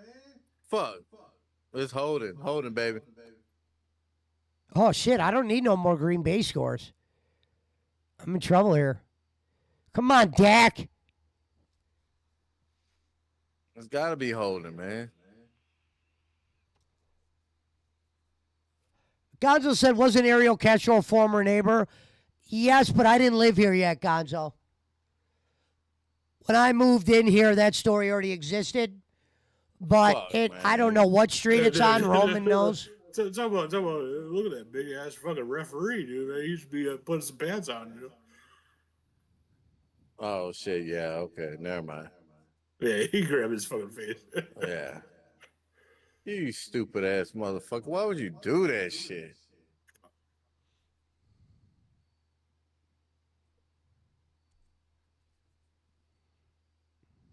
Well, he waited until he pointed it out. Then he threw the flag. What kind of Patrick Mahomes shit is this? No, punch, like, yeah, certain shit, man. Like some of them was like alternative lifestyle people, man. They might have some good shit, you know. Like, no, I just said like that. I've never seen that down here. Like buy shit from a gay guy, like weed. Maybe Well, that's how I always told there's studs people. that do I'm it. not There's against. studs I'm that not do against it. people of anything. I always say you can't afford to be racist. You can't afford to be a phobia guy. If you're a weed dealer and you know someone that buys weed, if they're a transgender, they're gay, as long as they're good business, I'm doing the business. But we're talking about the person selling it themselves, though. We ain't talking about the buyer. We're talking about the No, seller. yeah. I've been on the other end of fucking bud and some other You're shit. like, and he's like saying some savage shit like, "Hey, what are you trying to get?" And just that nasally voice. Oh my god. No, We gotta get the clip of what we gotta. I'll have to make it up, but you guys gotta hear the fucking clip of Billy yesterday. Not only did he drop a Meemaw thing, he was talking about how he's dangerous with a gun and he's one hell of a shot. 2 trespassers broke into his yard and he gave him a warning shot. And I go, "What'd your parents say?" And he goes, "They just laughed." And I'm like, "So you fired a warning shot at 2 trespassers and your parents only laughed at it?" I'm like, "Damn, what kind of neighborhood you living in?" That Billy, he's always shooting his gun off. Old Billy boy just blowing. Yeah. That's why in Discord they have that honey, wild he's Bill finally picture. using that gun they gave you. No, but think about this: you're a parents, and your kid's kind of a slower kid. No, but and he just grabs a pistol and fires it at 2 strangers in the yard. You might not laugh first. You might be like, "What the fuck you doing?" They're gonna lock you up in the loony bin. I don't want to say like what I want to say because I think we're fucking still alive, you know. But I told him to his face I didn't believe the story. I told him to his face. I think in certain part of the country, like having a gun. Oh, it sound like some real shit. It did. Is much more acceptable than like my mom would never give me a fucking gun, you know, Oh my god. Like I think there's certain areas of the country where just having a kid, like part of the kid is like, oh, you give them a gun at some point, you know, it's like a rite of passage or some shit, you know, Oh, that one is a Cowboys win. Yeah. Not to say, I mean, whatever. Billy has a gun. That's fucking cool. I ain't going near Billy's house, but I mean, I don't know. I think he's blowing smoke up, y'all. You think this motherfucker walking up to the gunsmith, gunshot, telling him what kind of gun he wants? It doesn't work like Well, that. Punch, that's why you got to watch the clip because I'm breaking it down. I'm like, so let me get this right, Billy. 2 people walked in your yard. You told them to leave. They didn't leave. They said, "We're not leaving." You went and grabbed the gun. You fired off a shot. Your parents started laughing. And the people ran to the car that they had parked in front of your house? What were they stealing from you? And he goes, "I got TVs and speakers out in the garage and shit." And Schmidt's all hammered like, "Yeah, you Pesci, you know when you got like a outside where you hang out." It's like, Schmidt, I get it, man. How drunk are you? I mean, it's a different world than I It was entertaining. That's what I said. If they're going to tell a story like that, let them tell it. Let them giggle pickles. I mean, I think Schmidt tells some tales, you know, sometimes, you know. Sure. He's a heavy drinker. Most heavy drinkers got a story to tell. Might not be true, but they got stories. I don't think I ever tell you guys really stories. You know? I said his Yeah, grandfather Red did. was inebriated when he lied. Well, I know lied, but when he was telling those stories to be funny, he said, I don't know if Red was drunk. Here's the problem when you say you already tell those stories to be funny. When they're found out to be a lie, it's the funny story becomes a sad story. Well, you lose credibility of when your truthfulness and. Well, I'll tell you this, because at one time, I looked at Rev the way I look at myself. I'm like, this is a pretty stand-up motherfucker. I never thought he would become Tall Tale Rev. I was shocked about that. Rev's over there in La La Land, you know, just But some people are. I'm in the Some midst people of a are. battle right now. I hear you. I'm here. I'm in the midst of. I'm in Oh, the that's midst of right, trying you to get son of off a this bitch. island. You off tomorrow. Fuck you. I'm off the Oh, next 2 more days. Then I'm gonna go what's back to wrong? work You till got Fuck Wednesday. vacation? off. It's not a And holiday, right? one thing you said that was silly, Rev, is when you go, I didn't want people to look down on you. You said that. Meanwhile, I'm hanging out with people like Jake Hudson at that time, Giggle Pickles. Why would mate. the clowns look down on a guy that's got a job? That never made sense. And they're begging for money. Well, We you had know, at one mermaid point, around. I did have several jobs. We had blind I was in- rednecks around. We had Jay Ward. Look, it says you'll miss Boise State, Notre Dame, the Patriots. Where's the damn got- helicopter? I got rid of that Now shit. to keep your channels. KeepYourChannels.com. Because one of those contracts. Oh, hell, I got to get in the helicopter. I like This how is local TV. I like how what's his name said. Pesci always calls BS on those guys from North Carolina. No, Rev admitted to some things, and we appreciate him doing that. I've never accused Rev of something he didn't say that he came and told us eventually he didn't do. I don't know if Rev actually burnt up $600 worth of biscuits. Yeah, I said but I it think he was a funny exaggerated story, on though. I like that the story. biscuit price Because because they wouldn't. The realization is they don't put people in charge of shit that costs a lot of money on your first day. unless I'm they still know. going to say the fact that they got rid of me because I was one of the few white people there, and I think I was the only male. You're a Caucasian. When that was going on, Rev also had a story that they weren't giving you enough hours. Well, they fucking Well, that's probably after he burnt the biscuits. See, the mob story was great because it was real. The TSA agent was more like, what? But meanwhile, Rev didn't even really know what a TSA agent does. He'd be like, what'd you do today, Rev? And he'd be like, I put some fucking watches in the...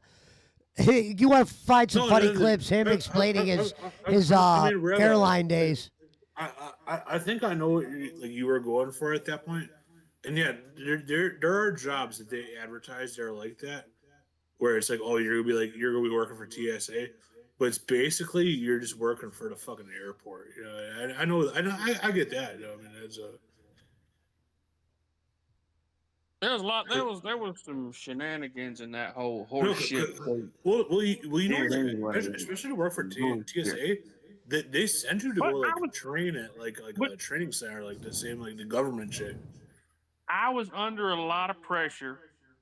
Oh, you needed a job, dude. I was under a lot of pressure. There was a lot of animosity and a lot of hostility, and quite frankly, a lot of bitching. Yeah. And you want to get a job as quick as you possibly could. I remember when my girl didn't want me selling drugs when I got out of prison. She wanted me to work a normal job. I had to get several jobs.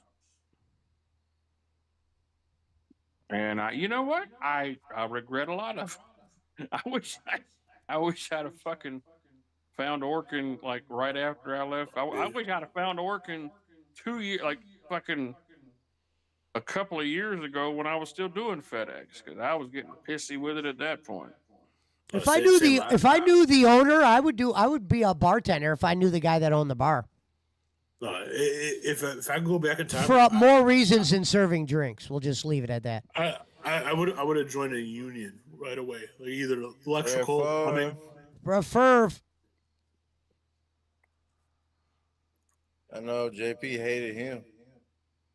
Take it back. When I was a little kid, I was a big Brett Favre fan. Where like people like remember my dad's like, "Oh, the boy ain't right," you know, like. I liked Brett for his final years. I was rooting for him when they would be like, he's not going to be able to come back, and he'd come back and play for like the Jets. Remember, they're like, Brett's throwing at the college again with the kids, and he was throwing the bombs to the younger dudes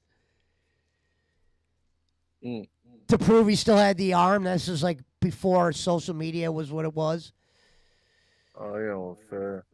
Oh, but before the Vikings, or what? Like when he was the Vikings? No, remember when he was about to retire, And they'd be like, is Brett coming back? And they'd show him throwing it like Oh, yeah, colleges. yeah.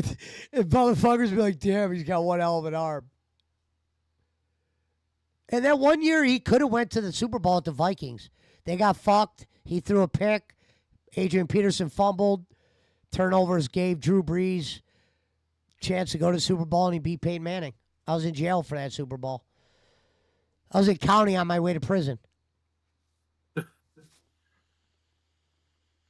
What's crazy is you'll remember the Super Bowls you watched in prison. Oh, Now, so, I will say this about prison. Watching sports is great because people are going nuts and they're into it. There's gambling going on. It's like the only time where people don't feel like they're in. When the NFL was on or they'd had the NBA games on, it was the only time we didn't feel like we were like, you know. But I have a homie. And there'd be people that hate the Browns in prison and people that don't. And you hear people like, fuck Cleveland. I'm sorry ass bitch motherfuckers. Yes. A lot of N bombs going off. Reverend would have not Brad had fun gonna there. be down 160 probably. Yep. He lost the over. He's going to give me 160, and this is what you're going to say. I'm done for a little bit, dude. And I know Fado and Rev happy to hear that. Stop fucking over the games, Brad. Motherfucker's gonna put it all on the Broncos tomorrow night. Watch. No, he never bets Denver. Oh, yeah. That's the one team he doesn't bet is Denver. If he did, he'd bet against Denver. He hates Denver teams. Oh, maybe he'll bet again. Well, that'd be a good bet if he'd do it. Fucking take He the Bengals. loves Chicago, Green Bay, Pittsburgh. And the reason why he likes Green Bay is because he liked Aaron Rodgers. But what's funny is Rodgers ain't there anymore. He went to Pittsburgh. I think And, they did confirm that Pittsburgh's this is always a Rodgers' solid last team to bet. They're a good team to bet in the betting world.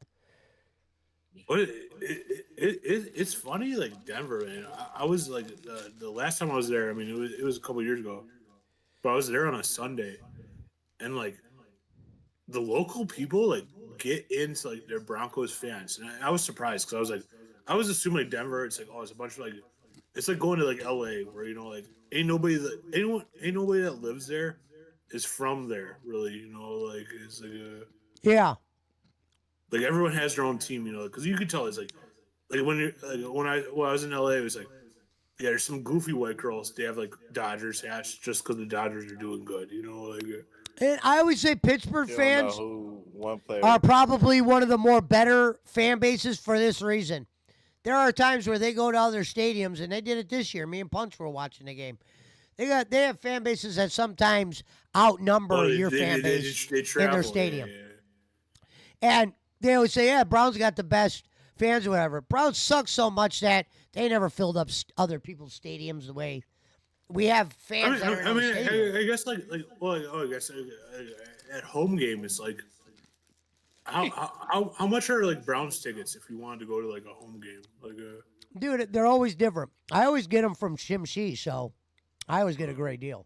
Depending on the record. what's the cheapest is like 80 to 100 probably. Yeah. Yeah.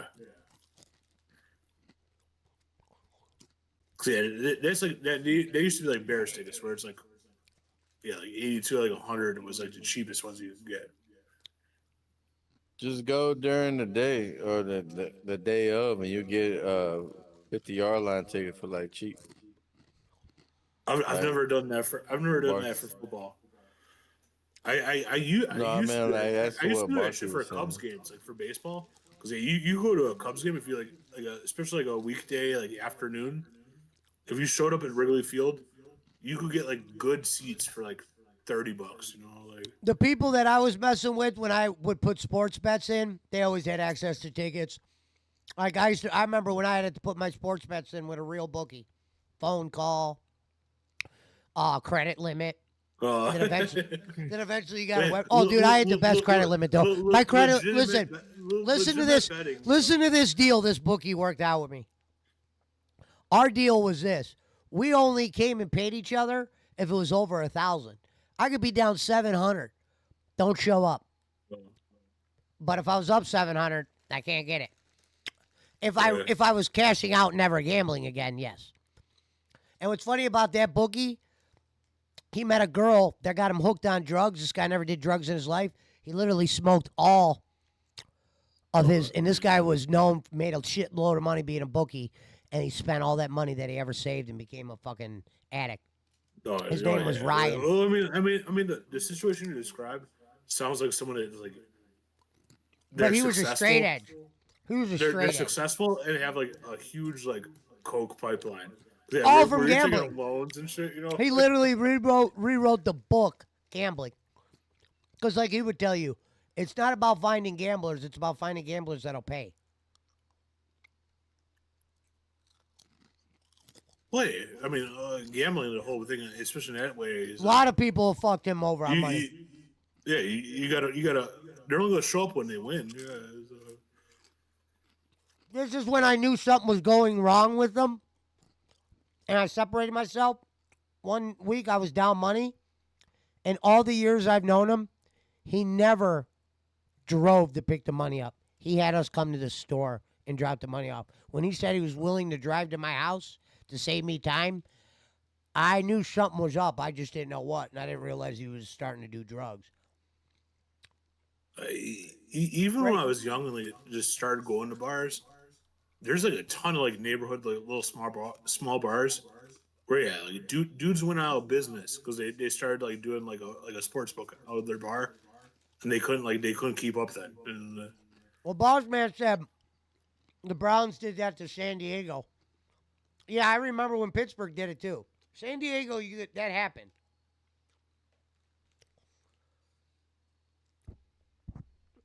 That's why I think it's bullshit. It's like, how do you live in LA and determine if you're a Ram or a Chargers fan?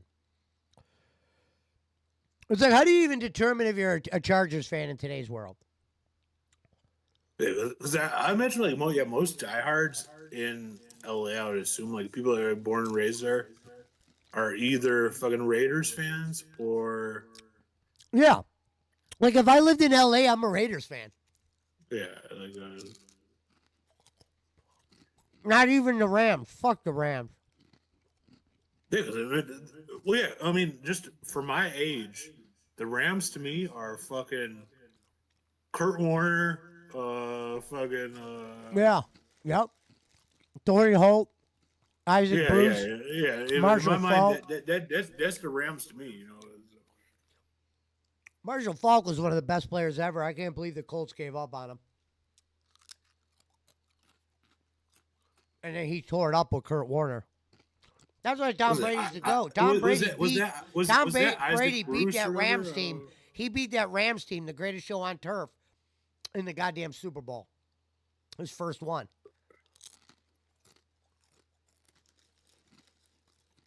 Even though I love that Kurt Warner shit, dude, and like he was like a homeless guy. Like, talk about a movie, you know, the homeless guy going to fucking. Well, he wasn't homeless. He was just an average day worker. Yeah.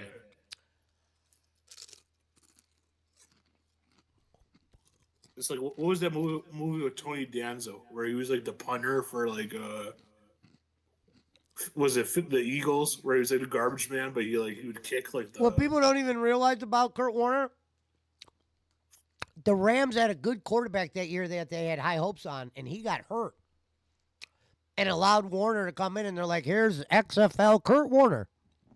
Oh shit! Yeah, they had. I'm trying to think of the name of that quarterback. Schmidt would know who I'm talking about.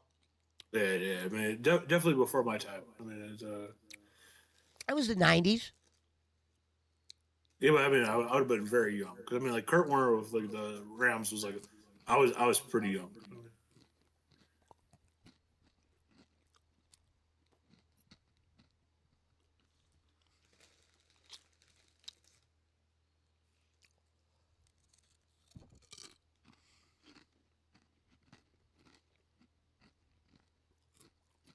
But yeah, also Schmidt has like a an encyclopedia knowledge of like dumb shit. When it comes to television shit, he's like the cable guy. He's like, remember Jim Carrey was raised by television and the cable guy?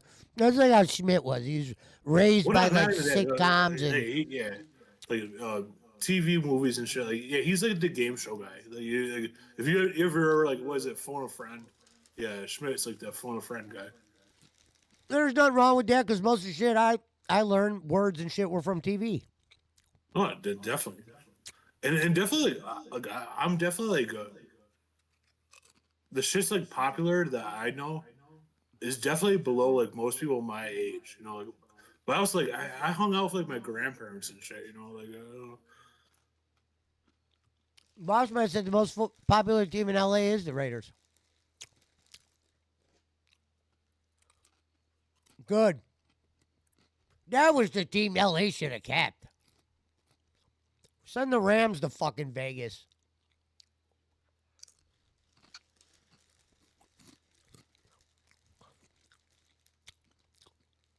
Even though I don't know if it makes sense to you, every time I see Max Crosby and he was eating up the Bears earlier today. You know when you see like a football team where like a guy that plays for a team like represents like the stereotype of what you think the team is.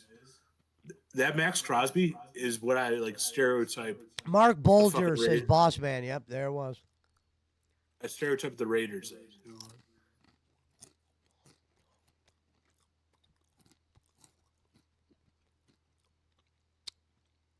There's nothing wrong with stereotyping every once in a while, JP. It happens to the best of us. Right. And, I mean, I would say probably 7 times out of 10 they hold true. You know.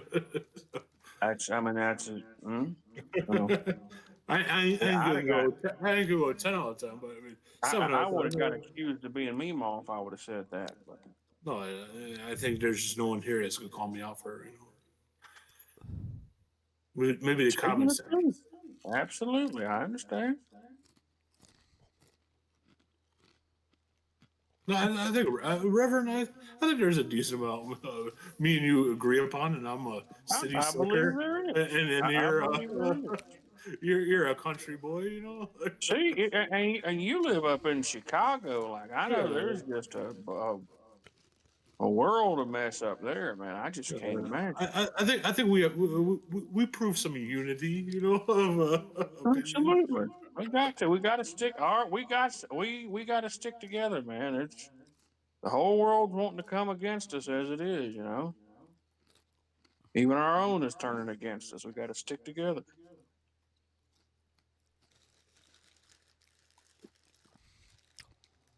Dallas looks like they're going to cover. Well, what is it? 3.5 or? Oh, I thought No, it I was guess 6. not.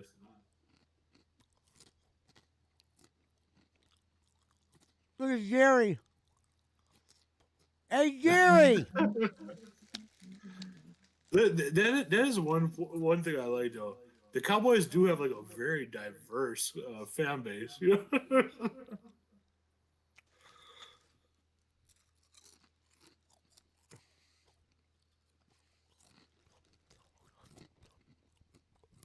Dak's rookie year was so good. Tony Romo retired, and then Dak never could repeat that year again. I'm so lucky that touchdown didn't fuck me. God bless the Cowboys for showing up on offense. Cleveland wouldn't have done that. This is when like Artie Lang was like still like a popular comedian, but he was on like the Joe Buck show when Joe Buck still had a show on like HBO. And it's I mean I recommend it on YouTube. You can find it, you know. But comedic gold, you know, like because I think eventually he gets joined by Paul Rudd and Jason Sudeikis, and Jason Sudeikis is like at his prime of I think like Saturday Night Live or some shit where like you could tell he doesn't want to like lose his like he doesn't want to get canceled. But Paul Rudd is like all in, like just going with like Artie Lang's jokes, you know, like. Maybe in like 10 minutes, BC. I'm watching this game. Well, what's good at BC, dude?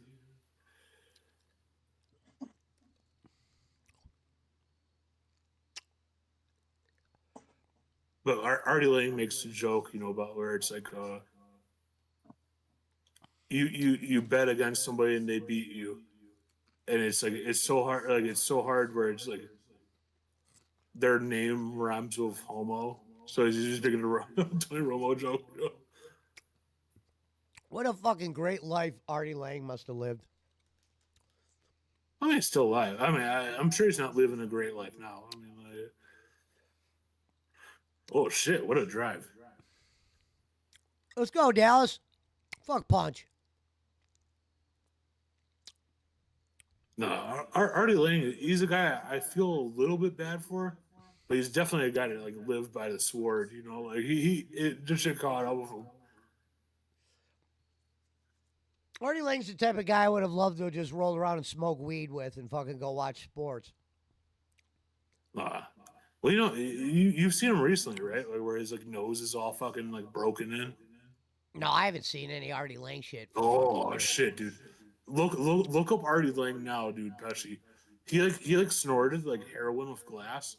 That's what he claims, and his whole fucking nose is pushed in now. Like, I still think Jake Hudson getting Tony Reale on his show was probably shocker of the year. No, I can't believe Jake Hudson even knows who Tony Reale is or even cares. No, I mean, that doesn't seem like a character Jake would even care about.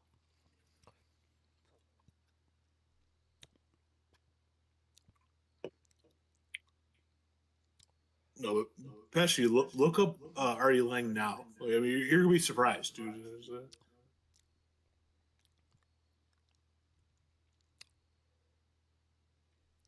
Like he looks completely different. Like his nose caved in. What, from cocaine? Well, he claims it was heroin and it had glass. Like it was broken glass was in it with it. God bless that. I remember, once upon a time I did my share of coke, but I saw some videos in prison of what it does to your nose, and I remember these videos were so scarring into my head. When I got out of prison that first time, I never put nothing up my nose again. I had a buddy that his aunt, and this wasn't even that bad, but she could put like a piece of like floss, like dental floss, like through her nose. Like she had like a.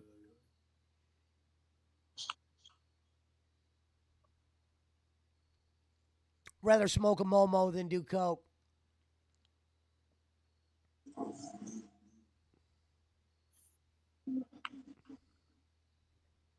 JP's like, shit, that's just wasting it. Not if you do it the way this one guy did it. Like I said, I told you that one story when the guy put the crack in the blunt but didn't tell the girls. And I said, isn't that kind of fucked up if we don't tell them? And he goes, I never said we were good guys. That's what the guy said to me. That's fucked up.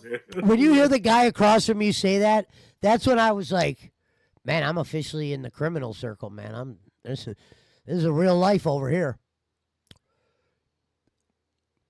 It was the time of my life, though. I'm not going to lie. I fucking loved hustling. We were making fucking so much money, clowning, drinking, sports, gambling. When I was younger, that was always like people were like, dude, like if people were trying to goof on you, they're like, oh, we fucking laced a fucking blunt. And at that point, I was like, man, if you laced it, dude, like you guys are wasting money, dude. You're not getting a one up on me, oh shit. I remember I was making so much money at 24. I was too cocky then. Sometimes I'd get into an argument with somebody at the casino and get escorted out. You were 24. You were 24 and you were cocky, dude. Well, alcohol helped. Drugs. No, I mean, it's 24, dude. You should be at your cockiest, dude. You're making money and shit. I was always smart enough to get rid of more drugs than I would do.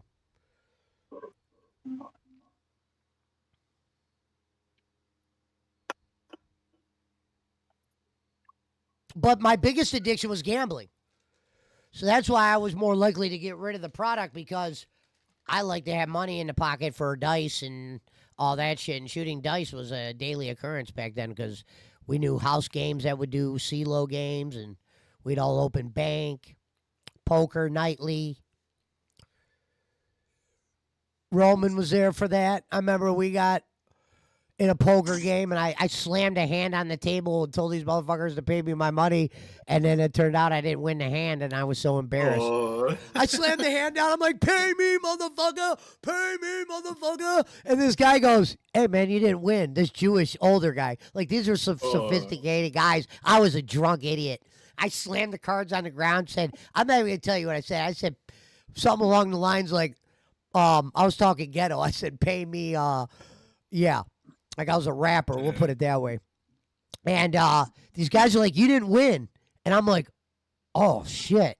I felt like an idiot because I told these motherfuckers to pay me 4 times. And I didn't even win the hand. Yeah. I wouldn't show up again after that. Yeah. I never went back. Yeah, Reverend, I you're would starting to leave. stink up the room. I'm going to need you to go and change your drawers.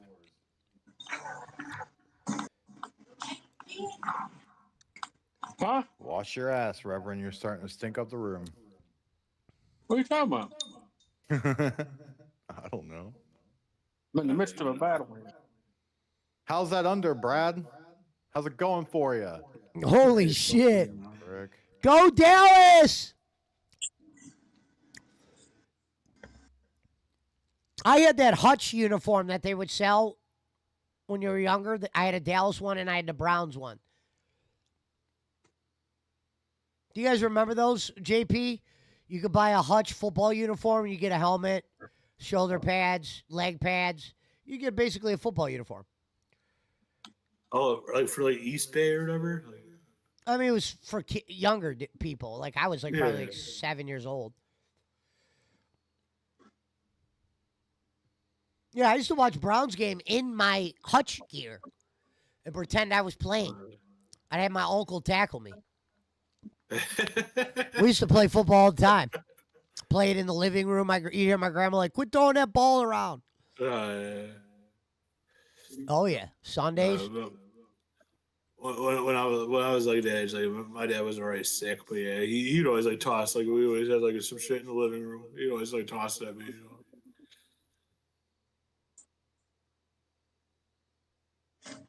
Yeah, football became kind of more like religion for me growing up. Because it was gambling, and I never missed it, and I always watched it. Oh, during high school, like I definitely didn't give a fuck about football. It was towards where I was like a little bit after when I lived in Texas. That's where like it reignited me caring about football and shit.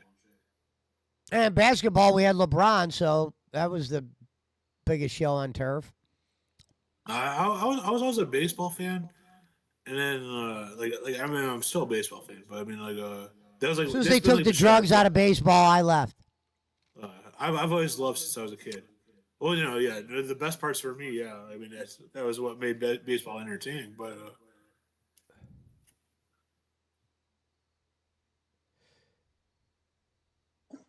Yeah, I mean, like I would say in the past like 10 years, I've really gotten like back into football. You know, like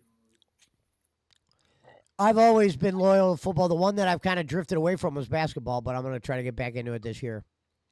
It should start soon, October fucking 16, 12. Or... When I would go to Vegas, I loved watching basketball.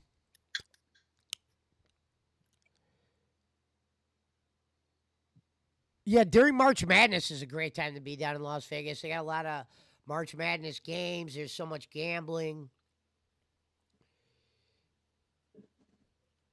I mean, yeah, I've only been to Vegas once, and I was there with like my family, so it was like, yeah, I didn't have like a good time. But I imagine if I was like in a different situation. You know?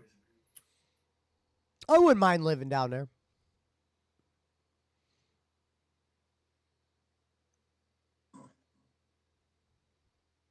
If you lived in Vegas, you'd probably have a good chance to see all your friends at one point. Because you know someone's going to go to Vegas. Oh, yeah. Well, that was like the Bears game. Yeah, like I'm pretty sure like I have an uncle that I'm pretty sure he was definitely at the game, because he'll travel for like that type of shit, Yeah, my grandpa taught me very early. Sundays, Browns are on. And I always kept that tradition. Hey, you gotta have loyalty to your fucking team,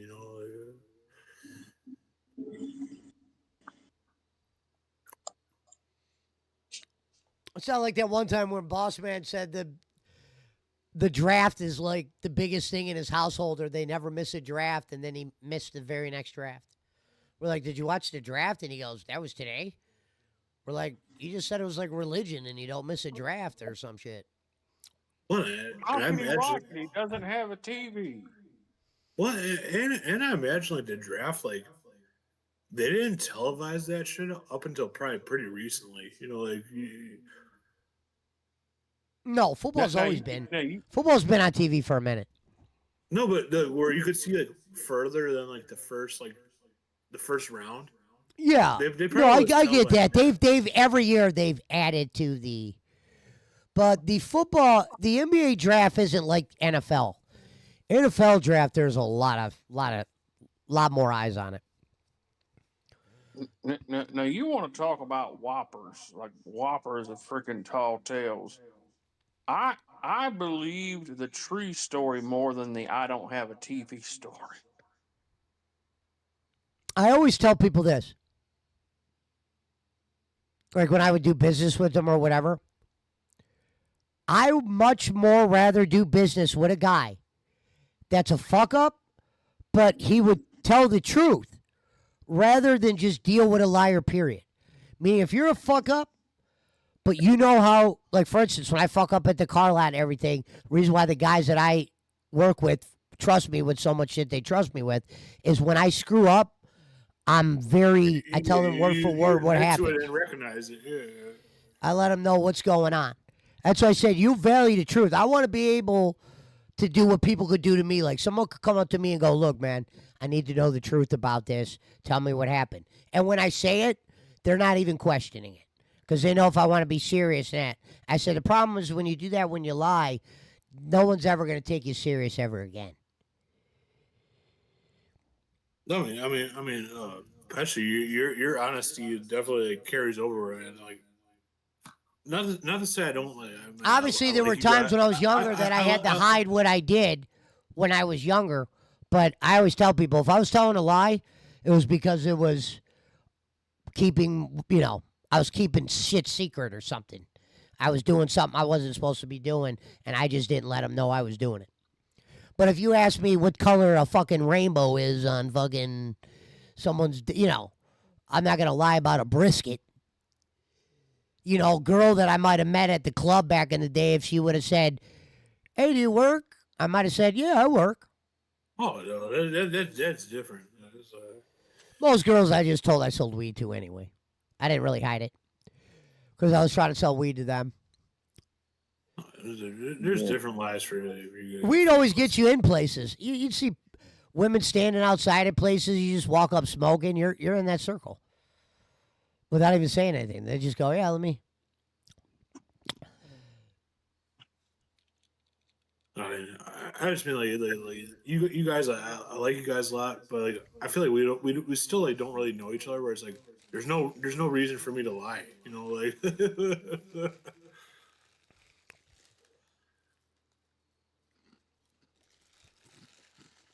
I understand there's some things you can't tell people because some people will use the truth against you.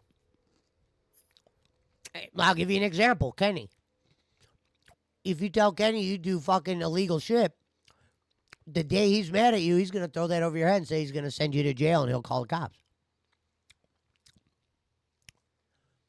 As I said, eventually I just would tell him I'm a car dealer. Like when Jake comes in and goes, what's in your basement? And I'm like, Jake, that was years ago, bro. Those days are donesy.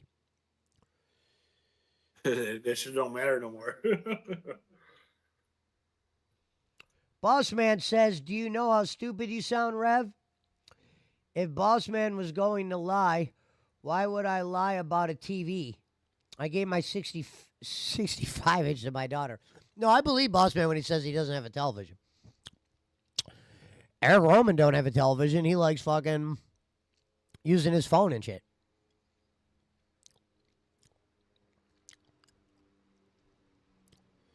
I don't know, boss man. I just find it hard to believe. Like I I said, thought it was believe- funny was when he said he doesn't watch TV, and then there was like this one day him and Barkley were talking about all this shit that he watches on TV. There you go. Yeah, please. Because I'll be honest, I half believed you for a little while there. Whenever you were talking about you were doing espionage and shit like that, and doing some covert operations, and till you got to the part where you climbed the tree, and then I was like, "Ooh, it's a hell of a story right there." My problem with the espionage story wasn't the one time he tried to tell it. The details were they were enough for me to just kind of walk the other direction instead of being mean. Now, if you would have said something like, well, I was doing espionage and I needed a hired gun, so I called my friend Billy Sellers. Here's his definition of espionage. Someone called him up like, "Hey, David, can you let my dog out? And let me know if there's a red car in the driveway.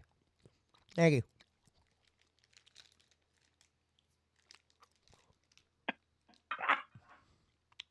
I can see Boss Man like sneaking around the house, and he does like a front flip in the yard or whatever. Well, I said, like hides behind a tree. I said he couldn't be that kind of spy because someone would be like, "Hey, honey, who the fuck is that weirdo standing in the bush?" You know what I mean? I think if I saw Boss Man standing in a bush across my street, I'd probably fucking think that was like Michael Myers. I'd probably even call the cops. Motherfucker's breathing heavy as hell. He's out of breath.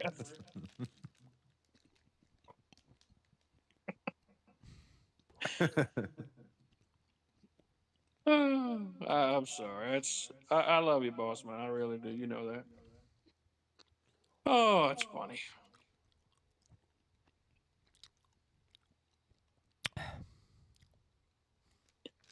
Yeah. Well, now we got old Billy 6-shooter. Billy 6-shooter. I got to figure out the line he used. And he goes, "And I'm one hell of a shot. They don't want him."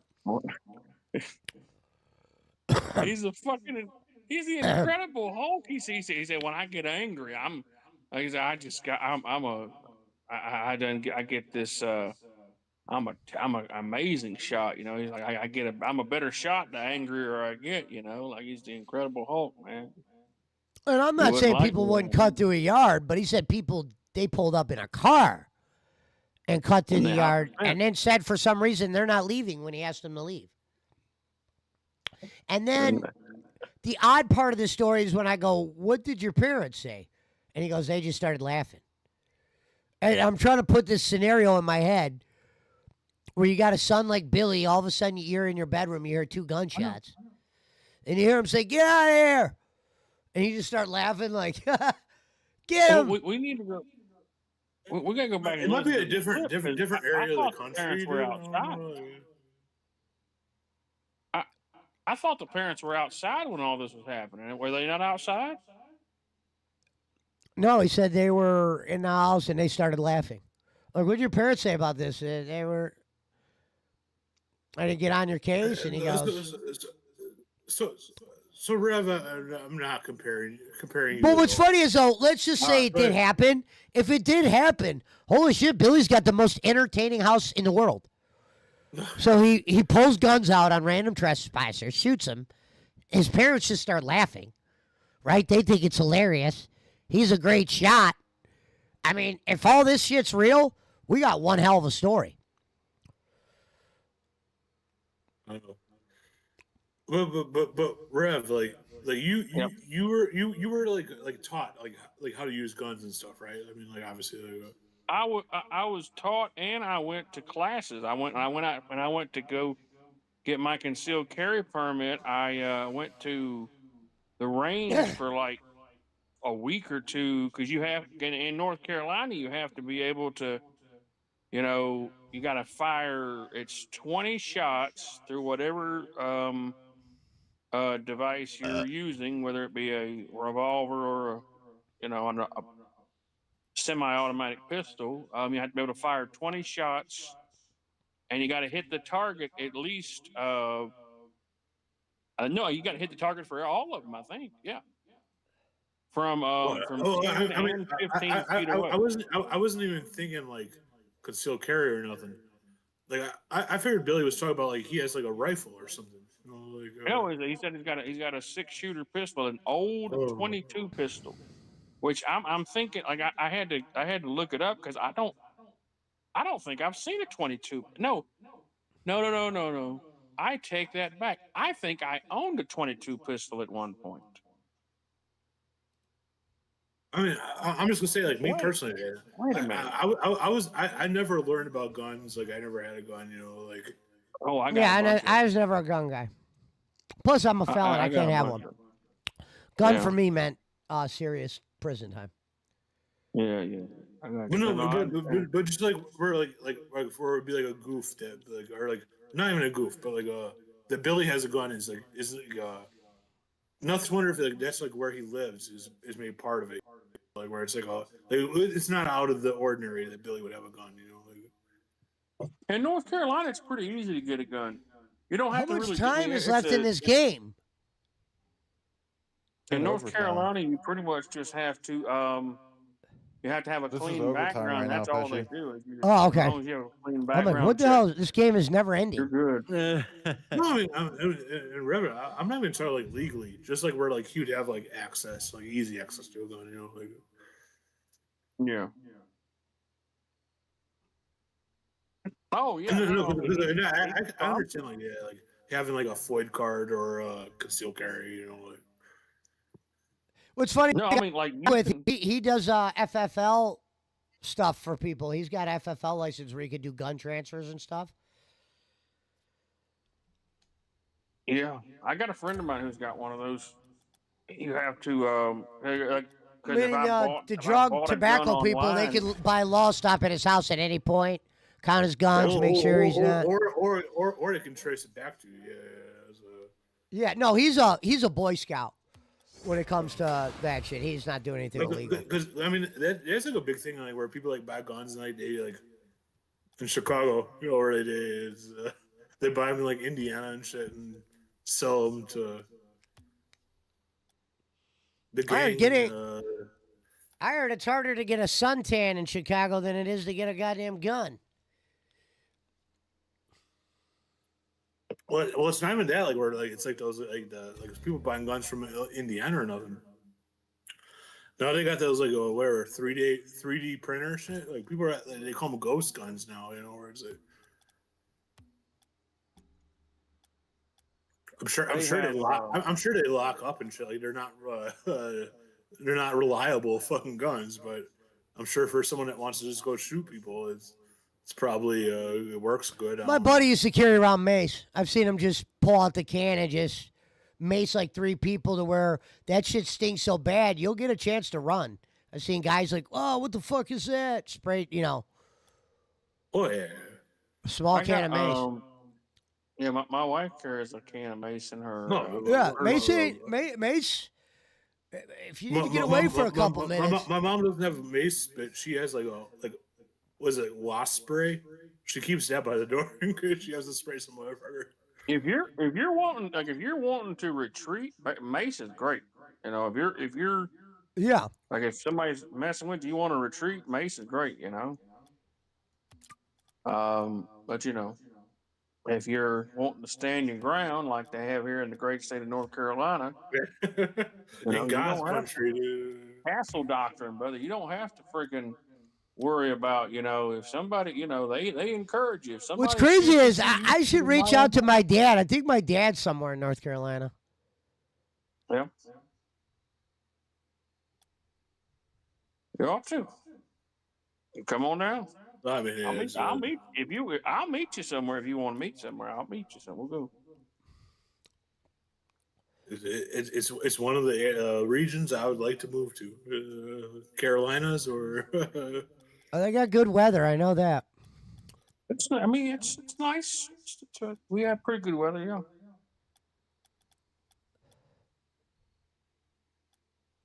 Carolinas or Texas is where I'd like. Normally, when you live by salt water, doesn't it? Isn't the weather better, or is that me being off there? Hmm? I said, when you live I around don't salt know if water, the isn't the salt water weather makes it kind of better. Um, I don't know. There's a hurricane out there right now, so I don't know if it's damn better or not. You know what I said The would be a salt water. sweet job? I wish I worked on a cruise ship. You can go. They're hiring all the time. Yeah. I don't think you get much personal space though. Like I think you gotta share a room. I wouldn't be able to get the position I wanted though. I'm talking about I'd want to work in some kind of like higher up position on a cruise ship. I Maybe knew in a the guy who casino. used to work for. He worked for Carnival for a year. I think it was a year or two. But you know they work every day while they're out. Like if you're out, like freaking, like you're working 7 days, 10 days, 12 days, however long. Like you don't get a day off. Like you're constantly going. Like only certain jobs get like one day off, and it's like I think like the singers get like a day off to rest their voice, Eric and like Roman Like got his entertainment people. Yeah. Eric Roman yeah, during the daytime does the male thing, but for a long time he was a wedding singer and he called Rock the House. That's the name of like it deals with a lot of Jewish DJs or whatever. And he got a part-time gig doing the wedding singing for Jewish weddings or the DJ. He doesn't sing at them all. Well, the problem is you get Roman a couple drinks and he's at a wedding. He'll pick up the microphone. He starts singing Frank Sinatra. He loves Sinatra. He'll be like, start No, spreading. I remember, dude. Yeah, he was singing on here. Yeah. He's good but at yeah, it. you could go work. Yeah, you can go work at like Carnival or whatever, or one of those. He said like he was a waiter, and then he worked in the kitchen. He said he made like he's making like 1,000, 1,500 bucks a week whenever he was out. You know, Well, the reason they why go out I for would like the 7 days. cruise ship is I would probably try to hustle on that bitch. Who knows exactly what, but That's where you get caught up, dude. well, JP, that's why I've been to prison twice, JP. I never said I was a Boy Scout. No, but I just mean like once that I never said I was a good guy. because that cruise ship becomes like a federal stuff. It's not like you're. No, I know. Obviously, there's. I would be careful. Because for those cruise ships, they'll check your shit not even for drugs. They'll check it for liquor because they don't want you bringing fucking liquor on the fucking cruise ships. You know. Well, the idea would be get a job there, figure out the ins and outs. JP, I can attest that I've been on several cruises. I've never had them say anything about liquor, like because you can go like they encourage you to go to like when we went to Nassau and they don't want you the to bring your own Bahamas. on to start with. Oh yeah. You can because they encourage you. Say, hey, go check out the local shops. They have Bahamian rum and stuff like that. And well, I can tell you what, man, we got lit on Bahamian rum and about got lost. Yeah, I on never the way claimed back. to be smart. You rode a fucking devil ray. We were getting. I always lit. said I got I'm lit good at on the way back. surviving. I'm good at And fucking. I bought some damn. I'm good at making this kind of shit. JP, I bought some Cuban cigars, or what I thought was Cuban cigars. Yeah. From this guy on the side of the road. He had like a little stand. He was like, "Hey, brother, I got Cuban cigars over here." I gave him like $100 for like 10 cigars or whatever, and it was like, turns out they were fake Cubans, and my wife got pissed about that. That's a Seinfeld joke, where it's like, the only thing that makes it a Cuban cigar is that a Cuban rolled it, you know? Yeah, no, that was a hell of a These man. guys aren't fucking Cubans. You know? And we went. I'm gonna tell you the funniest thing about that whole trip was we went to the market there. Like they got a big market where they have like it's a big flea market pretty much. But you go through it and everybody is just like everybody's trying to hustle you, like Oh, definitely. everybody. Yeah. And I remember my wife bought this bag, and it was like, she was like, his lady was like, "Oh yeah, this was, handmade in the Bahamas or whatever." And like she bought it, and then as she was walking around, and we got a bunch of stuff, we put it all in the bag, and we got back on the ship. In the very bottom, like as soon as you open the bags, you pull all that stuff, and it had a damn tag on there that said "Made in Vietnam." Yeah. I'm like that damn Bahamian hustlers, man. But look, seriously though, as soon as you get off the boat, like you walk down the ramp, and there is just a mob of taxis and shit like that. And like I remember we had a meeting, like they told us, they said, make sure you get into a licensed taxi, like an actual Bahamians licensed taxi, because there will be fake taxi drivers that will try to kidnap you. And I'm like, Jesus Christ. Oh, What the hell? And I remember not to say it's like not common, but I think that's fairly common in like certain areas where it's like, you gotta use like regulated, Yeah, especially big tourists. Like we didn't get in any taxis because that was extra money, and I wasn't. Well, it's not that they kidnap you, like in the sense of like kidnapping you. It's that they'll hold you then, and they'll make you pay more money, like for the ride, Which I guess is kidnapping technically, but yeah. Well, I remember like everywhere you looked, there was freaking members of the Bahamian army or whatever there was. Their military. They were all walking around and they were nice as they could be to all the white people, but like they were just keeping an eye on everybody, man. They keep the riffraff out. Cruises are actually well affordable. If you like swimming and gambling, dude, I think, get on there. Oh, yeah, I just don't like that, especially after COVID. I don't like the idea of being on a fucking boat. Like I don't want to. Yeah. No, yeah, cruises are great. Like I love the whole idea of like all inclusive. Like all inclusive. You will eat and drink your heart out. I gained probably 30 pounds on that damn ship. I ate, and like look with JP, they had like places where you could go and like you could get a damn a freaking pastrami sandwich at damn 3 o'clock in the morning. What is Reverend, do you watch Bert Kreischer or any of his stuff, his comedy stuff? He that dude, he's interviewing the diners, drive-ins, and dives. Guy Fieri. And Guy Fieri, I guess he started which it must be on one of those cruise companies. What was Guy Fieri's first claim to fame? Cooking? So he has a burger place on one of those. Mm-hmm.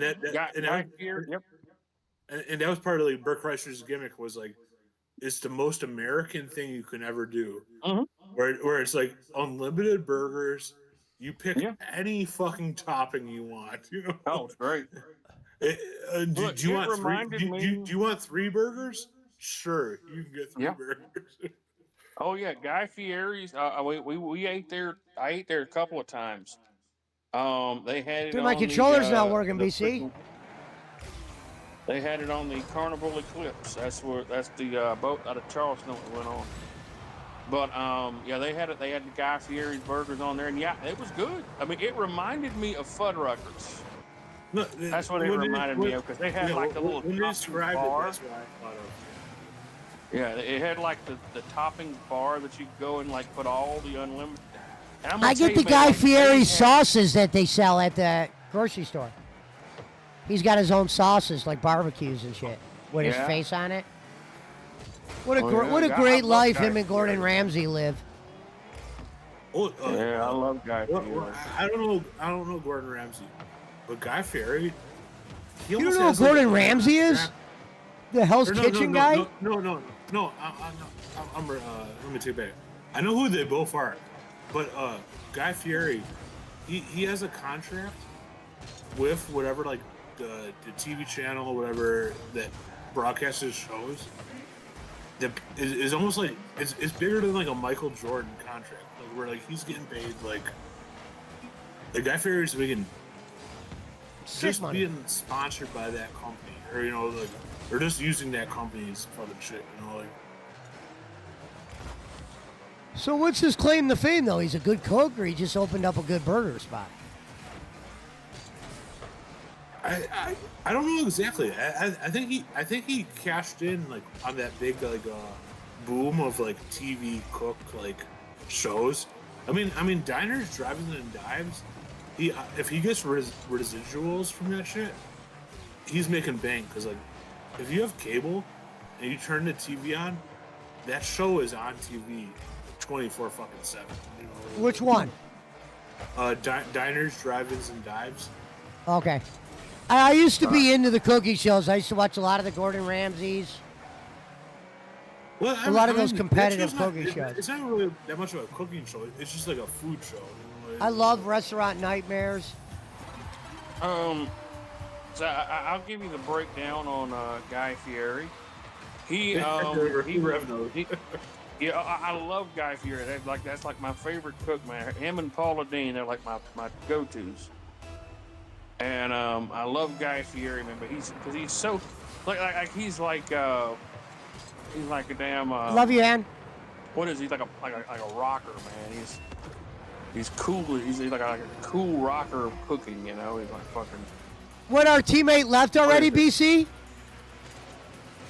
But he Did our he got teammate his leave? start back in 2003 or 2004. Oh, shit, I gotta move that thing so you guys can on a see the show game. called the Next Food Network Star is what it was called. Okay. So and he won a I think contest. Yeah, he won a contest. He didn't win a contest. He came in like 3rd or 4th place. But like everybody who came in 3rd or 4th, like who was in like the top 5, got their own show.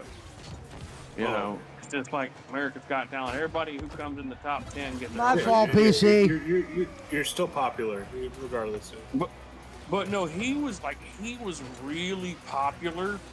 Like he was really popular with the audience because it was back in the time when, you know, American Idol had like made, like it was one of those like where like the audience got to vote and shit like that. You know, it was like, you know, really must see TV kind of stuff. You know.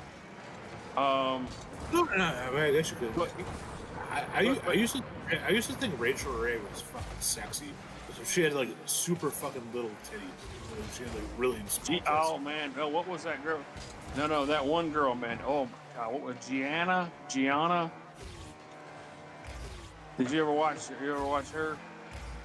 I'd have to probably see a picture to know it, but I'll take your word for it, dude. Hold on a minute. She was Italian. What was her name?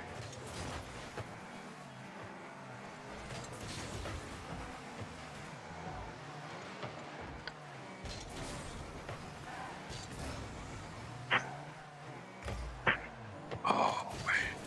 Let's see. Yeah, look her. It's Giada. I can't pronounce her damn last name. Oh, God almighty, boy. Hold on. Let me see if I can take this.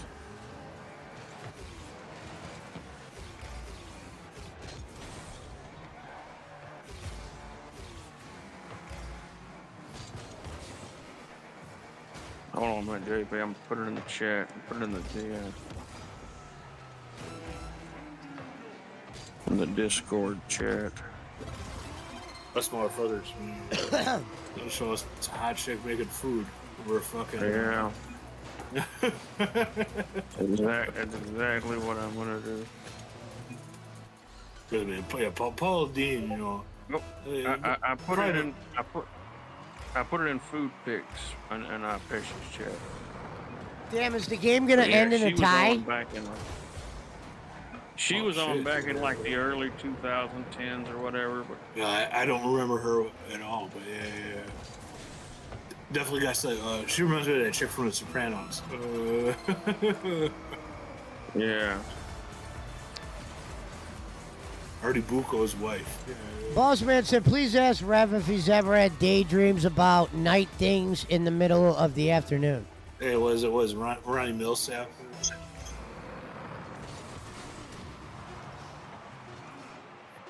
I have, but you don't make my daydreams come true. I got Boss Man's reference. I'm old enough that I think I get Boss Man shit now. The game ends in a tie while Dallas gets fucked. That was one of his. I liked daydreams. I don't know though, man. He had Sweet dreams are made of. That's not how that song goes.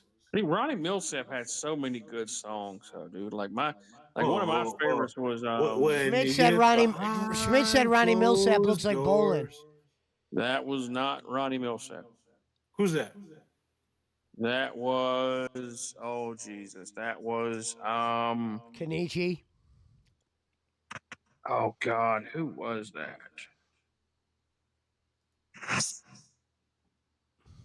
Oh, Charlie Rich. That was Charlie Rich. Charlie Rich. And she lets her hair hang down. He did that one song. I used to love that song. Hey, did you happen to see the most beautiful girl in the world? And if you did, what? I don't know, baby. Anyway, fucking yeah, my favorite. Yeah, Pesci, that's like a big thing, man. You're not a big country guy. No, I'll be honest. That's the one thing I know nothing about his country. And the only reason I know is my grandparents. I mean, there's my grandparents. Honestly, couldn't get into it. There is songs from every type of genre of music I like, but country I don't really have one. My mom used to play this. What was it that one song where that girl go, man, I feel like a woman. Shania Twain. That was my mom used to play that. That's the only one I knew. And was that really country though, or was she country or? It was more pop music, I think. Yeah, it's kind of pop. Do me crazy. I don't know the words. Short skirts. I'm calling up Hazel. And I wouldn't even consider her country anyway, because she's. What about the one hand in my pocket right? and the other one giving a peace sign? Was that country? If that was country, I love that song. I'm drunk, but I'm sober. That's the last more set. Yeah, she's not country. Okay. I'm drunk, but I'm sober. That's some Brad shit.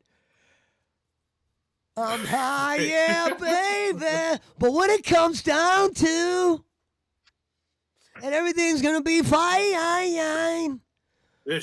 She has that song about jerking off the guy from Full House, and I got one hand in my pocket and the other one's giving a peace sign. Yeah, I wouldn't call that country. Yeah, it's definitely like 90s, like not even alternative pop music. You know what song I wish we could hear right now, JP? She's drunk again and look at this girl.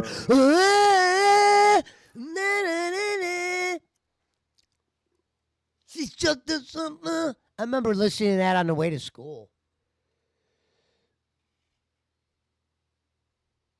Away, yeah, away, yeah. There's just a part where he's like, yeah. He's just yelling, yeah, through the song. Yeah. Sweet things learned by the. I think the only I know a couple of Alanis Morissette songs. Damn. The problem with Green Day was they didn't have enough songs like the good one they had. Who? Green Day had those couple good songs, and if they could have had a bunch of songs like that, they would have been great. The problem was they only had a couple of those good songs. Well, I think bands like that they blew like they went past like a band like that wasn't meant to last. Well, I guess no band is meant to last forever, but like I think like Green Day, like Blink-182, like there are bands that weren't meant to last. Like once they're like past your 40s, you know, like it was like. You know who did? You know who did the? And he's a rapper. You know who probably did the best job of kind of just going through all the errors and staying around was Lil Wayne. Because even like where a lot of people got tired of certain rappers, Lil Wayne was able to kind of keep releasing shit. Like even Snoop Dogg, Dre, all them guys stopped releasing shit. You know, a lot of people. Lil Wayne kept putting out stuff that people wanted. I think it's still like nostalgic stuff. Well, I don't know what you mean by nostalgic. Because I mean, I love what was like the drought. Like I love those Lil Wayne mixtapes. Yeah, the mixtapes are great. That's what I'm saying. So while people weren't really killing it on albums coming out with new shit, the mixtape thing was killing the scene. So he jumped on it too.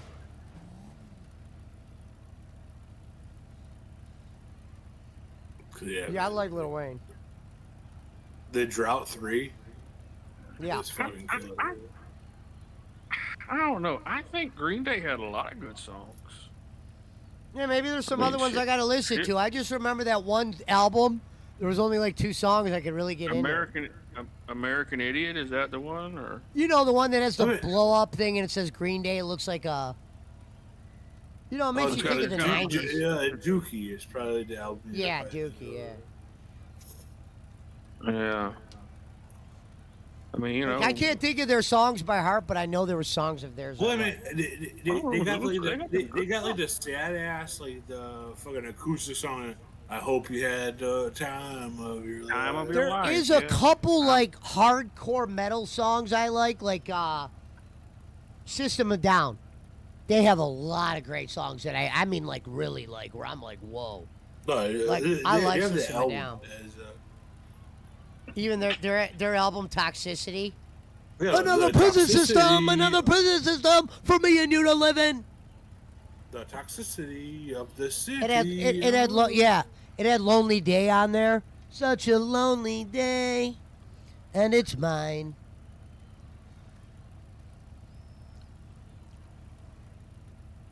Yeah, but I don't fuck with country. Well, I love country, like certain country.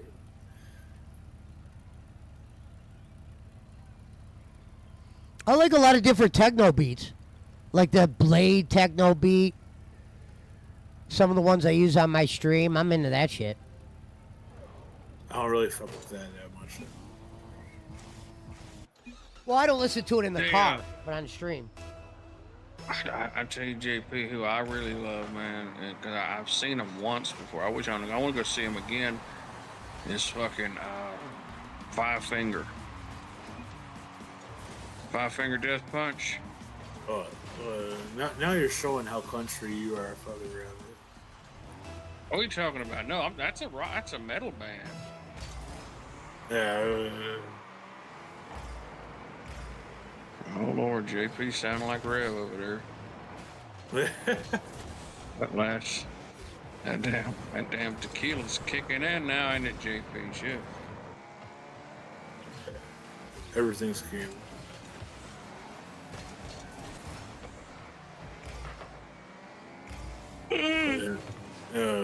Punchy's still awake, dude.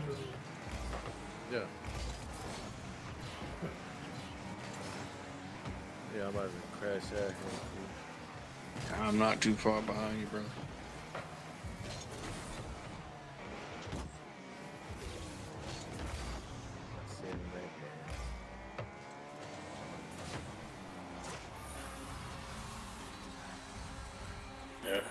wish basketball was back. There'd be a fucking basketball game going on right now. Yeah, it'll be back. Good point. 12:20, it's probably getting ready to end. Yeah.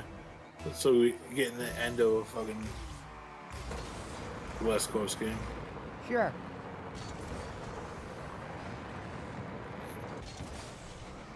I guess the Indians made the playoffs. What, that Packer game still on? No, that game's over. It went into overtime. And they tied. Game ended in a tie. Oh my god. Goddamn kinda fucking hope, yeah. soccer, dude. What a couple weeks for Green Bay.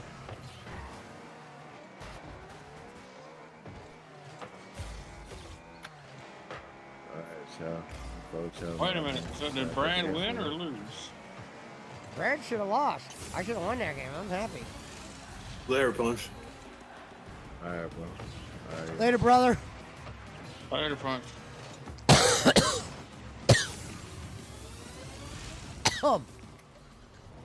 Damn, Dallas Here, showed what we'll the do is hell we'll go- up, didn't they?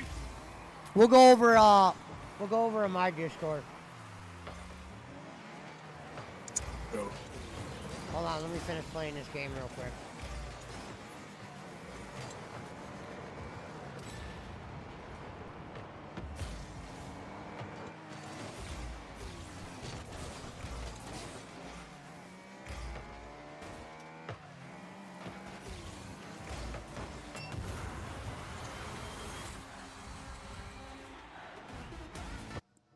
Hey, I'll meet you guys over in my Discord. You hear me, JP?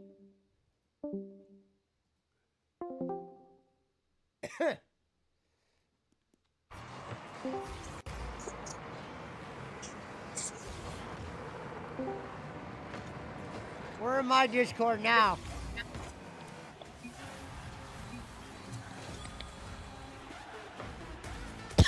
I wasn't in my shit or I would have dragged you guys in. Fatal done fell asleep over there. Nah, he's in California. It's fucking 9:30 where he is.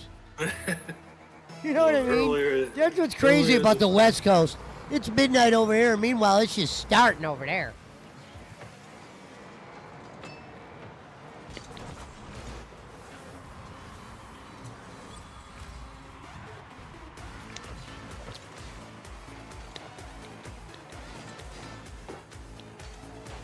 Well, we're getting out of the first round.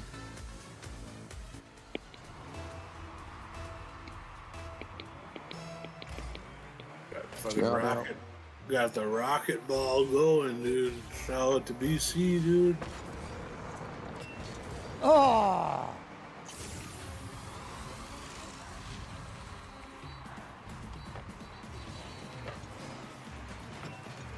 What's funny is the car I got, JP, right now is a Fiero. Is it from something? What is it from? No. It's just, you remember the car, the Fiero car when you were younger? Pontiac Not really. Fiero? Oh, okay. I thought maybe you'd remember it.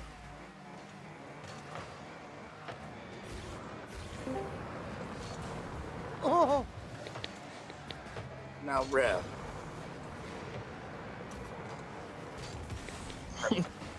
Yes.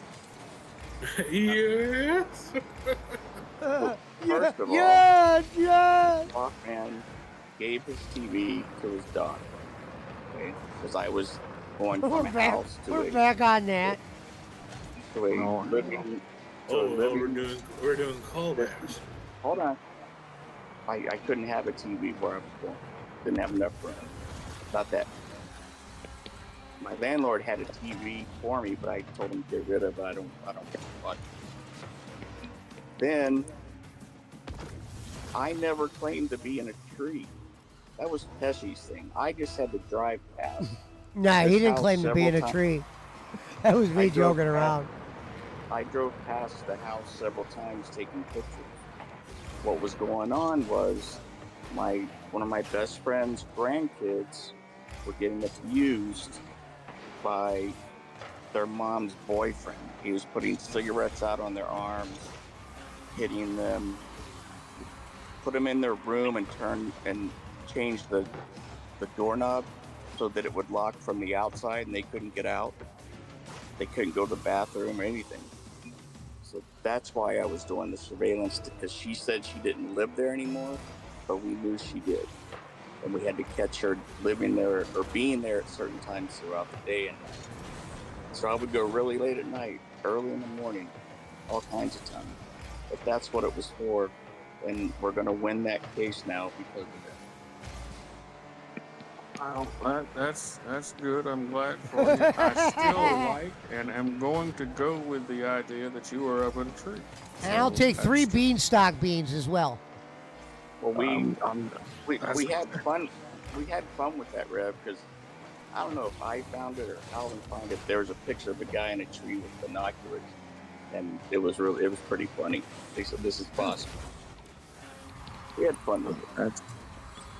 Yeah, and as far as watching stuff, I do watch stuff on my phone, but not TV. I don't have that capability. Pesci, I did want to tell you this. The reason that you have to have like YouTube TV or something in Cleveland to watch the Browns games is because the FCC does not allow the same show to be on 2 different channels at the same time. No, I get it, but they should figure out a way. They can't. It's a federal law. They can't do anything about it. Yeah, I'm saying if you don't have cable, they should figure out a way that buying their little service gets you the Browns.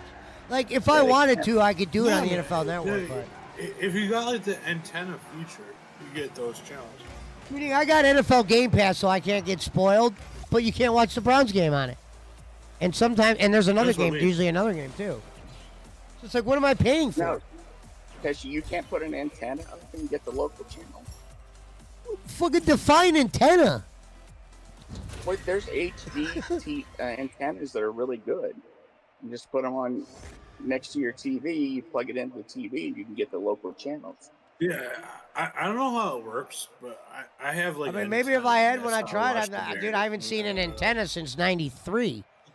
No, it's not like a physical. Like, I think mine's like built into like the Roku. Yeah, they're not very big, Pesci. Sometimes it's like a.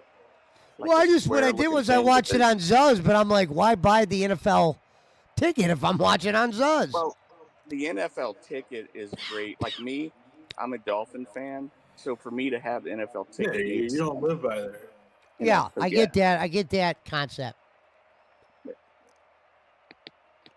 So yeah, one day I was sitting there watching football, and the only game I could watch was the Chokers versus the Bengals, and they were both in last place. And I told my wife, I'm getting NFL tickets. So we switched. When I gambled, I got the basketball one. I don't get it no more. Basketball's all fucked up. If you want to watch your local team on basketball nowadays, you got to have Bally Sports. Well, lucky I got Zuz. See, I did it right. I had 3 TVs. Zuz is $100 for the whole year, and you get all the sports channels in USA. You can watch any game. Yeah, BC says you can get an HD antenna from Best Buy for $20 and get 60 channels. Wow, I didn't know that. Oh, it's just it's a plug and play? It's like the most like local fucking channels you can get. Yeah. I mean, for $20, if the Browns game works, it's worth it. I'm not saying I'm against it, but I'm not going to go searching for some fucking antenna. Hi, I'm here to buy an antenna.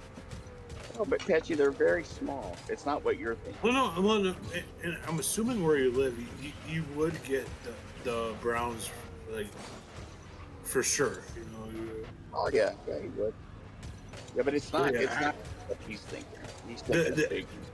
The NFL is like the only fucking sports thing that won't allow you to get your local stream for free. Besides for like those like Monday night games or like probably Thursday night games.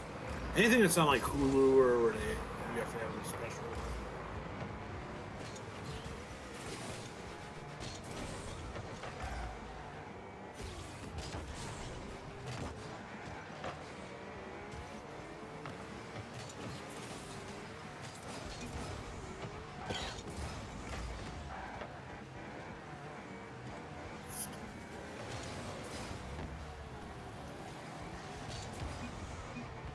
Yeah, that thing that Punch told us about, that tvpass.org, that does have a lot of channels.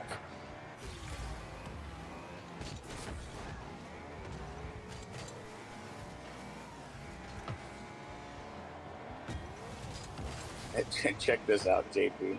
I just passed the channel. That's what reminded me of it. When I was going through my first divorce, I bought a place and I rented a room out to a friend I used to work with. Him and his son lived there with me. And I had my kids every other weekend. But I bought one of those big giant TVs, like I don't know if they called them projection. I don't think it's projection, but the big giant. The big box one. Yeah. But only it was pretty thin, not like the old ones. But it had a great picture too. But anyway, I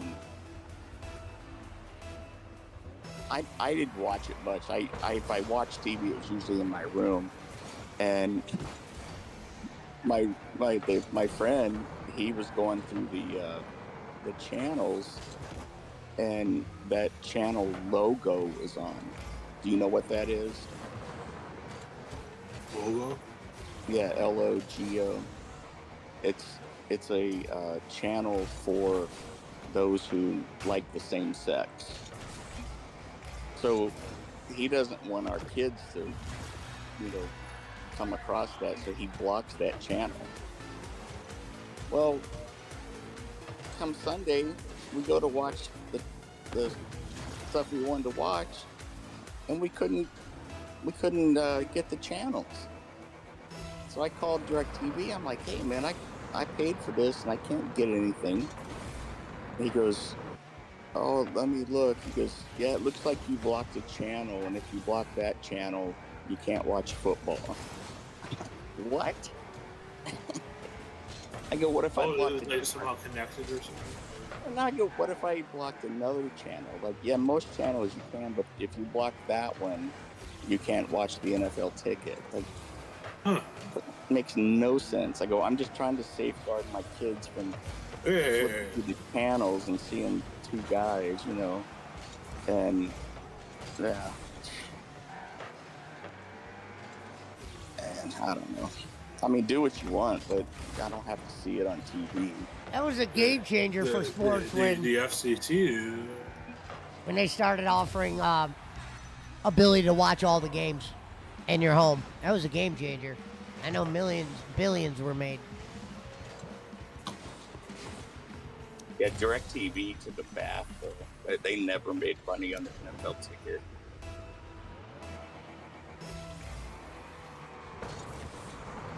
What was DirecTV? Was that satellite, or was it? Yeah, I had DirecTV.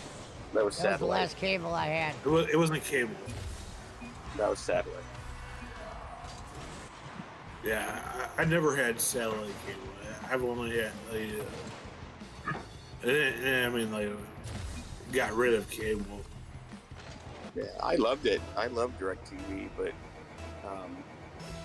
and then my second wife, she started working from home, and the internet we had wasn't fast enough. So we switched to HughesNet, which was another satellite dish on the house. And dude, that freaking thing was fast. I mean, you clicked on something and the entire page was loaded within a second. It was crazy. So I'm there on a Sunday and I'm clicking through YouTube and stuff, and all of a sudden it comes to a crawl, like AOL type crawl. So I call them up, and I was paying. Who's downloading an album Well, I was paying $99 a month for this, but it was worth it so that she could stay home. And I called them up and they said, "Oh, you have the cheapest option, and once you go over a certain amount of data, it uh, it slows down to dial-up speed for 24 for There's 24 the broadband. Yeah. for 24 hours." I go, "I can't do that. You need to reset it for me." And she's like, "I can't." So my wife had to go into work the next day. She was pretty pissed. And then the lady's like, "Well, for another $40 you can upgrade." I'm like, "You know what? Just come get the satellite. I'll go back to DSL." That was so they came and got it. I hear that, dude. Don't look at it as a waste of time, BC. I switched to AT&T recently. We didn't have any teammates. And it's been like a game changer. Because before, or Pesci would always be like, "Oh, dude, why don't you ever hop on?" And if I'd ever try to hop on Discord, I had Comcast cable. That shit would crash out immediately. Where I'd come on, and I'd be like, where it sounds like you're totally a fucking robot and shit. My controller's not working. What the hell? I had okay, so check this out, JP. And I lived in a townhouse for a while before I bought my first house, and it had really old copper wire for the telephone. And I had AOL at the time. This was in '96. Everybody had it. Yeah. And dude, extremely limited options. Extreme close up. Whoa. I don't know why there was something with those wires. It would download super quick. And I was like, wow, this is crazy. So then when we bought our house, oh, he does, Adam. It wasn't like that. The problem was that wire ran through all the townhouses, so that we had some Muslim guys move in at the end, and they would tap into your phone and make phone calls all over the world. But anyway, we moved to the house, and it wasn't like that anymore. So we got cable. Everyone's telling me how great cable is. Dude, it was slower than my dial-up was at the old townhouse. And the reason was, with cable, if you get up in the middle of the night and no one's on it, no neighbors, it's fast. But the minute everyone gets home in the evening and hops on, it slows down. So I wouldn't get cable internet. We went to DSL. Yeah, cable was slower than my AOL was. That's definitely proven. Because I never owned a computer until I started doing a podcast with Kenny. I never thought about ever getting a computer. I always regretted that. Did I? Really? So what? Yeah. You're using your phone when you're No, talking? the first show I ever did with Kenny was on a laptop. I owned a laptop that I only used for pictures. I was Mr. Anti-Computer. If you ask Frank how far I've come, the shit I know on computers and all the hookup I have now, it's crazy to think how far I've come in only a couple years from that. Because I didn't know shit about a computer. There's a show I did with Kenny when I first got the new computer, and there's a pause because we couldn't get my camera to turn on because I was learning how to turn on the camera with the new computer. I didn't know how to do that. All right, so we have a couple questions. Tyler is here. Pesci, would you have a boxing match with Jake Hudson? No. And then we have Adam in the chat says Stefanski royally sucks. Gonzo says Boss Man has officially put everyone to sleep with his stories. Yeah, Reb's asleep. And that's why I was able to cut that promo on Stefanski, because shit with the Browns, certain shit. There's certain shit with LeBron. Yeah, I've always wanted to say some of that shit. And I've had enough with the Browns. I wanted to make that video, and I wanted to send that shit right to Channel 5.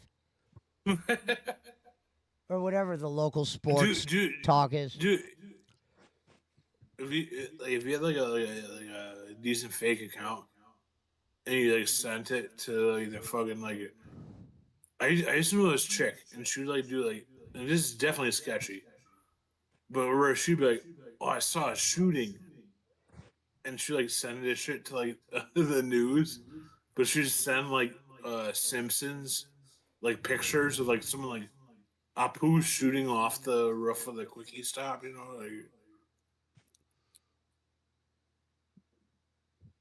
It's not right, I guess. Look at the Adam account. Disrupt the media, you know. Tyler was the donator from the other day account from 2008. Is the Adam count a new account, or is that a oldie?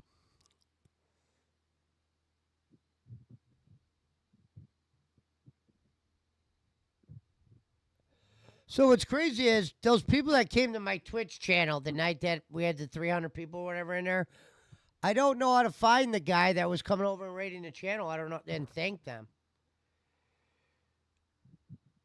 I feel like a fucking prick. Well, if he does it again, you get a... Yeah, but they don't say like the stream name. They just say Serpa.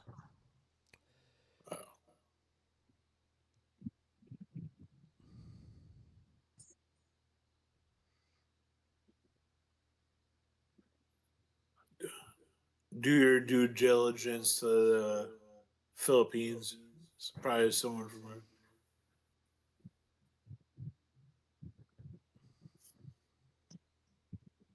Gonzo, we need to have a talk, man. You haven't checked in with the guiding light lately. Who's the guiding light, Pena? Not me. I'm Gonzo and Jacob Waters' guiding light.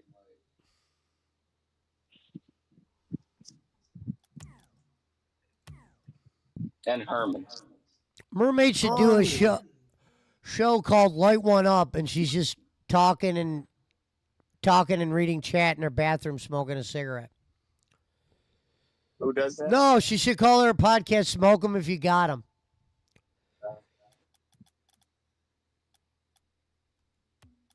And then she does it from her bathroom.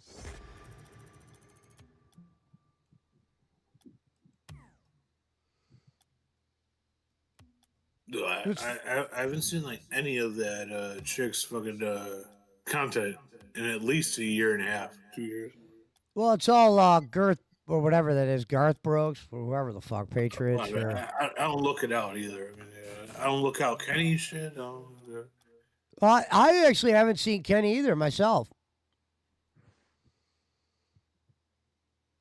I truly want, after he got that show shut down, I have not watched him one fucking time.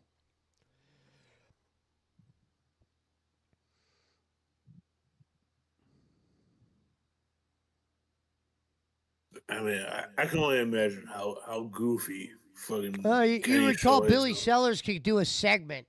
You wouldn't call it the show. Billy Sellers' segment would be called "Shots Fired" with Billy Sellers. No. I mean, yeah. If you were going to do like a real like show, like how you used to like advertise shows, yeah, like 5 minutes of Billy Sellers would probably be kind of funny. Well, it's funny. No, because I tried to watch his show the one day, and his show the one day he was literally watching NASCAR from his couch. It looked like somebody had like a mystery camera on him, and like he didn't know he was live. And I'm like, this guy know he's live, so his show is just him watching NASCAR. No, that's Billy Sellers. I mean, yeah, this is a gimmick, you know. I told Billy next time he goes live, because he always comes in my chat and goes, "I'm live." I'm like, you know what, Billy? Next time we'll pull you up. We'll do Raw Billy.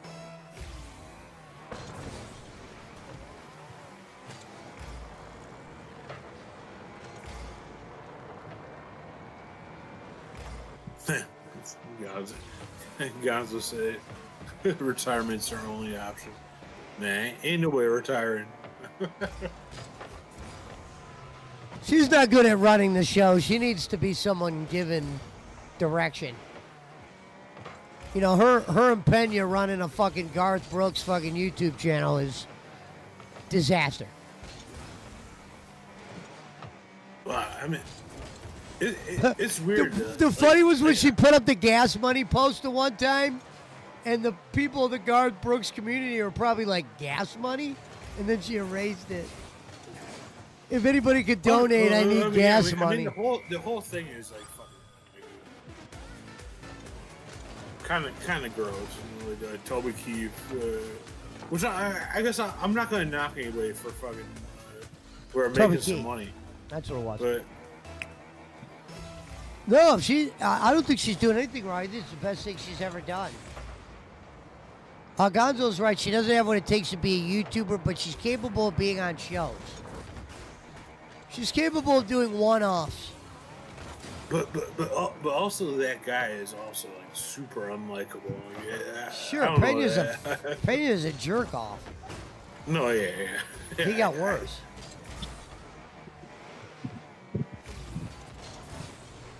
I used to like making fun of him. There's shows I'm on where I'm clowning on him.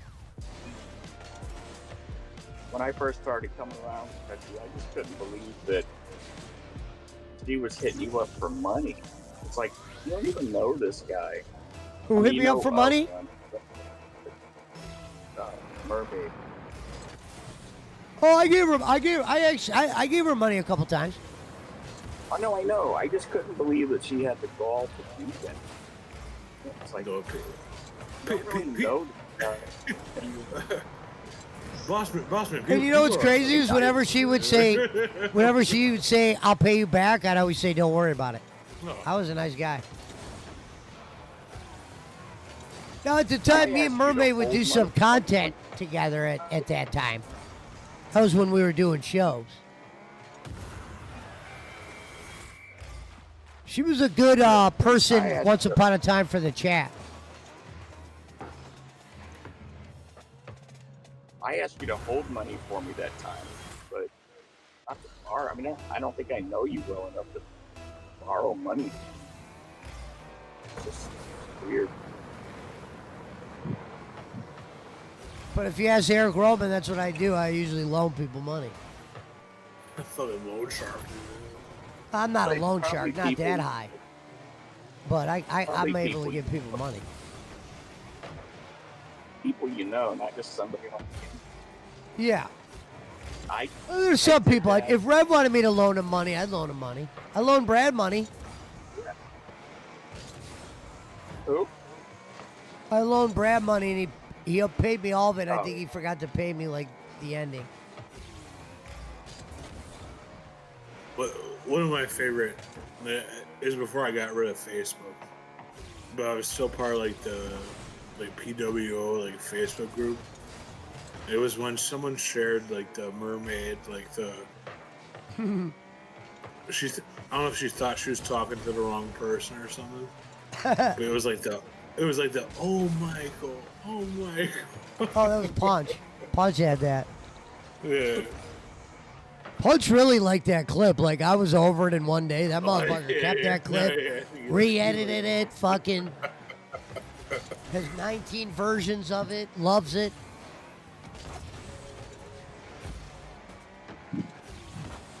All right, so Gonzo says Bossman doesn't have a clue. I don't know her that well.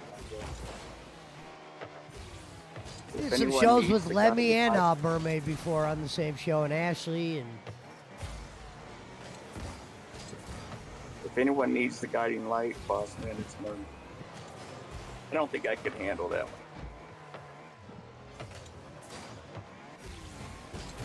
Oh my gosh, Gonzo says, I hope this isn't true. You put Patriots for Toby on pause to do the Charlie Kirk thing. Oh, and never did it. Okay, yeah, that's good. Making money on someone's death was like the worst thing. Well, I mean, wasn't that the Patriots for Toby? Yeah, but I don't. did she do it like right away? I mean, this is like just days later. I would love to have her on and have her talk about that. Gonzo, can you reach out and say, Pesci would love to have you on to talk about your channel and how it was created. I don't want to be part of that at all. Jesus Christ, JP. No, just because I don't like that type of shit. Like, I wouldn't want to be a part of it. You could listen to it. You don't have to. No, I would listen to it. Yeah. Pesci would just go in his little. What do you use, Pesci? Restream. Yeah, Restream. I think I figured out a way to do Restream and Discord at the same time, but I like doing Restream because the comments come on this like cool little. It's just like, I don't know, it feels more like a stage. Oh, they really resonate and they pop up. I did it with Bambi.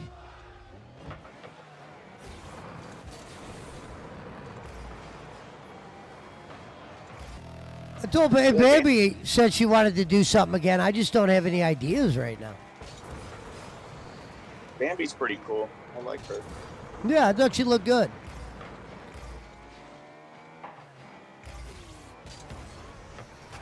At first, I thought fucking Jacob was hooking me up with some kind of warlock-looking chick, but she actually looked decent. Warlock. You know, fucking the people he has show up on his stream. Fucking look like Schmidt. What do you mean?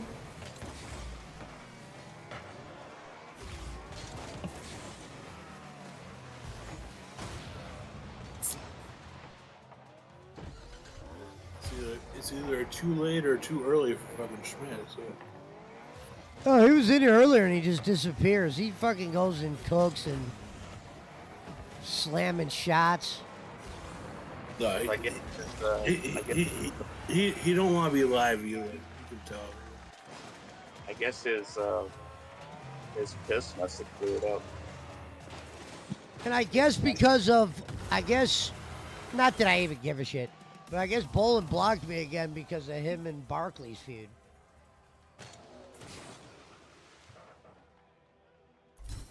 That's probably a good thing. Who cares? The only thing that it just bothers me about it is like, you know, the guy's getting old and shit. It's just like, I would hate for something to happen to him and then he thinks we're enemies and then, you know, he's gone and he's gone and we were enemies. There's people that he has like legitimate relationships with that he dropped off on. You know. I'll do one more, BC. Well, you remember he got rid of what's her name, Jazzy Jana for a bit. Man. Yeah, here's the thing I learned about Kenny. Behind the scenes and on the scenes, he's the same guy.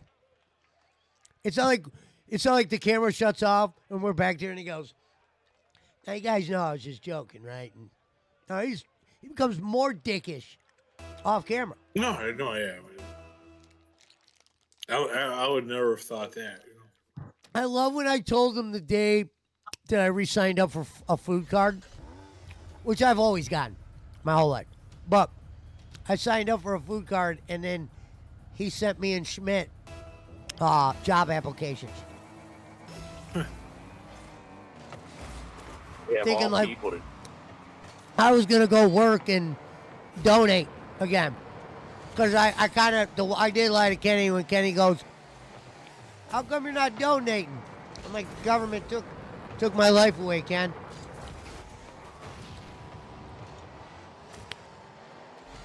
I said they made weed legal.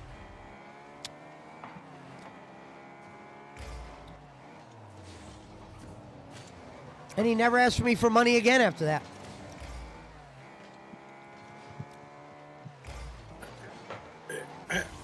To an extent, yeah, it's definitely true. Because I was known as because I would only donate $5. And I remember one time he through my PayPal or whatever, Like, he hit me up. He's like, "Oh, can you help out a little bit more this time?" I was like, "Well, $5 is all I can do."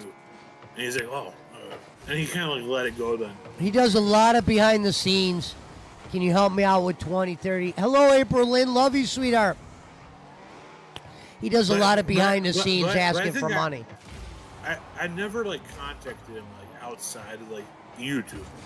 So I think like I'm sure like he probably didn't like he wasn't gonna push it that hard. You know, like I mean, you gotta know when to hold them, when to fold them.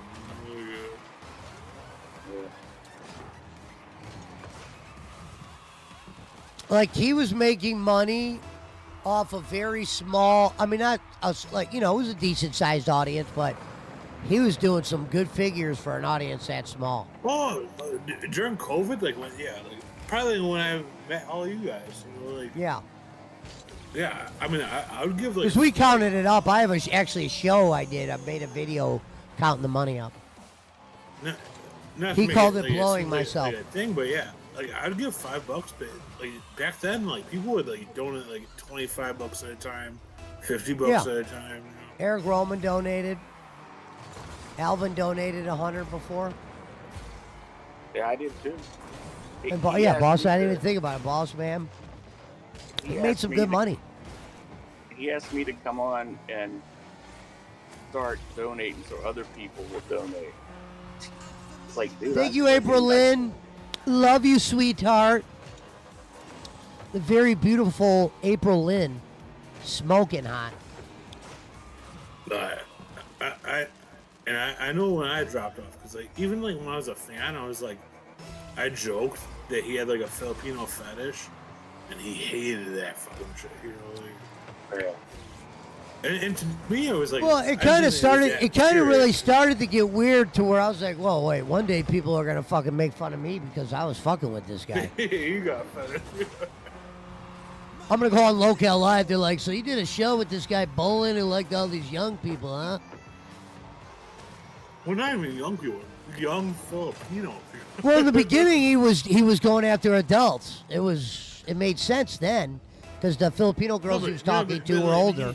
He definitely had a fetish where it was like impoverished Filipino girls. You know? And I love the country of the Philippines. If I were to take a trip to a country, I'd go there. They definitely got the best women. No, I mean, it kind of makes sense why he'd like it, because he would definitely live like a king there. Yeah. So I have a friend that lives part-time over there, and he built a huge big old house. He keeps wanting me to come over there. I'm like, dude, I just couldn't deal with that humidity. Just I mean, even when I was like still like a fan, and he definitely took it as like, 'cause I remember I got blocked for like something stupid. And the sad part is, me and him would do some good things together, and then instead of trying to work with me, he just would be ignorant. Like, he thought his shit didn't stink, man. He thought he was God. He blocked me once, and I remember like, I still donated $5. Like, I will come see you, April Lynn, and I will take you out. See, the problem is, I don't know if I still have it saved. I remember it was like during like COVID or some shit, and I genuinely like know people that are like teachers and shit. And I was like, it was when he was really doing like the school fucking stuff, and I was like, man, like I know people that like would donate, and this is where I still believed in, you know, like, or I wasn't like I wasn't really that skeptical, you know. I was like, I know people that would like donate like school supplies, like they would donate like workbooks and shit. JP loves telling this one. And he's like, oh, that's not how it works, you know. Like, you can't just send stuff like that, you know. Like, you gotta give me money.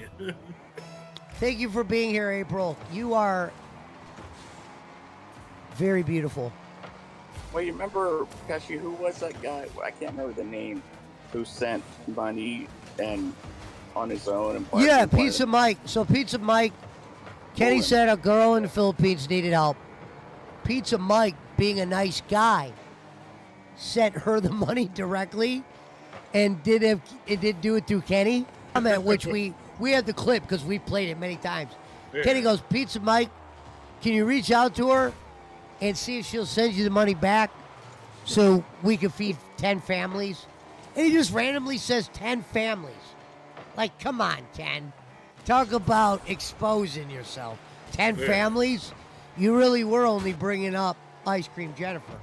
But basically, Pizza Mike kind of said that's when he knew, Kenny's breaking them off in real small amounts. Well, not to, I've never been to the Philippines, no. And not to make it like a sexual or nothing. I think Kenny, his level of satisfaction was just like the chicks talking to him. And it wasn't weird. Yeah, it wasn't weird to me because it was a well-known thing. It wasn't even like they're like, hey, a lot of the older guys. That's what you have to do, but a lot of older guys live in the Philippines, and that's just they talk to, younger chicks. But a lot of the chicks like older men. I don't know what I would do in that country. There'd be so many girls out there. Yeah, but you think you could be able to? I guess I don't know fucking Kentucky or whatever, but I feel like he could do a similar thing there. But it's in Philippines, they're more indentured to you. They're more. Well, on Tribe of Man, you guys should look this guy up on YouTube. You definitely like him. It's called Tribe of Man. He was basically saying, don't get married to an American chick because, I don't know, for instance, either the marriage is going to end quick because of bullshit or this, or what they're basically saying is marry a foreign girl because they still appreciate, the man, what a man does, blah, blah, blah. They value. You'd have to hear how he said it. He said it smart. But, it seems like a lot of foreign countries. I've heard about shit like this, but once they actually value the guy. It's like, when you go into fucking India and they value the fucking snake or something. No, man, I think that was true, up to an extent, but this new Trump shit, those chicks came and worked that fucking gimmick no more. But if I were to go to one country, it'd definitely be the Philippines. Yeah, but the chicks in the Philippines, they don't want you there.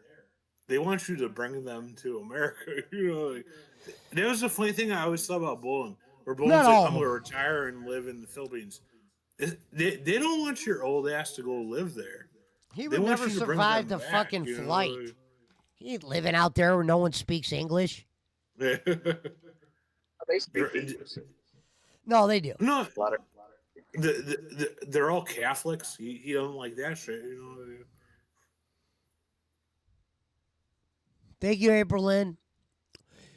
But 9 out of 10, all the Filipino streamers I've met, most of them they're all good looking. I couldn't imagine if any of them were like, hey, I'd love to get with you. I couldn't imagine saying no. Well, if they weren't good looking, why would they try streaming, All right, so these comments were coming in when we were talking about doing a show with Mermaid. Gonzo says, I advise you avoid that mess, boss man.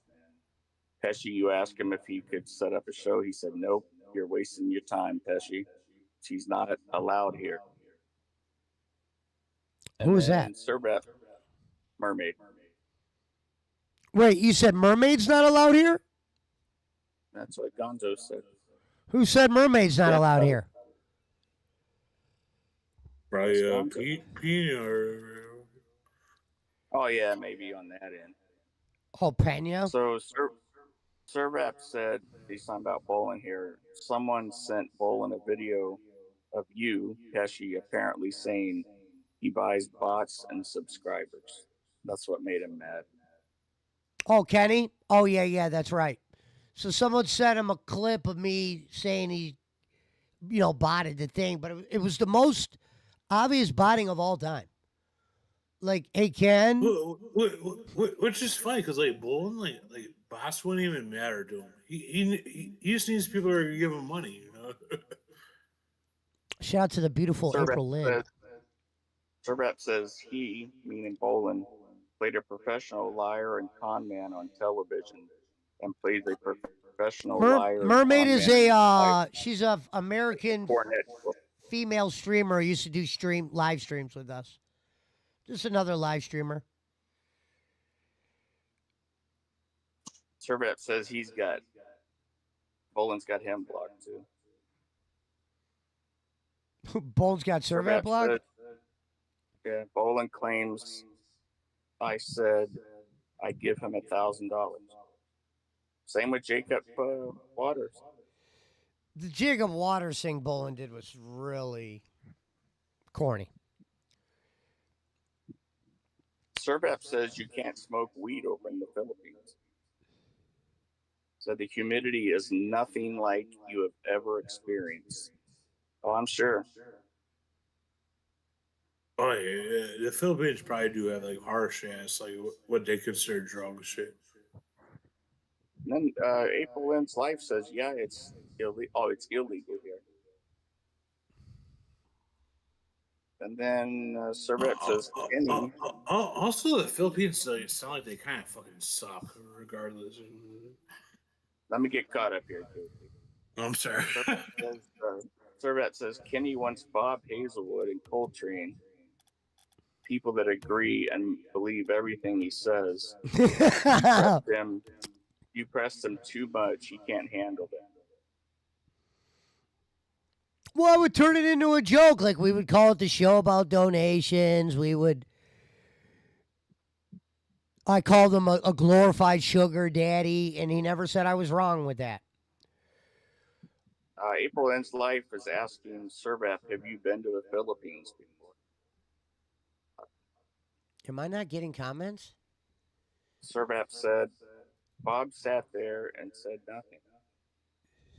Servap says Thailand is much better than the Philippines. Well, of course.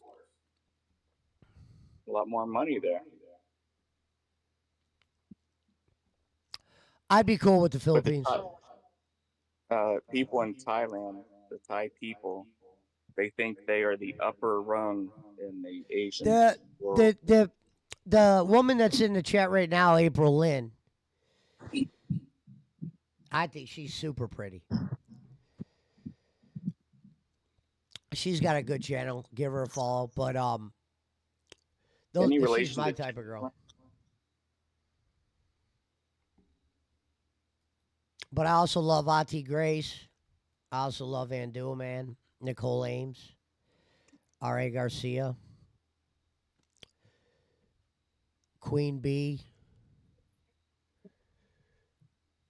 Rin Chi, Sashai, Barbie. This is definitely a question. Like, I'm sure it's never going to get answered. Like, honestly, but like, how many say these YouTubers, and they're interested in like someone from the United States?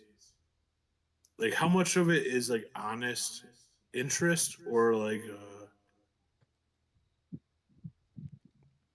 I think it's just a part of the mission. Yeah, it's part of the game, right? I think they just want to get here. I think it's just like fishing. You're gonna find some good girls. You're gonna find some bad girls. JP, one of my friends from work, she's from... You don't have to be quiet, April Lynn. You're the best. Shout out to Aunt Man. One of my friends from work, JP, she's from Thailand. She called me and she goes, hey, I have a round trip ticket for you to go to Thailand. And when you get there, there'll be a chauffeur waiting for you. And when you get to the house, you'll have your own butler and maid. And I go, time out. Hold on. What's this all about? She goes, all you have to do is ask the dad if you can have his daughter's hand in marriage and bring her back here. I'm like, how old is she? She's 18. There's a lot of girls that also aren't even Jit. around anymore. I go, Jit, I'm like 40 years old. I can't be an 18 year old. She goes, oh, Also, that form of like citizenship doesn't apply now. You know. well, hang on. So she goes, well, this was back in like No, 2016. yeah. So so I said, well, send me a picture of her. And she was cute. I told her, I said, if she's a trophy wife, then yeah, I'll do it. And she goes, you'll get $2,500 a month um, wired to your account. And she goes, Thank you, April Lynn. she can, once she passes that, green card test or whatever, where they come to you, she can go. She can go live with her aunt. I have a friend that very similar situation.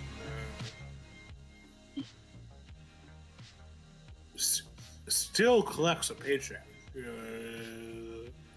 but not from Philippines. I mean, from I a think South it's like American. at least 10 grand and some change to get one of them back here.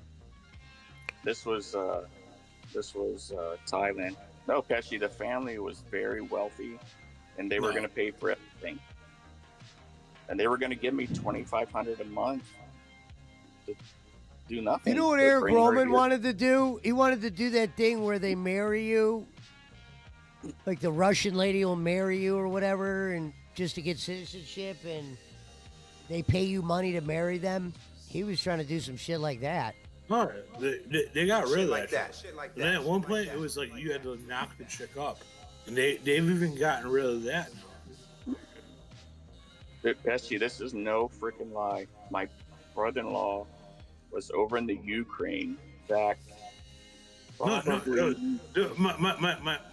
my friend that did this, he married like a Ukrainian chick, so she could stay in Chicago.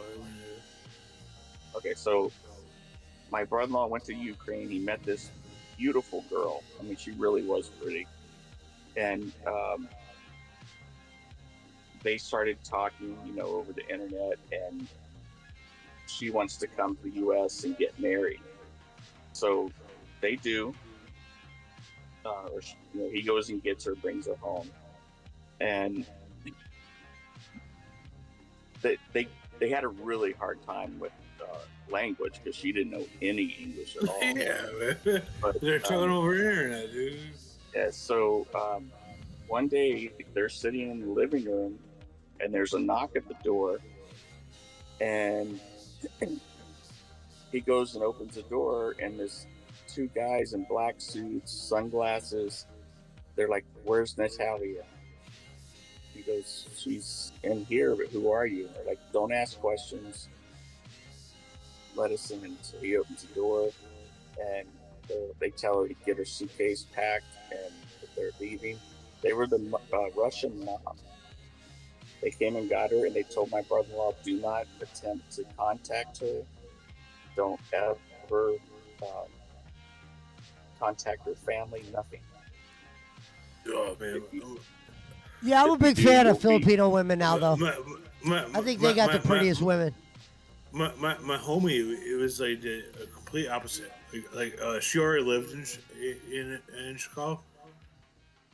And it was like so, I think she was like telling her family she wanted to go to college. And this is like pre-Trump, where like you could do like those like what is it, like the DACA type shit, like you lived there long enough. But yeah, now the chick's like a whore in fucking Miami,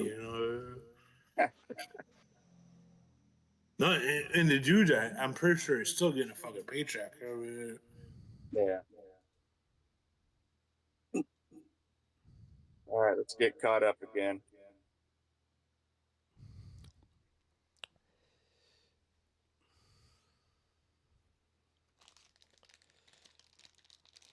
April Lynn says, "Who's mermaid?" That's JP's ex-girlfriend. That was a while ago. We answered that. Oh, you did? Did you say that? No, I said mermaid is a former. yeah, I would never want any business with.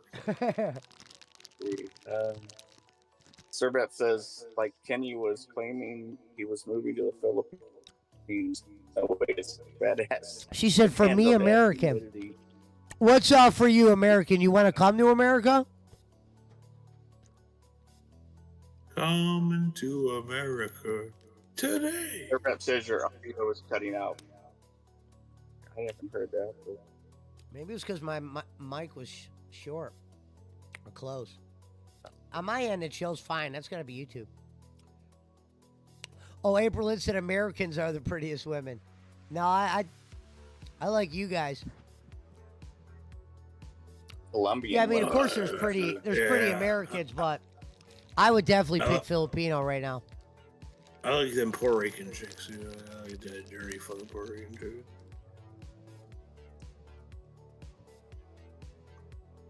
Sir Rep says, I mean, if we're going off of like what our ideal woman is.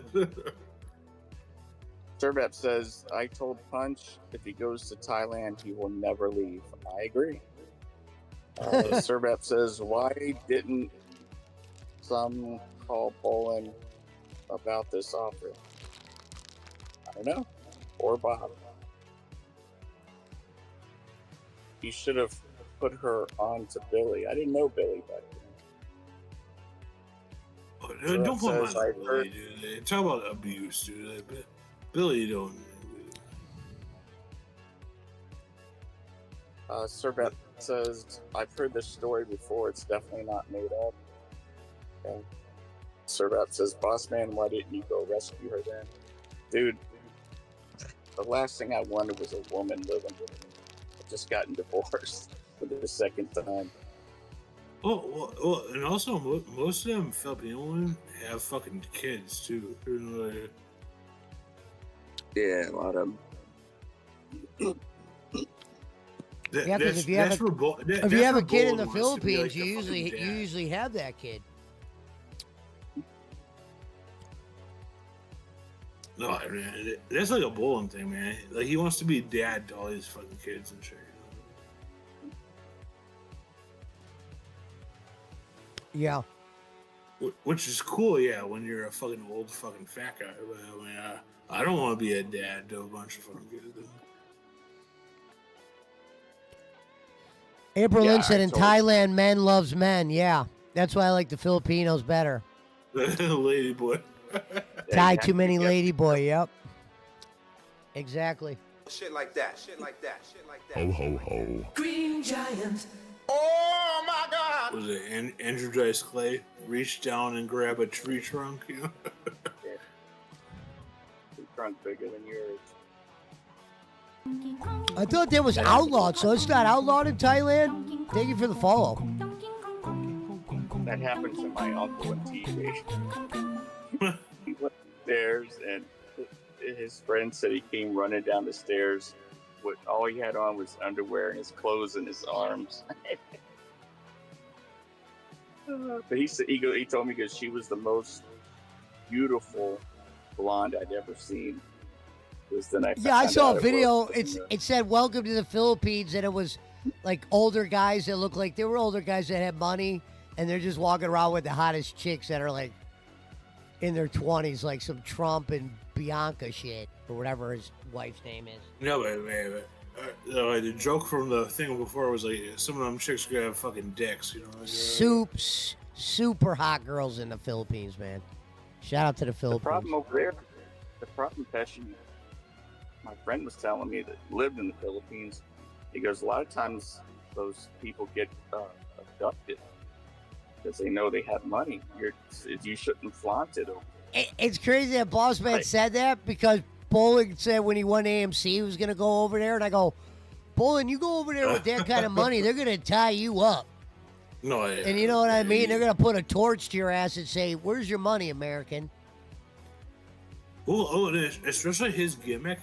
He's going to make him sound like he has more money than he even He has, would not be able to not stick out either. No, he'd go there and be like, I'm a big fucking deal, you know, like. I could picture him with like a box of popsicles sitting on a bench, fucking handing them out or some shit. With Bob taking fucking pictures from a Kodak phone or camera. The one you gotta like hand in and at Rite Aid. No, I used to feel bad for fucking Bob, but like, yeah, Bob's so fucking complacent now. It depends on the deal, and it depends where the people are from. If you make a deal, Hey, Berlin, I know you're married, but I would definitely date someone of your caliber. What's good, what's good, Sean? how are you? I got my favorites, and she's one of them. She said, now this generation, they look in your pocket, not in your heart. Sad reality. Damn. Very true. Yeah, it's been You got to that pay way to for a play, while. though. There's a lot of people from a lot of countries that will pay to live here. Some will pay more, some will pay less. Whatever it is, it is. I know a guy. I know a guy that married. Well, I mean, also people paying for fucking tails. Oh, she was talking about in Thailand, there's a lot of lady boys. Oh yeah. Shit, I know a guy that married 4 different women and got paid every single time. Oh, that's what I was saying, man. I have a homie from high school. He's getting paid for helping.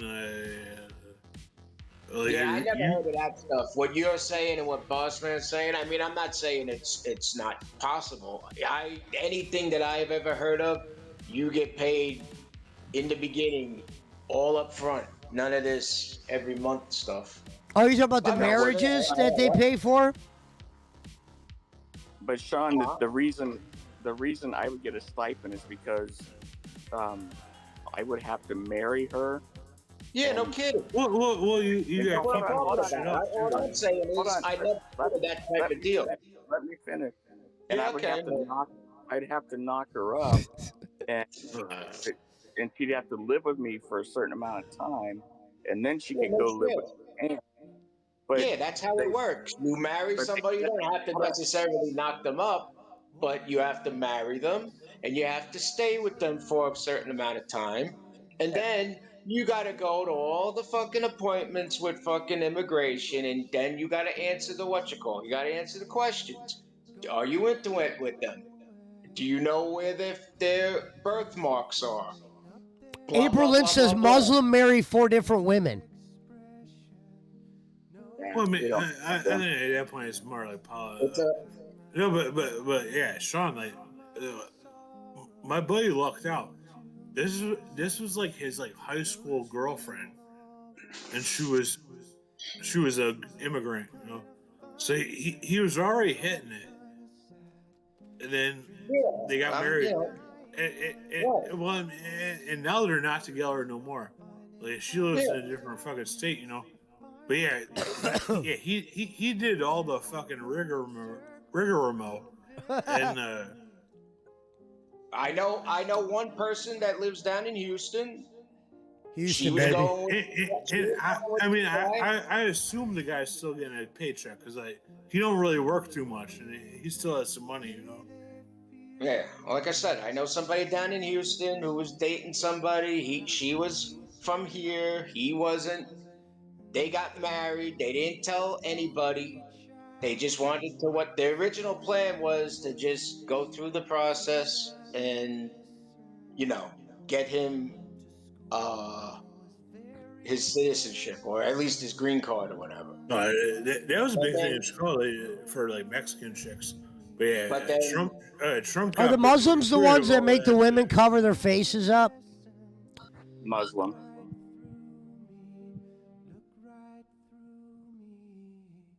That's crazy. I'm not talking about. Yeah, I'm not talking about them. I don't know anything about. No, them somebody in the chat brought it up. I don't know. I don't think like Muslim chicks. I don't think they do like that. Like arranged for cash arranged marriage. Someone should do a TV. They should do a reality show out there about the Muslims that's marrying more like 4 Eastern people. European or like South American. where they were doing like the toss you some fucking money and marry their daughter and. Jesus. Oh, there are arranged marriages. A lot of cultures have them. No, Yeah. no, But that's, no. I mean, like that. that's got nothing to do with citizenship. I mean, No, Sean, you know the marriages I'm talking about. You know where people are marrying just to get like a paycheck. You know.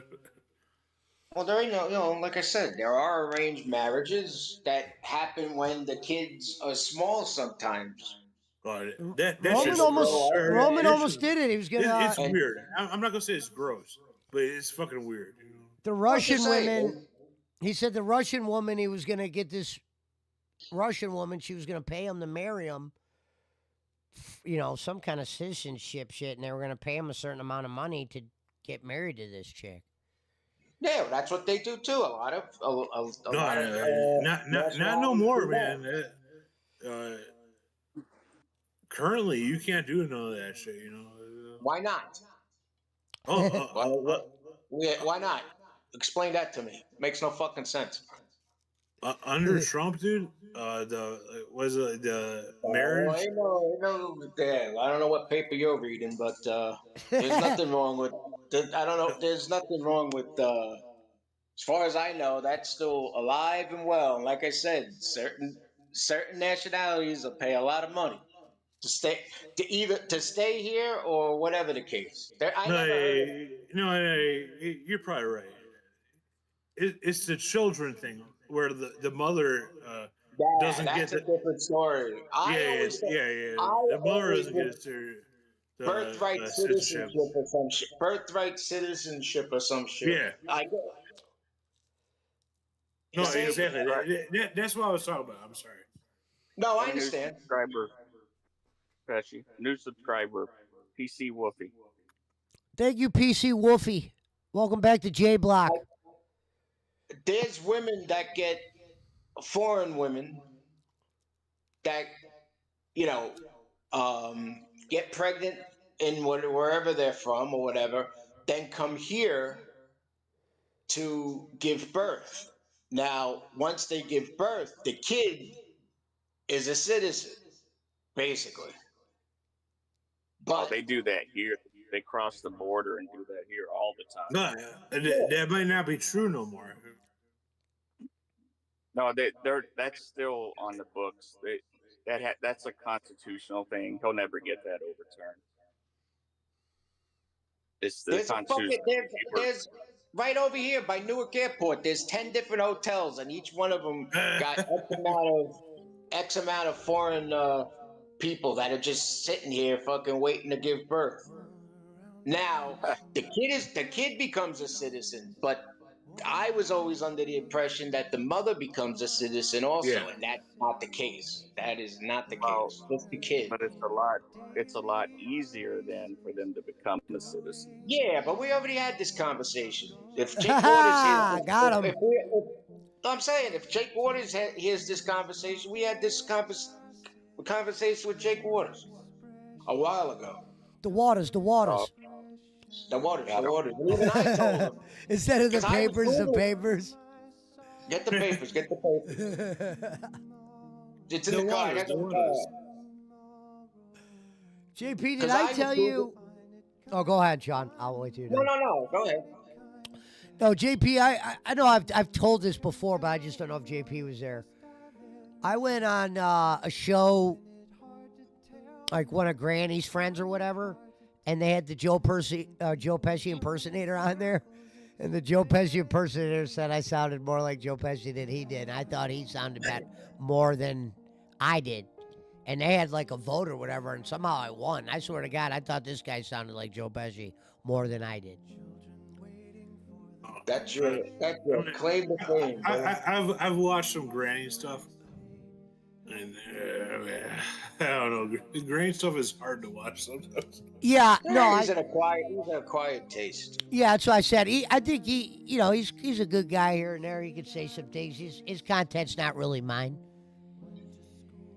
Right now, it's horrible. The things he's doing. I got on his case about it. I watched Lemmy. I've always got along with Lemmy. Well, I was like Lemmy like before, but once that shell just, it's like it was like that steel toe shit. You know? With Granny, if he gets that fire water in him, you don't know what's coming out of his mouth. Schmidt and fucking Brad wrecked like drunk idiots the last time she was in Discord. I think fucking, who knows if that's what scared her off. Oh, yeah. Also, those horn dogs are just trying to hit on fucking Lemmy too. You know? Brad and Schmidt were so hammered one night. I'm like, Jesus Christ, you would think you guys never been around a girl in your life. You're like, oh god. Oh, it was bad. It was so bad, Brad didn't even make an appearance for a while after that.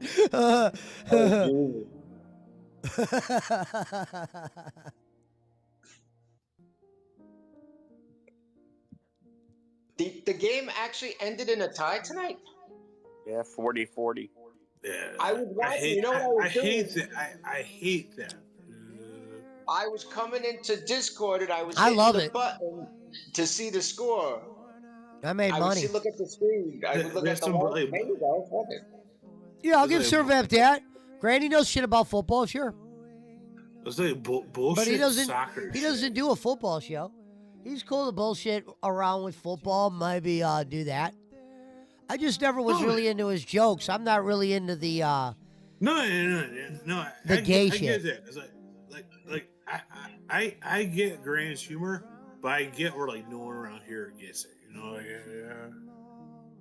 Like if I went on Locale Live, I would tell them, look, I'm not one of those guys that wants to dress up in drag. So if you you can make all of if I had to dress up in drag, I might not be able to be here. The thing is, when you talk to Granny privately, he's a totally different person. Yeah, I've seen him do that. I've done some good things with him. There was just some shit that I was on before with him where I just didn't agree with the shit we were talking about. I have homies there like Granny where it's like, yeah, they're cool dudes, but like part of the their sense of humor is like doing like that like over the top like gay fucking shit or like they think they're pushing the fucking limits, you know, I've always told I go like Boss Man, you know who like Gigi Allen is, you know, like not to say that extreme, not that extreme, but like it's that those guys that like in their head are like, oh, I'm a fucking punk guy, like I'm just gonna stay like do like the dumbest fucking shit I can, you know, like I'm gonna push boundaries or whatever. You know? Is all this on YouTube? Is this show on YouTube? Whose? Granny. I don't know. Because if it was, I'd probably pop in and say hi on YouTube. I think he like goes to Twitch or Rumble or a little bit of both. Because they said he was on yesterday, but or he went on a video call. I would imagine he's on Rumble, not YouTube. But well, according to Jacob Waters, they share a StreamYard together. I love how they share a $20 thing. Oh, Sean, he is on YouTube. It's called This All Sucks. That's the channel. But what This all sucks. I think what you're talking about is Herman started on Messenger. He started a video call with Jacob, and then they called Giggle Pickles, and then they called me, and then they called Granny. So we're all on there talking. Oh, okay. That's not. I thought somebody was showing Granny's show on the video. That's what I thought was going on. No. Because somebody last night, mentioned something about Granny, and then they mentioned his father or something. They were playing pool or something. Yeah, he was playing pool with his dad, but he kept dropping the N-word. Yeah. Yeah, That's why I veered away from the Rocco arc. Because when I realized Rocco sometimes will just scream fucking racist shit. Oh no, I like Herman. He's not saying Herman's a racist, really. But I feel like once he like does like a good show, he like deletes all his shit and like disappears, and he comes back. You know? Do any of these people do any of these people? I mean, I don't think I've ever seen anything by Rocco, but just using him as a for instance, Rocco or Granny. Do these people have fucking Tourette's or something? You never know. Maybe that's what it is. They just fucking start yelling out shit. Well, Granny's problem right now is, you know, and it's not, I'm not talking behind his back. It's everyone knows it, or he doesn't mind. But him and Lemmy are going through a breakup, and he's really hurt, and he's saying things that he shouldn't be saying, and Yeah, it is what it is. I haven't talked to Granny, or I mean, I never really talked to Granny. All I know, Granny used to pop in on Discord when I first started coming on Discord, and then he I'm stopped. so glad in my there's no Man, stories I of don't think me you say anything. falling apart because a girl No, left. I feel like Granny is I couldn't imagine breaking up with a girl and then all of a sudden I'm yelling shit on the internet. You motherfucking whatever. I tell you what,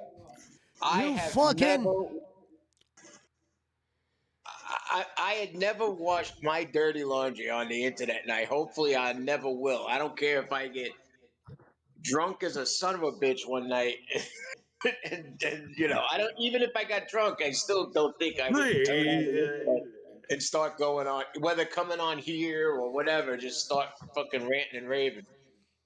well, this is what I told Granny. I said, Granny, you said one of the worst things you could possibly say, and if your son somehow hears this, he'll have no respect for you, none, and he just still doesn't see it. He still says it over and over, and well, let me ask you a question in a roundabout way. Not to say it's right, not saying it's right at all, but I definitely get Granny. Like, Granny's in a certain stage, you know, where is Granny's son or stepson or whatever the hell he is that word? No. Well, then who cares what Granny says? Bossman, are you the fucking moral police? Granny's a big boy. I'm just saying, this is just my opinion, and I'm not knocking you or anything. And I agree with you, Sean. I was thinking the same exact thing. I'm like, Jesus. Man, I don't necessarily agree. If you want to try and help him through his problems, through his issues, I am. Fine, great. No. I'm just saying, fine, great. But if the guy says a word and he says it 700 times, that's on him. That's not on you. No, that's not. Hold on, JP. That's not what I'm talking about. He said He said basically. Bossman said, "I'm trying to walk him through it." Start recording, Start recording that shit. He said, basically, he said, "I hope Lemmy's plane doesn't make it to her destination." Oh, he said some shit like that. If he says something like that in front of the kid, I mean, I don't know how old the kid is. Yeah, that's not right to say in front of the kid. No. Like I said, depending upon how old the kid is, but. Like would have been funny if he said that and the kid had like a toy airplane and he grabbed it and he started doing like a reenactment. Hand me my lighter.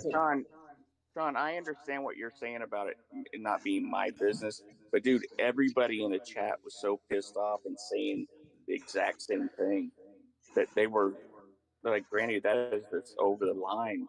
You know, you can't. You know what? This is how I would have learned. I would have used that. No, hear me out real quick. I would have used that as a learning experience. I would have looked at all the people that said that dumb shit, and I'd have been like, "Those are the motherfuckers you don't fuck with, right there." Thank you. Have a good day. Can I get the floor for a minute? Can I get the floor for a minute? You know. There are people, whether. They are of African American descent or any other race that use that word. Every other word that comes out of their mouth. You're focusing something on like something like Yeah, way that's not small, that's dude. not what we're talking about, Sean. No, I understand, but I'm when- just saying, hey, if the guy, it's a free country. If the guy chooses to take that word and say it 1,000 no, times, who cares? I'm not Ron, necessarily disagreeing, I but totally agree with you, but that's not what had everybody so upset. They were upset with what he said about Lemmy. All right, yeah, fine. It's like I said, and I agree with you. I just said I agree with. If he said in front of the kid that he hopes that Get him! Lemmy's plane drops out of the fucking sky, that's a little fucked up, and he shouldn't be talking like that in front of the kid. But well, and, it's, I'll go it's his one more child's step. mother. Yeah. I'll go one more step. I am a product of a broken home. Okay, my parents split up when I was a kid, and there were times where I would be in or we would be in my father's office, and my father and my mother would get into it. Sometimes they would get into it on the phone. I didn't want to. I didn't. I took the high road. I got the fuck out of the office or whatever. Or I grabbed my sister and say, "Come on, let's go." It is what it is, you know. But my parents, to the best of my knowledge, my parents never said anything like that. Like they wish death on the other parent. But it's 2025. People say fucked up shit. And that kid is probably going to need counseling later on in life. Who the fuck knows? So let me clarify something. He didn't say it in front of the kid. What I said is, So then again, But what he said? he said hold it on, let and me it's finish. documented. Let me finish. I just said, what if your son somehow hears that? Then Well, whatever. That again, that's not on you. That's on him. If he chooses to say that and his kid hears it, that's on him. That's not on you. I know, Okay. but we're talking offline too, and I'm just saying you shouldn't say Yawn. stuff like. Gonzo says, when did Granny say he wanted her plane to go down in front of his kid? Question mark, question mark, No, question mark. he didn't say in front of his kids. I never said that. I said, what if your kid hears that? You never know. People say fucked up things. I'm sure that happens every day. People say fucked up things. Can I please make a point right now? Go ahead. So, you guys are worrying about that, like Granny saying like a statement like that. I recall Granny being online on a stream, I believe, spreading his fucking ass and bending over. So are you gonna worry about like kids like worrying about like some statement like that, or their father like admitting to like, or it's like I want like shit up my ass, Because Granny was saying some off color fucking shit too. I mean, Schmidt said that yesterday. Didn't Granny shave his ass on fucking air or some shit? I don't know what. Yeah, I mean, Schmidt said that. I mean, he definitely bent over and. You saw the fucking whole fucking thing. I think it's funny that Boss Man's like, yeah, I'm backstage talking to him and shit, like giving him advice, like Granny's listening to this. The words of the Boss Man. We've talked. The guy that tried to do blackface on my show. Remember when he tried to do blackface on my show? I mean, Granny was off the wall. Right? I don't care. I don't care if you believe me or not, Pesci. I've been talking to Granny. Jacob encouraged me to. I got a ton of messages that we've had, and we've talked online. Just a couple times on a phone call type thing on Messenger. I mean, believe me or not, I mean, it'd be something stupid to make it up. I mean, that's nice of Jacob Waters to care. What's that? That's nice of him to care, though, about. Yeah, I do too. I like Granny. I told him, do I care about you? I don't just like Granny, but like the way you're talking about him, it makes a lot of sense. But what's really weird is you like Granny, and he in the sketchy, beginning, he shit. never liked you for the longest time. That Granny and I had Lemmy told him that I was always joking. I remember. I was there. Because Lemmy and I were in it. But anyway, I just know Granny's kids have more to worry about than like someone saying that your mother fucking is. Well, I don't know. I don't know them personally, but No, I mean, once they see it, because I'm sure know- his kid isn't old enough to recognize you. Trailer I Park just Live. know how close I was to suicide, and I don't want someone going through that. And Yeah, but that's but I you. mean, Everybody's Yeah, different. If and boss man, you I'm not discounting that, but you just really switched like the story. The Yeah. bottom line is this: if you are aware of Granny, if you know anything about Granny, if you ever spent any time in Discord or anything like that with Granny, you know the guy's a fucking character. And if he's drinking and doing drugs, then it's just amplified 100 times fucking more. It is what it is. Hey, my I mean, greatest, if you hey, the help greatest, somebody is wrong in your guys' eyes, then so be it.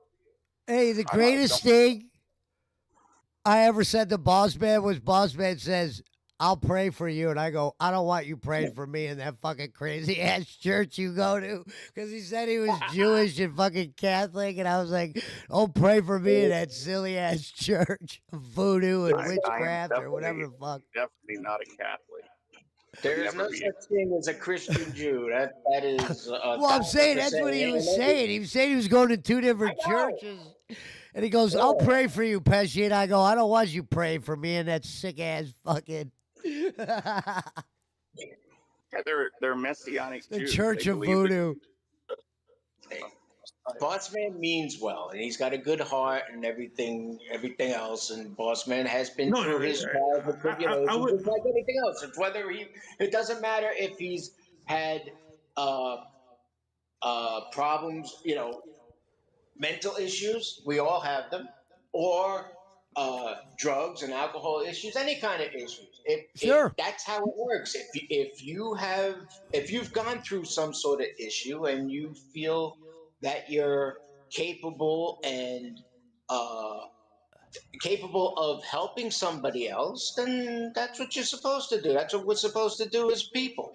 I'll tell you a little secret. Hold on, Pesci. Hold on. I'm not forcing myself on Granny. I offered help, and he actually said the other day. Forcing myself on the granny. So the other day on his show, he goes, "Yeah, boss man, you've been very supportive to me." Yeah, But, I mean, I just say you were forcing him. If Granny probably didn't drink alcohol, he'd probably be fine. Alcohol does a lot of damage. Ask Brad. Jay, I hate my story. I don't know what you're talking.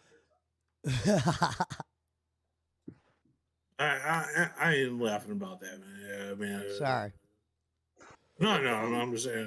No, I'll tell you a secret though. I think when I went to prison the first time, I think I became feelingless when I came out of there. Like you have to learn to kill your feelings. Oh yeah, no, that's a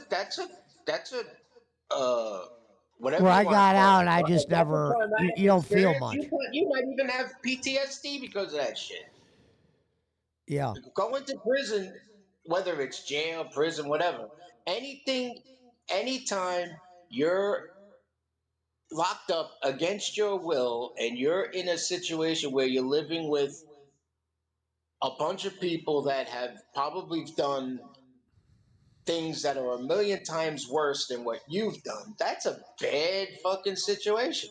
Yeah, and you have to learn to deal with those people because you're going to be working with them wherever. I remember we had to learn to deal with some criminals. I was like, that's what I said. You have to learn to just kind of forget where you're at. You know, don't bring your feelings in there. Don't have none of that shit. You have to be also, Pesci, like you got classified as like a criminal, and you're not a criminal. You know, like anything you did is like now, like in like certain places, like it's not even a crime no more. You know, They locked him up, and he was put in a situation where. No, I did. I got lucky because I got caught. I got caught selling. I got caught selling weed. It could have been worse. So I got lucky. No, it was. Hey, you weren't selling fucking heroin. You weren't selling coke. No, I was selling coke in my 20s. I could have got caught selling coke or ecstasy. No, but you didn't. Yeah, thank God.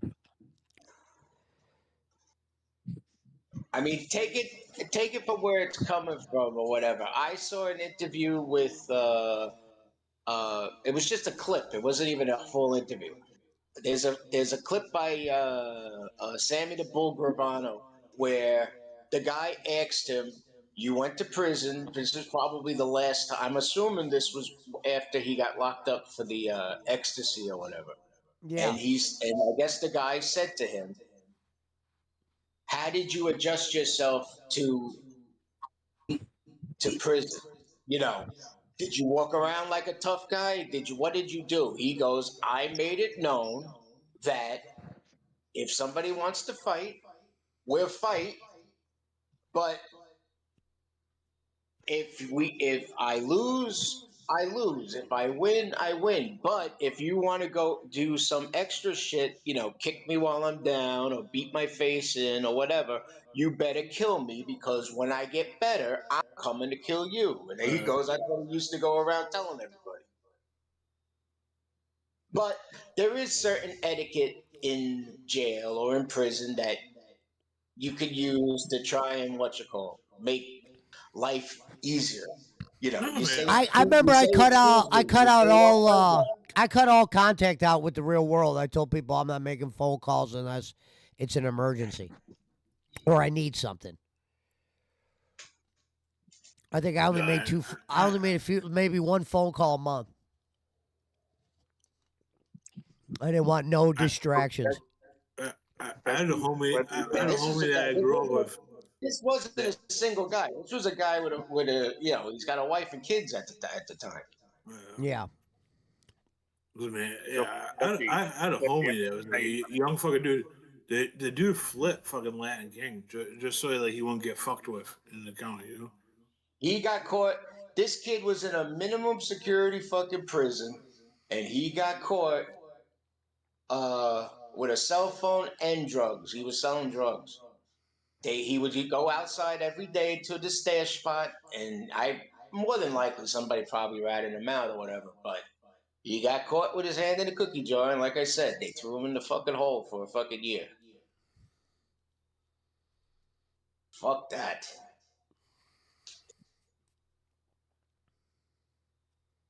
So Pesci, whether you like it or not, I pray for you and everyone in here every day. Thank you. So You said that before. Boss man, I appreciate it, man.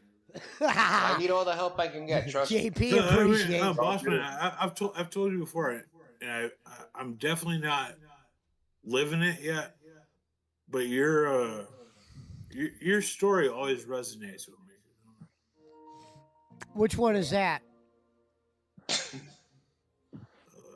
About drinking. Oh.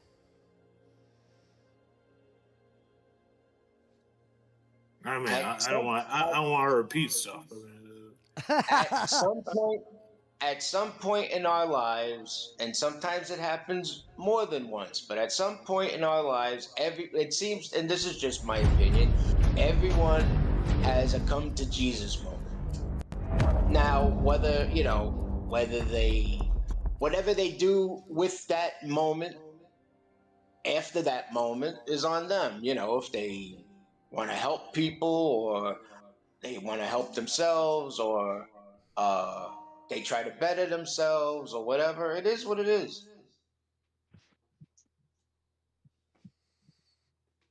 And shout out to Jake Hudson, who once said he wanted to sing a song about Jesus. One of the funniest. I'd like to sing a song about Jesus. I want to sing a song about Jesus, and then he didn't even sing the song. Fuck Jake Hudson. Now we know McCormick.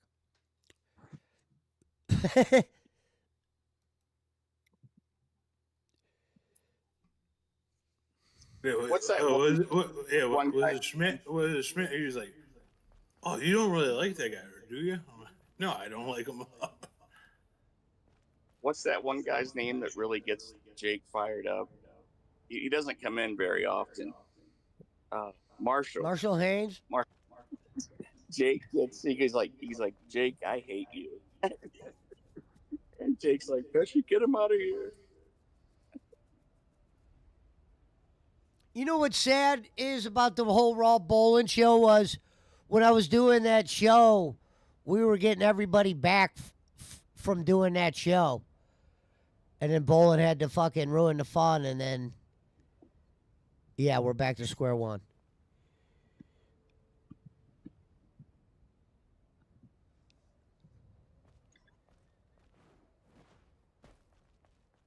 Bolin's a fucking joy kill. Marshall Haynes was coming out for that. We had Scott Ash coming out for that. Scott Eric Ash was in here Roman. last night. Yeah. Yeah, I remember Schmidt saying that. Or Yeah, Friday Scott night, Ash is either one way. of the original guys. I'm surprised Schmidt isn't in here tonight, but I guess I figured he was having dinner with his family or whatever. He's plastered right now. he's, Saturday. he's drinking, doing edibles, whatever. He's talking to the dog's licking his face right now. Well, probably. the one thing he needs to work on, but I just hate telling him anything, is sometimes he'll have a conversation to where he's almost like doing the Barkley, where he's answering the question and asking the question. He's like, he's playing catch He's with telling himself. you the answer and the questions, you know. But I get tired, believe it or not, sometimes. So it actually helps me just to hear him rambling. You know what I mean? Occasionally he'll be like, Pesci, you remember? And I'll be like, yeah. You would have remained ignorant if not for him. I mean, I appreciate Pesci because you tell me when I'm fucking talking too much. You know? I don't think I've ever said that. You don't know his No, you told me to chill out before. his agony. All this talk of you being the chosen one. Your Bears won by 1 point again, huh? JP? I like it. I love it. I want some more of it. Hey, a win's a win, whether it's a point No, or yeah. I don't give a fuck, man. I'm a Bears fan, man. I used to justify fucking losses, you know. Like, I ain't gonna justify a fucking win, you know. You know what's crazy is the Browns won last week and they looked awful in the win. They figured out a way to look even more awful this week. They still fucking won, dude. I mean, that's a... Yeah, but dude, there's a lot of shit that happened in that game. Well, yeah. Well, also the Browns. Like, yeah, it's, And I mean, the interception. Our defense won us the game, flat out. Defense won the game. We'll just say that. Defense wins championships. Yeah, That's I mean, what at they the say. same time, sometimes a good defense is a good offense because they put. Think about this: the Ravens had short field because of the turnovers they created, their defense created, and the block punt, and we had more yards than the Ravens, but they killed us. That's why I was like, how'd that happen? Short field. It can only do so much, though. I mean, the Bears won. Yeah, the Bears won today by defense and special teams. I mean, even the friggin' Giants won today. It's like, hey, what? Yeah, they beat the Joker. Bizarro world. For some reason, I didn't think there was a doubt in my mind that Jackson Dart was going to win today. Oh, I told my friend, I said, hey, you know the chokers, they always win the ones they shouldn't and lose the ones they should. So I go, they're going to lose in New York. Sure enough. Yeah, they were undefeated. Yeah. I mean, that's why I would take the Jets tomorrow night. Oh, I don't blame you. Miami's playing like crap. They got Justin Fields to go play. Yeah, but even still, you know what? That should be a good game because it's at the end of the day, it's like when the Cowboys play the Giants. It's a fucking conference game. So it should be good. Yeah. What's the second game? Because right here, there's two. I forget. Yeah, there's two of them.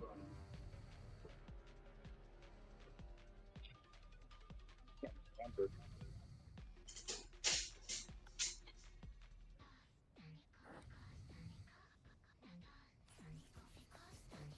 The body of a super weapon created by Mother Spirit. But for him.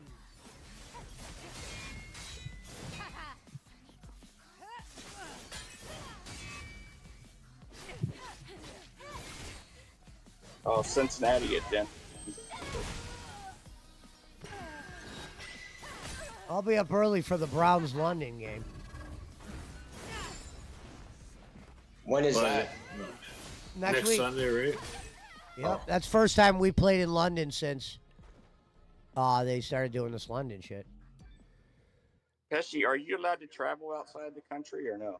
I think I am. I don't think I have restrictions. Like I assume you're. I think you have to be like a dangerous, like where you. I mean, to be fair, it has been 15 years since I've been in trouble. Well, because Punch claims he can. I don't. No, I've never asked. He could. He might be right. I mean, Pesci, I think even like in the United States, like No, Punch had a different charge than me. He had like a gun charge or something. I had marijuana. A lot of shit I could get expunged. There he is, Schmidt. Pop in. That's the word I was. Boss man wanted to hear your thoughts on the Chargers. Boss man wants to hear your melodious voice. Anyway, my point, Pesci, was you should go to London for one of those games. It's pretty cool, man. London's a cool city. The amount of money that would cost just to go to a game, I'm good. If I'm going out there, I'm going to the Philippines. But you know what? Hold on, the ticket's like $500. It's not expensive. It would be worth it. Yeah, you actually, that's a selling point, dude. I got on my bucket list is pretty simple. I want to go play basketball on that court that Bolin built out there for Schmidt. Pesci, that would be me. Hit a 3-pointer. I want to go to the Filipino Disney World. If you went to the Philippines and just did lives from there, just to stick it in Bolin's ass. Look, I'm here before you're here, you dumb fuck. He's very ignorant. Someone would try to show him it, he probably wouldn't even watch it. Send them to Bang, send them to everybody. Because what was funny is, I remember when I first got the following or whatever, and he goes, "Oh, you don't know if any of those accounts are real or not." And I'm like, "Yeah, I do know if they're real. They're all streamers." And then I did that song contest and showed that they were all real people. Now, I heard you guys talking before. I think maybe Servac was in the chat or whatever, comparing Thailand or whatever to the Philippines. There's parts of the Philippines I don't notice. I could find out. But there's cities or whatever in the Philippines that are very nice, that have very luxurious hotels and casinos and shit. Manny Pacquiao's could show you a couple spots. Yeah, that's what I'm saying. Oh, I wouldn't knock. R.A. Garcia lives in a very nice fucking. Yeah. That's what I'm saying. I mean, I think the only statement somebody said that was like super true was like, yeah, I don't think you can get. I don't think you can get bud out there. You definitely have to. No, I think marijuana is super illegal out there. Yeah, you definitely. If you're gonna try it, you'd have to do like that shit where you get like the cartridge and like. No, if I'm going out of town, I'm not fucking around like that. Oh, if I'm you going don't to a country I don't know. Yeah, no. When you're in somebody else's sandbox, If anything, I'll get something. I'll get something out there. I'll have one of the locals. You got smoke, sir. Servap says he's been to both, I guess, Thailand and Philippines. If you go to Thailand, you can get some good weed. Thai stick. Yeah, I've always heard that. Yeah, Thai stick.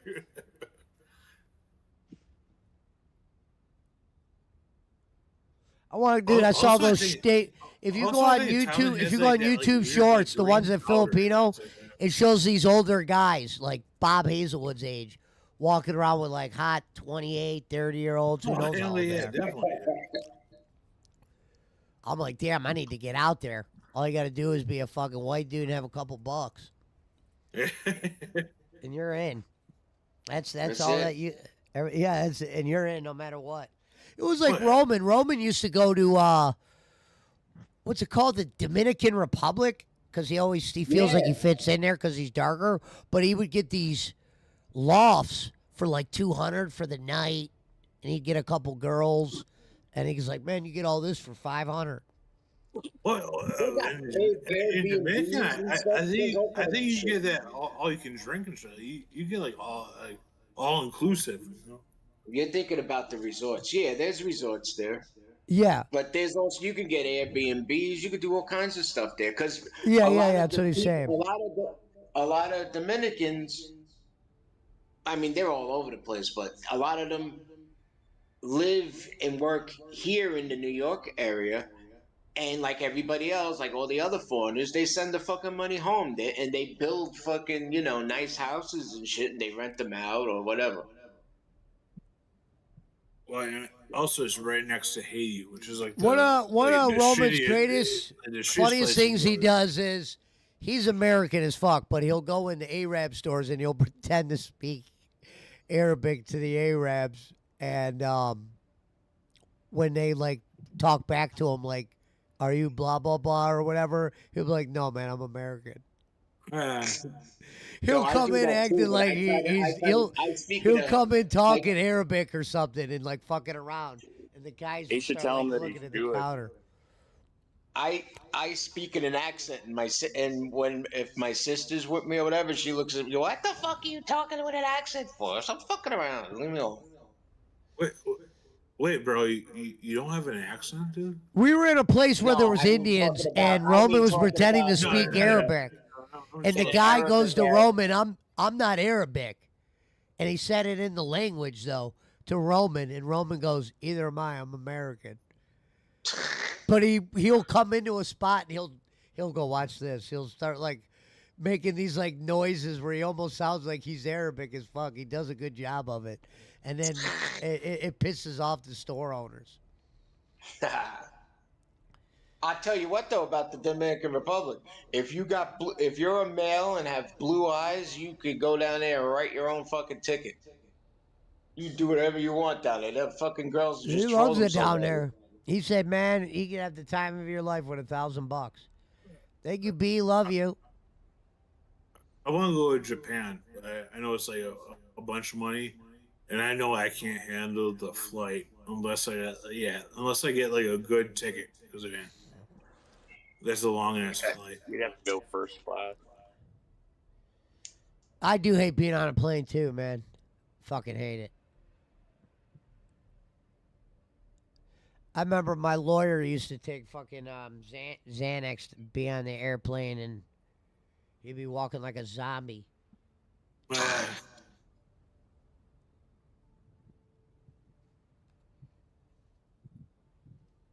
Yeah, I could, dude. I would. Vegas was only like a 3-hour flight too, and I used to hate that fucking shit. I can't even pay attention. They'd have movies on the flight. I can't watch those movies. That's why you take your own. I didn't know you could bring your own movies on an airplane. Well, yeah, you just download them on your phone from like Netflix. Oh yeah, yeah. Well, Nowadays, yeah, when I you was put 'em on flying, your there wasn't laptop iPhone. or iPhones weren't really a tablet thing. or whatever. Man, I took a flight to Baltimore. It was like the perfect amount of time where it's like, oh, I could like drink and shit. Whereas that killed all the time. Then, But yeah, That's how JP figures out where he's gonna go on vacation, how much he can drink before he gets there. Well, dude, like an airplane bathroom, dude. Like, I don't like it. It sucks. Like going to. Oh, I know. They've made them smaller and smaller. It's crazy. I barely fit in. But for him, Yeah, normally I'll take like the weed gummies. I don't take Xanax, but I'll take the weed gummies. Yeah, weed gummies would be something that probably would help with a flight. But I don't like to fuck with like the Xanax type shit. Oh, Xanax is great when you take. No, I don't like this. I wouldn't take them, JP. I'm saying this is what my lawyer used to do when he would get on a plane. If you take Norco and then Xanax. I don't like to fuck with that shit. It just relaxes you. But I when I was on vacation with my doctor friend, he was giving it to me, and I was fucking falling asleep in the fucking strip club. I was like, oh, what the fuck? He goes, you can't handle it. I said, you gave me the whole fucking thing, you jackass. But Sean, the thing is, when I took Norco, it would wake me up. So I was wide awake, but that Xanax was hitting me at the same time, so I wouldn't fall asleep. But man, what a feeling! I got too much of a addictive personality. Like I can't fuck with like Xanax and stuff like that. Well, I did too.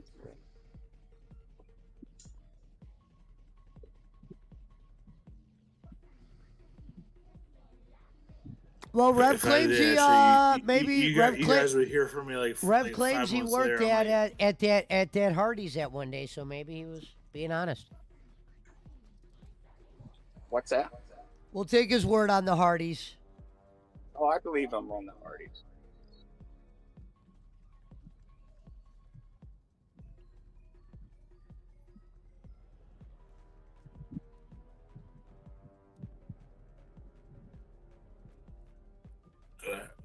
I really want to go to fucking Japan. Yeah. I go look up Punch's Girl. You could watch a call. You could bust a trip up. You could hang out in California for a couple of days or whatever, then fly over, and then do the same thing coming back. There's a couple of ways you could do it.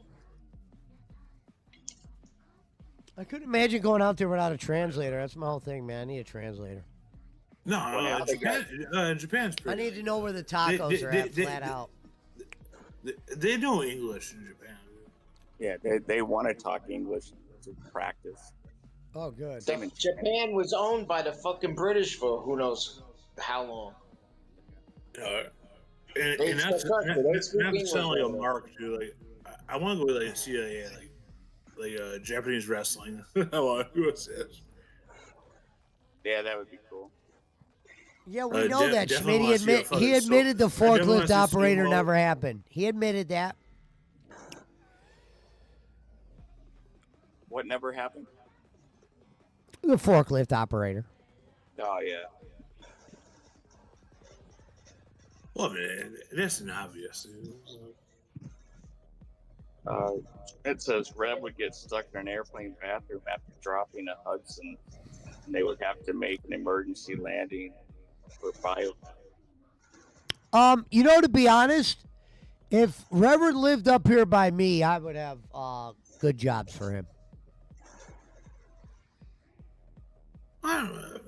It sounds like Rev has a good job, right? I mean, he likes his job he has right now. Sure. I'm saying, but I would have a spot for a guy like Rev. It wouldn't have to be his full-time thing. He could do whatever else he had to do.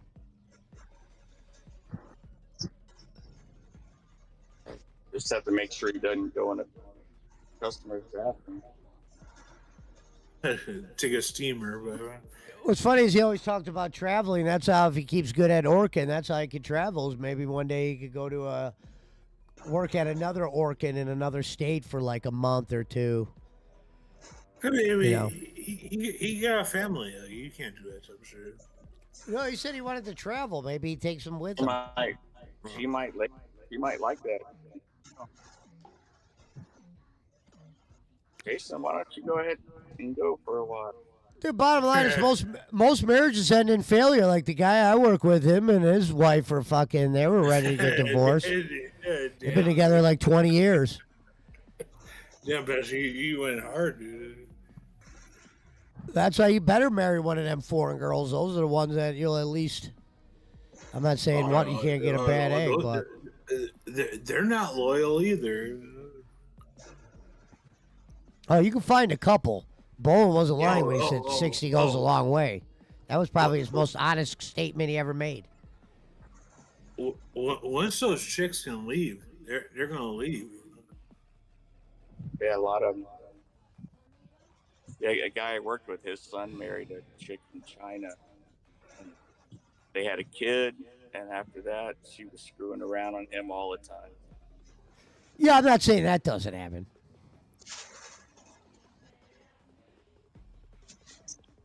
That old saying, there's plenty of fish in the sea. There's plenty of fish in the country. I would never get married. I couldn't imagine just having one girl if you went out there. I'm seeing these fucking videos of 65-year-olds walking around with these like 30-year-old hot women dressed in like these one fucking. Yeah, you should look them up. These YouTube shorts are crazy. I was like, damn, where'd these come from? I guess they fucking recommend them to me because I know the Filipinos, but they're made by Americans. I mean, it's the bowling dream. It is. Bowen wouldn't be able to walk down the street like these guys. These guys look like they had at least some gold watches on and a little polish. They might have been older, but they look like they had a Mercedes floating around. No, but I feel like Bowen lies way into that. He would lie. They would hang him in a tree and rob him. Poland wouldn't be able to walk down the street because he's done more for the Philippines than Pacquiao. So he's pretty popular. Also, he wouldn't be able to walk down the street. Yeah. Well, and also he wouldn't be able to be hung from a tree. It would break the branch. Yeah. True.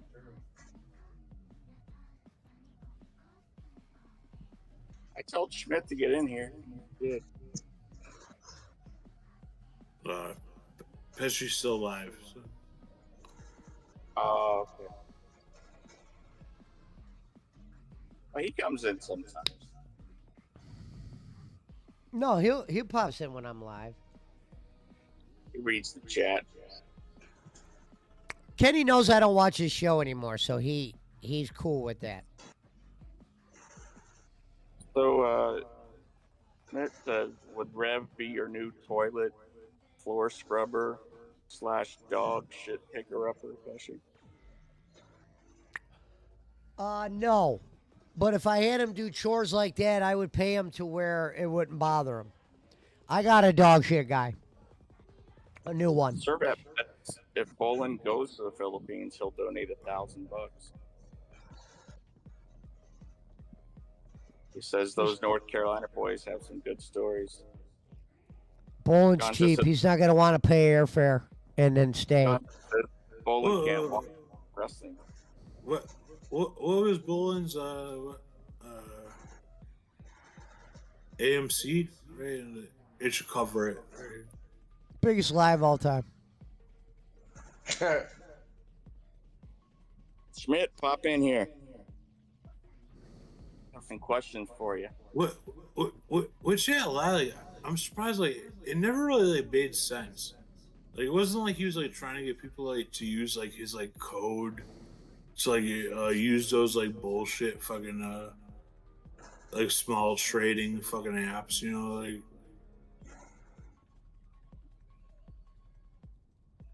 Yeah.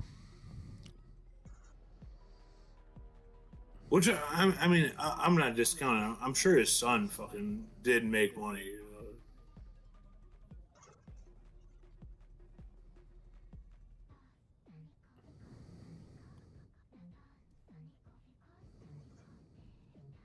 That's right. I always felt bad. Like everyone like dogged on his fight, like on his fucking son. It's like his son didn't want to be fucking part of it, and like talk about being smart, you know. Like,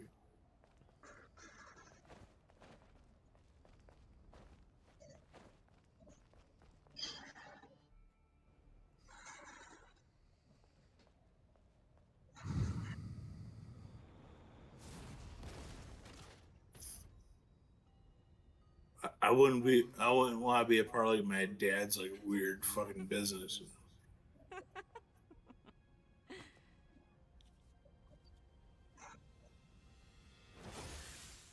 This is my battle.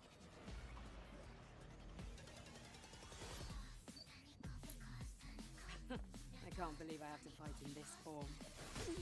The body of a super weapon. Even though I did think it was funny that like he acted like his son was like the toughest guy. That he was like, oh, my son Christopher, he's the toughest fucking guy ever. He went after Lesnar.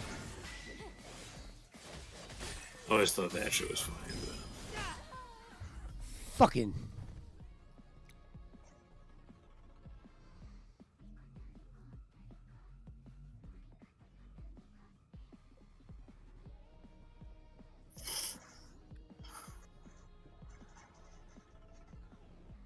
He said that's one thing, not being able to go a day without smoking weed. Hard to travel some countries. I could go a day without smoking weed. That day, dude, I'm going a month, dude.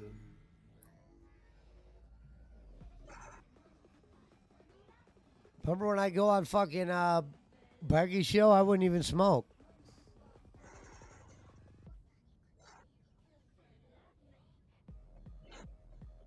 Not to Brad shit, but this next month I'm gonna try not to drink at all. So nice. Yo, drink November? No, October. Yeah. What the? I know you guys will call me out. So. What's funny is when I stopped drinking, I just said, "Oh, I'll just drink when it's situational. Like, maybe occasionally I'll drink." No, I mean, it's not like I'm trying to like, stop drinking at all. I just want to like do it for like a period, you know. And I remember during that time when I stopped drinking, I was taking Adderalls during that time, and the Adderalls and alcohol were not mixing good. Oh, for real? No, I was turning into a psychopath. No, I mean, me personally, I think that shit would go together too good. You know? I was drinking champagne at the casino one night, and they were giving me plastic cups, and I just kept breaking them. Got the worst headache ever from fucking drinking that champagne. I didn't realize. I did not realize that's the bad thing about. I remember I was drinking the champagne. I'm like, damn, I can drink this all night. Hour and a half later, I had the worst headache ever. I'm like, what the fuck is happening? Friday night, I drank way too much fucking craft beer, like IPAs and all that shit.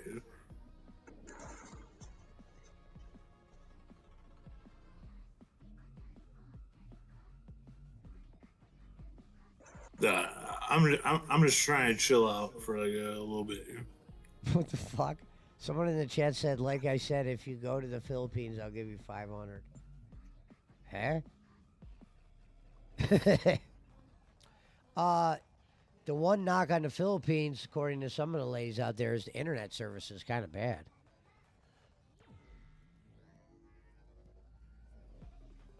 So you'd have to find a place where maybe if you want people, if you wanted me to go live out there, we'd have to maybe stay at one of those nice hotels or something.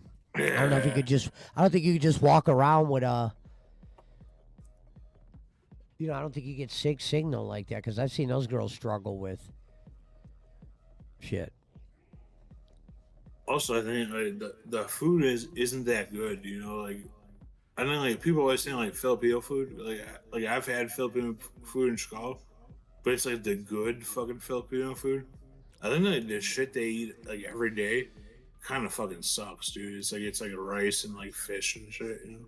I'm such a bad cook that I could live with eating something new. Like as long as I'm not making it. No, wait, but you be eating fish and shit like? Give me a bowl of rice. Yeah, well, here was my thought on fish. I don't like fish enough to where I don't know enough about it, like what to get. I haven't tried it. I don't know what would be good, what would be bad. Maybe if it tastes good, but to me it could taste bad. You know what I mean? I don't know how to rate fish. But I wouldn't be against some ladies like, I'm making you like a little chipotle rice bowl. Let me throw some salmon in there, maybe a little bit of that Federica from the night before. Already how you said like salmon and shit. No, like, I think the fish they give you is gonna be like has like the little like bones in it and shit, where you gotta like pick out the bones while you eat it. You know. Yeah. Ain't gonna be because I know what you're talking about, like a clean ass piece of salmon. I love that shit, dude. Sure. I haven't tried salmon, but I always said if I went into one of Gordon Ramsay's restaurants, I would try fish. No, dude. If it's made by his crew. Easy ass fish, like you can make it at your house. You probably even use the air fryer for one of them. But I mean, like, they sell like individual like pieces of salmon there are like marinades. So you want like an Oriental one. You want sound like a Rev. Oriental. An Asian one. Like at the grocery, you can get like a single piece of salmon, and it's super easy to make, dude. You might like it. Is my battle. Yeah. I can't believe I have to. I wouldn't mind trying salmon once. I always say I'm just not going to get it from any normal place because you know they be fucking up their shit. But for him, You know, at Long John Silver's, I always got the chicken planks. I never got the but fish. I think it's different than that. Sean dropped off. Yeah, he hit the showers.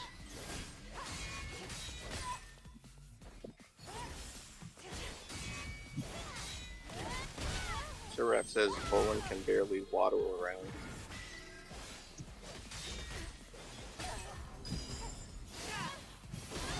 Seraph says that's one thing about not being able to go a day without smoking weed. Hard to travel to some countries. I already read that, and I said I could easily go a day without smoking weed if I needed to. How about this one? Weed is not pills. How about this one? Like I said, if you go to the Philippines, I'll give you $500. I'll save that conversation for another day. Who popped in? Me. I got my Okay. I can't see anything. That's why I was just wondering. No, it's okay. Schmidt says Mango can hook you up with a nice penthouse. I would definitely love to live with Mango, Jennifer. Yeah. I would. I wonder what. I wonder if she has a penthouse or not. No, she's in Saudi where they just fucking cover you up and fucking give you a wheelbarrow. Sounds like paradise to most men, but. Well, no, yeah, if you're a Saudi guy, I mean, Yeah. Some of that shit's fucking dirty as hell. No shit. We never said they were good people. They've been roasting. Was it Pete Davidson? Right, his dad died. His dad died in fucking 9/11. The Serap says you might not even be allowed in the Philippines. Probably. I'm not really looking to leave town though anytime soon. Ohio's going to ban people from buying sugary drinks, aka soft drinks, junk food with food stamps. What do you mean? I buy a lot of shit with food stamps. Places by the day are picking up food stamp. They're gonna get rid of all the sugary stuff. It depends on what state you live in.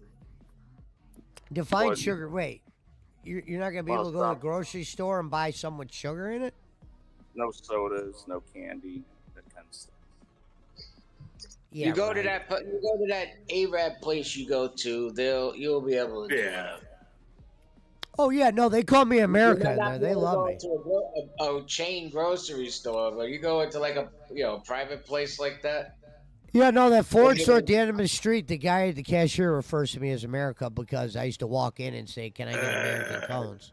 That's funny. Yeah, the place you go and buy the cones or whatever every so often. The guy I would sing "America the Beautiful," and I only knew like 2 words, and then the guy started calling me America. Dude, after 9/11, I was like a little ass kid. I went to the gas station with like my buddy and his dad. And his dad was a tow truck driver. His dad walked into the gas station. He's like, "What's up, Osama?" And I was like, "Oh fuck!" Like we're in for some shit. I would walk in the store, and the store would have no smell, but I'd always say it smells like Kuwait in here. And it'd make the one guy laugh. He goes, "We're not from Kuwait, you dumb motherfucker." The guy would always call my buddy's dad. He's like, "What's up, George Bush?" It smells like Kuwait in here. Smells like downtown Kuwait in here. And all it would be is that chicken that they all buy and make there. I always say it smells like Kuwait. Wait, crispy chicken? Kebab. Something like that. They got so many different versions of the crispy chicken down here. It's embarrassing. I'll only get the crispy chicken from somewhere. Sometimes, some places, it's like, damn, didn't you have that chicken out yesterday type shit? Yeah, fuck that. Then there's that other store you go into. Might be the same store. The guy asks you, got any trucks for sale? You got any vans Yeah, for that's the sale? America. Yeah, that's the guy who calls me America. Yeah.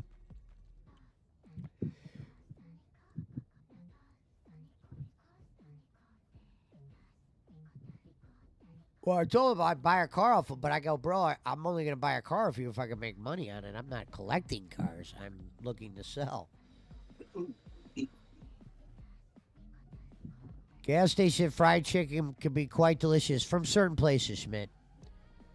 As long as they don't overdo it. Also, Schmidt's like in the South. Like that's a different fucking game, dude. Sometimes the chicken fingers can get a little soggy. I don't know how that happens. Oh, I ain't getting chicken fingers from mine. You need to Sometimes they're eat good. that halal chicken. Believe it or not, I get the mashed potatoes. I want to pick out like I want like the full-fledged breast that I pick out.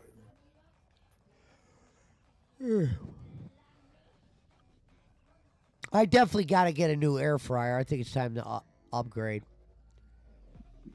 And I want to get an indoor Foreman grill. When I mean indoor Foreman grill, they got these ones that stand up like on the kitchen floor, like one that you would. They look like the ones you'd keep outside. I'm pretty sure they still have them. They call them like camping grills. Yeah. Yeah, but it's like a George Foreman version or whatever. I think I'm gonna get something like that. And get a new air fryer. What's the power for it though? I have no clue. Probably electric if it's a George Foreman type. Well, thing. no, I'm saying Yeah, you're gonna do it. I think inside Sean's right. I hope it's an electric. You know. Oh, but I'm gonna look it up on Amazon. I'm gonna retype it in. I just typed in indoor Foreman grill because when winter hits, I want something to grill inside. Throw a burger on. Because like Coleman does like those like it's like a flat top. It's like a hibachi almost. You know. Hibachi's where my PO saw me drinking. Sent me to prison. Oh, I'm sorry.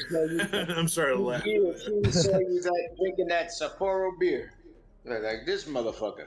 No, I was drinking a Flaming Volcano. It was great. It's like a punch bowl that they light on fire. No, and they put it's called a Flaming Volcano, and they put different like punches in it with liquor. But dude, this shit would have me acting like an idiot. Because you know how they do that's the place where they throw the shrimp in your mouth. I would fake the guy out. I'd say, give me the shrimp. And when he would do to fucking go to throw me the shrimp in the mouth, I'd hit the shrimp and say denied or something along those lines or do something drunk. And they'd come with those flaming punch bowls. And I used to play cards with some of the cooks there. We knew the bartenders. We became really cool friends with the bartenders. And we would stay after hours. And a lot of those hibachi guys played poker. And I remember I was playing poker and they didn't speak English. I mean, they did, but at that game, they weren't speaking English, but they let me play. But I love that place. When I was in Texas, there was like a hibachi place, and none of the people that worked there were Asian.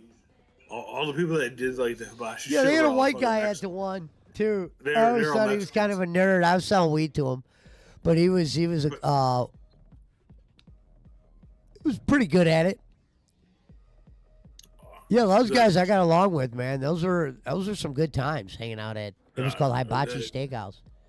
The dude I work with, he would never eat like the side dishes, and he wouldn't eat the vegetables. So he'd only eat like the meat and the rice. So I'd get the rest of his fucking meal. I was always psyched. Like when we went there, me and him worked together at the mall.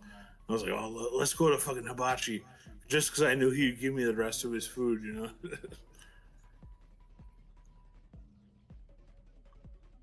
But yeah, it was all Mexican motherfuckers doing this shit.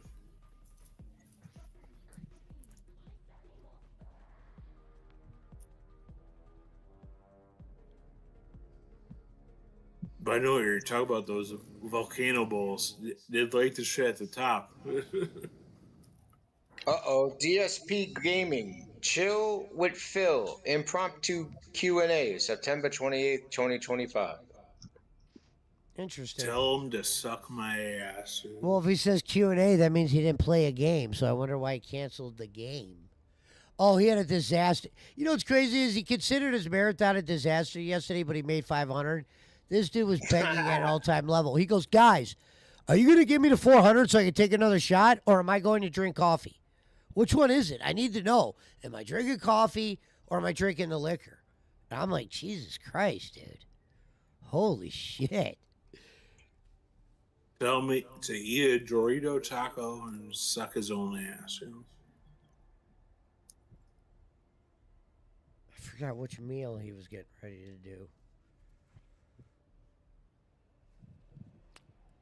I love making fun of that guy. Yeah, so does everybody. There's fucking thousands of people that do it. Well, I guess rephrase it. I love Pesci when you give me the opportunity to make. Yeah. That's what I was telling Jay Walks. I miss when he'd come in and watch those things with us.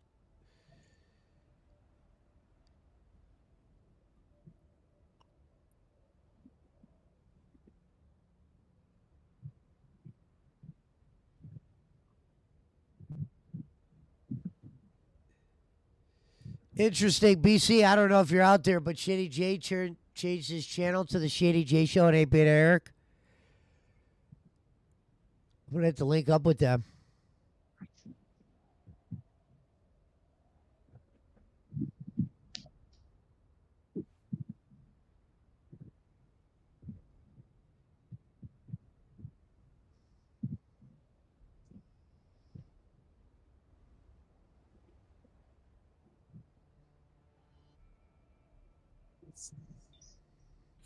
I can't believe they're remaking The Running Man.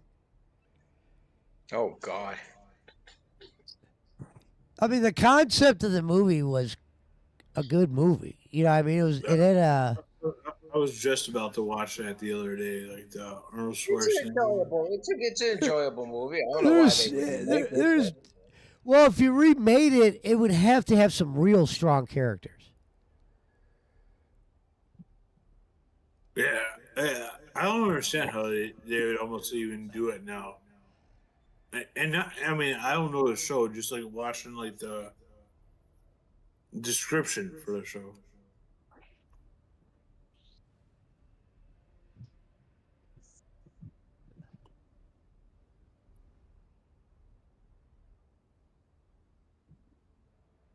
I love all the clickbait videos. Browns fans are calling for Shador Sanders after Joe Flacco throws 2 picks.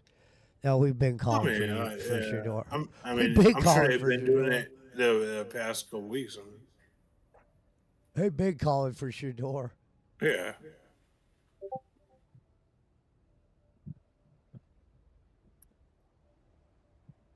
And Shador has a lot of fans that are really just fans of him. They're not even Browns fans. That's the weird part. Which ain't a bad thing, but it's like give him a it's like Taylor Swift.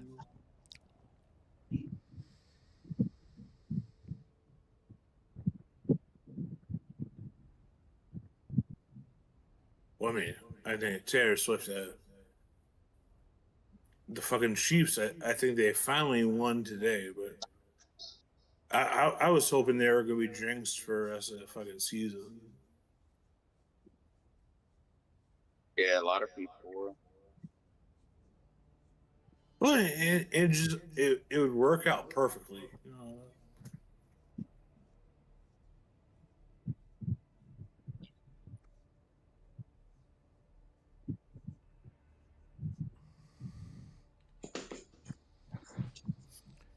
Survey said, "You remember when Tards on Deck did a detractor show on you?"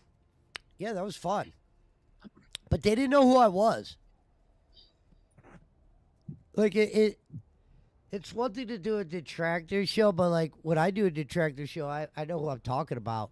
Remember those guys are like, yeah, according to Jake Hudson, he blah blah blah, and I'm like, according to Jake Hudson. I'm like, oh my god. You're going by.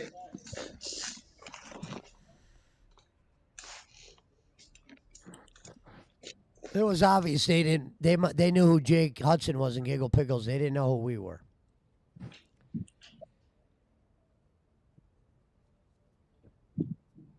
Because Jake Hudson, I remember Jake at first, Hudson like- said something along the lines to them that made me seem like a bad guy.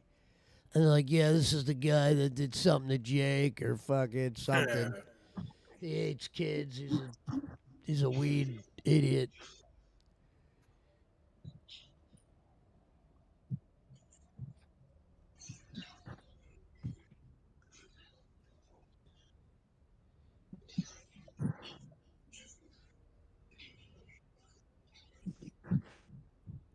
You know, it'd be interesting. I never thought of this. If I did try out for that local network, I don't even think they would allow me to stream on my own channel anymore. I think Keepstar tells you your channels have to be put up on hold once you. It'd be funny if you tried to interview those guys now. Interview who? Tarzan Deck. I never knew him. Yeah. I mean, I think they just had like a hard on for. I fucking didn't get it. I heard him say some racist things. I was like, Well, yeah, I just didn't get it. they made fun of Jake for fucking like the lowest grade making fun of him. You know. I'll say when something's funny. There's a lot of like there's shit I think's hilarious, like Tina D. And No, shit, and people there's are- shit Jake does that it was funny, but like they definitely like made fun of like him as being like a disabled person. You know? Like, Sure. I mean, they come from a channel called Tards on Deck. They were a Giggle Pickles detractor. Yeah. I mean, yeah, they definitely wanted like some shit from Giggle Pickle. You know, that was their fucking thing.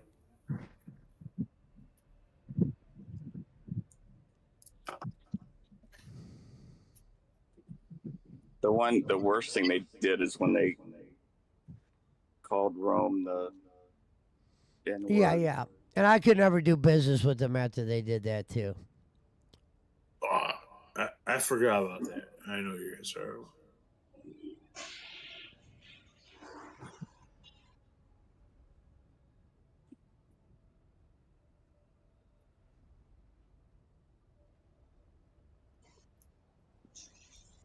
Those guys made a comment along the lines of, "Dude, Giggle Pickles, we will pay for your trailer if we could make the content off you in your trailer or some shit." And I'm like, Yeah, I heard huh? tour in the country. They're like the worst like that.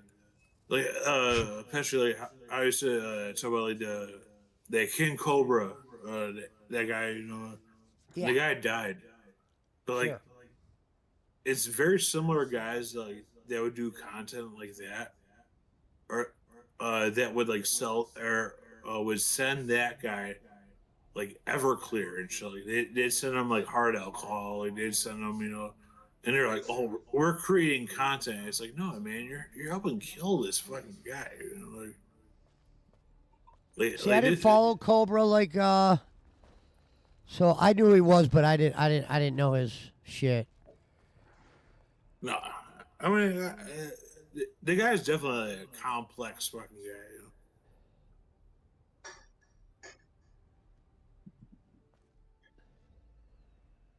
You know? Cause like he wasn't really Jake. Like he was like a guy that like could definitely function in real life. You know, like. I can't believe I have to work in this form. The body of a super weapon created by Mother Spirit. Oh, yeah, it's hard to just explain the guy.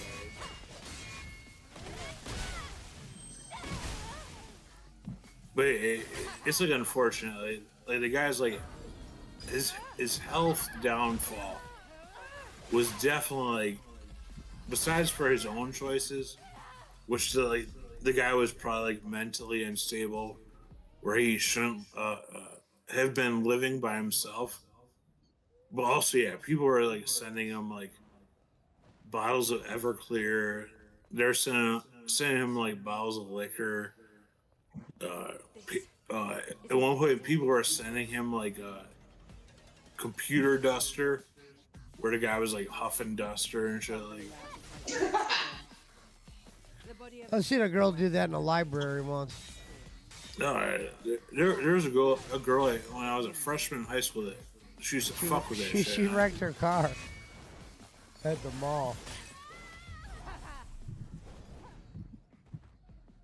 But, I think she was doing this dust guy off. was like, but this guy was like pretty much like not even half a retard. I mean, he was a pretty full, you know. It's like everything else. You are, you're not. There's no, it is what it is. Is my battle.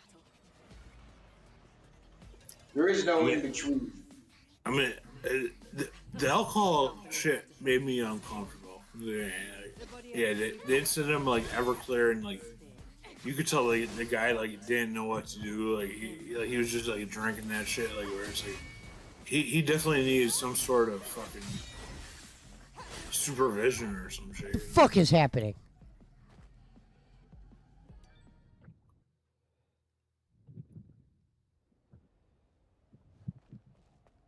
Hey, if you knew what it was, you would have drank it and then lit a match. Oof. I mean, I'm surprised the guy didn't do that, man. Is my battle. Sean, do you know who King Cobra is? He's like a YouTube guy. No, unfortunately. No, I mean, it's fortunately that you don't know who the guy is. Probably better off. Yeah.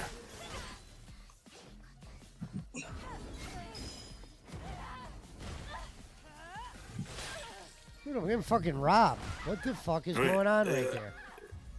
The guy is like, I wouldn't say the quintessential low-cal, but the guy is like a major fucking, or he was a major.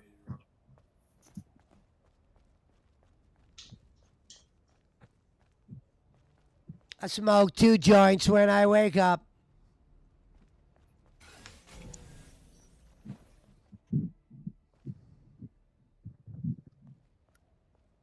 This is my battle.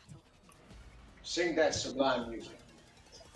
Okay. I can't believe I have to fight in this form. The body of a super weapon created by my spear. But for him. Bob Levy told me to lose the ego.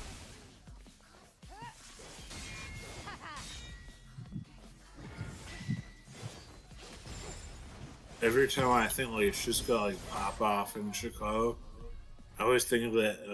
What's the celeb song? You know, like, something in 1994. Yeah, something from the liquor store.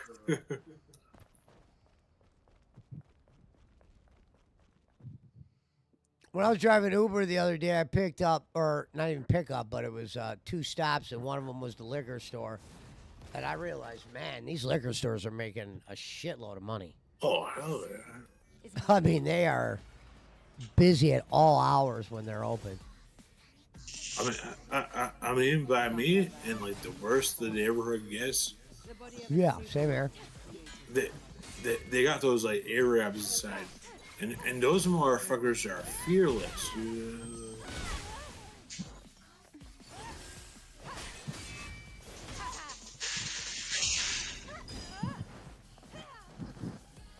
See, why is her back turned to her?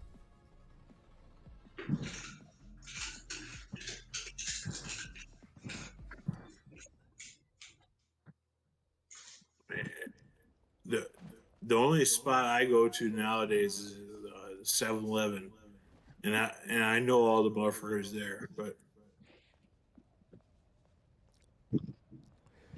no, but by me, man, if you go in like shittier neighborhoods, it's all those like I can't believe I have to fight. Mohammed fucking Arab The body spots. of a super weapon created by mother's spirit. Right? But for him.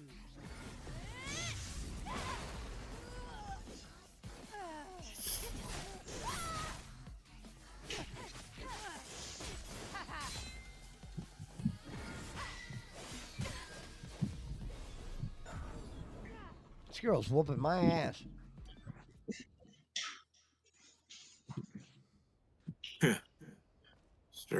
Mr. Webb said Jay called him the N word. Yeah, I'm not shocked.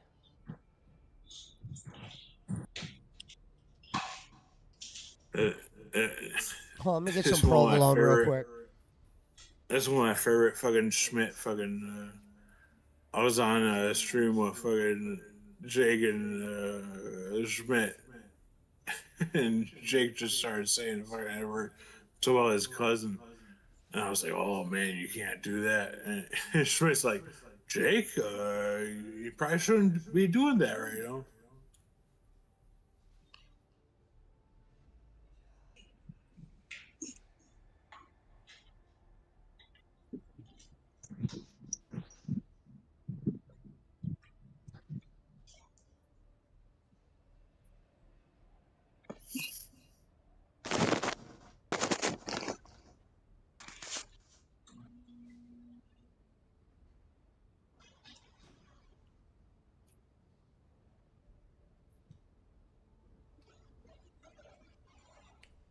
I'm back. I had to get some provolone. JP, you ever seen that show, Dr. Pimple Popper? Yeah. I don't like it, but I know what you're talking about. I love that stuff.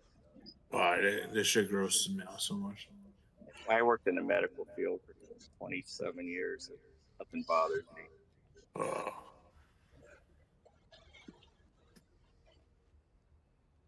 I think it's so cool. Not a fan, dude.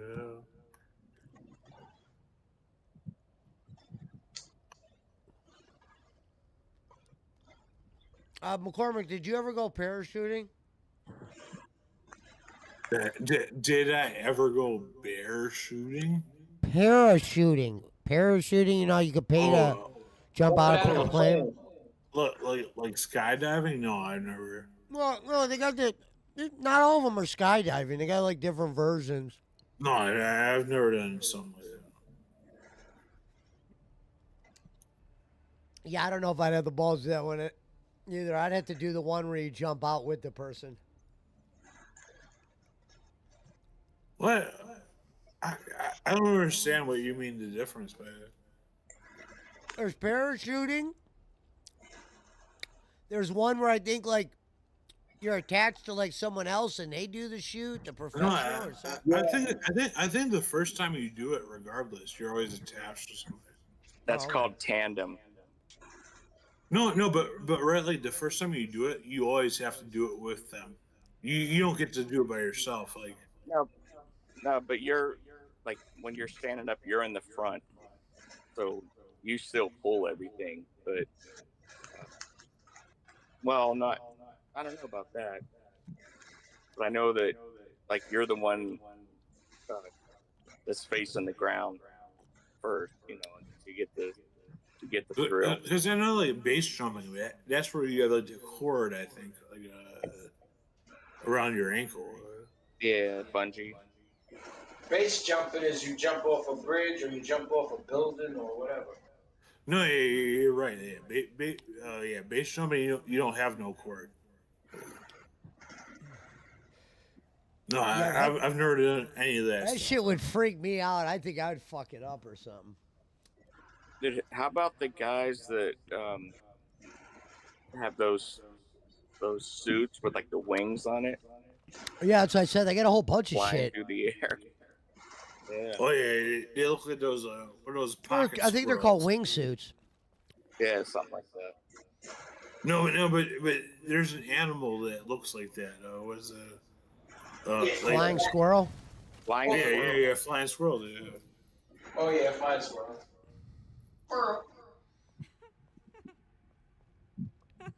But I had a guy that I was roommates with that he would do the local parachuting. You could pay money and have it done local.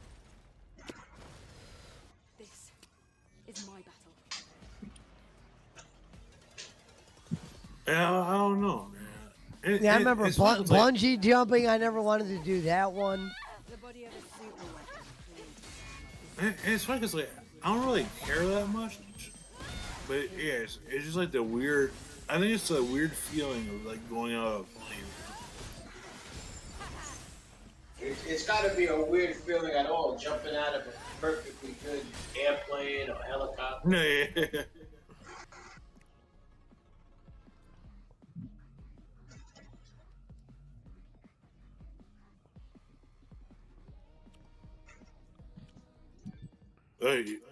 You never did it, Pesci? No, hell no. Any of you guys, Sean, Boss Man, you ever do? Never hang glided, parasail, parachuted, none of that shit. I can see myself parasailing before parachuting.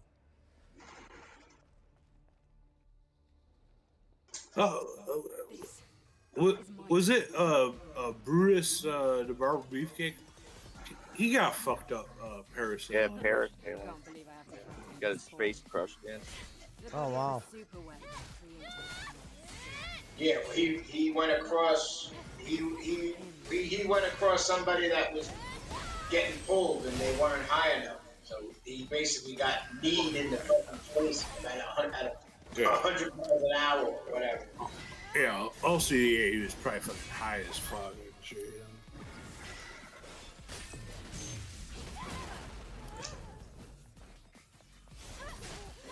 It always reminds me of, like what's the Hank Williams where like he fell down the side of the mountain. Yeah, 500 feet. Yeah, fuck his whole fucking head up. He's my favorite country guy. Hank Williams? Is your favorite? Yeah, since I was a little kid. Yeah, I just loved it. Music. I'm trying to think. that? As a kid, I always liked Alabama because of my parents probably.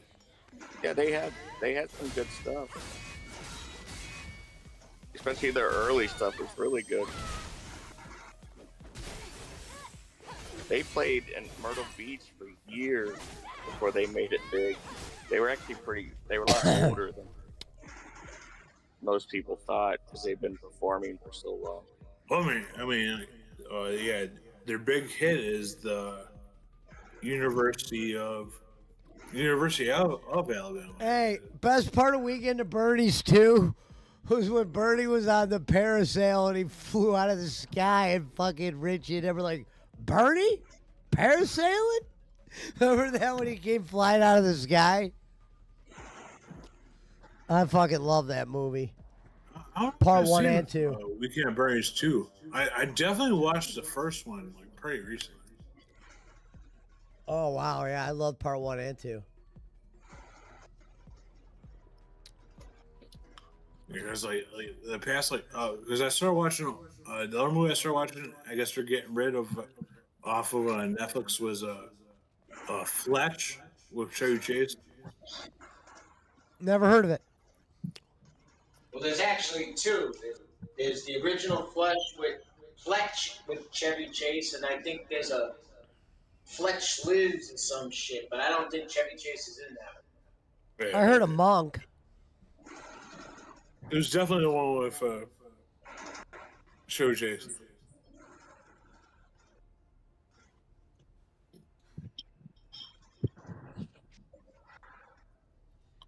No man. Chevy Chase is retired.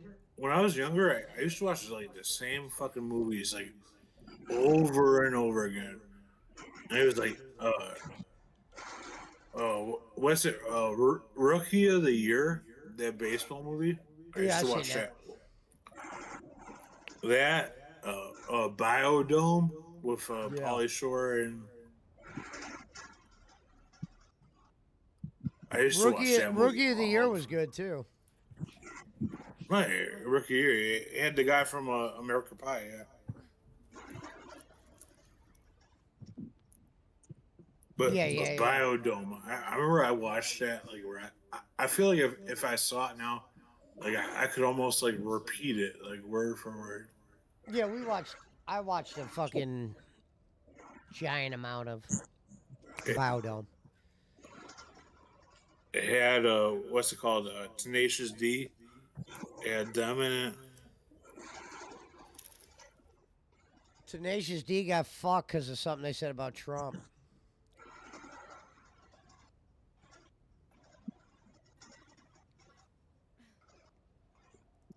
But every time I see Biodome, it's always the purple sticky punch.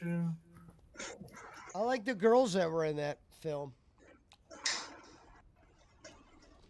Oh hell yeah, yeah! Because like it's like the two chicks there, their girlfriends are hot. Yeah, And then, like, their two and then the girlfriends were two both chicks hot there, like chicks. part of the Biodome, they're both hot. Yeah, they're fucking hot too.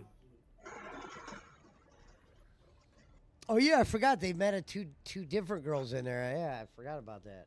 No, because it's I can't think what the one she's in. She's in Dazed and Confused. Or maybe she's not in Dazed and Confused.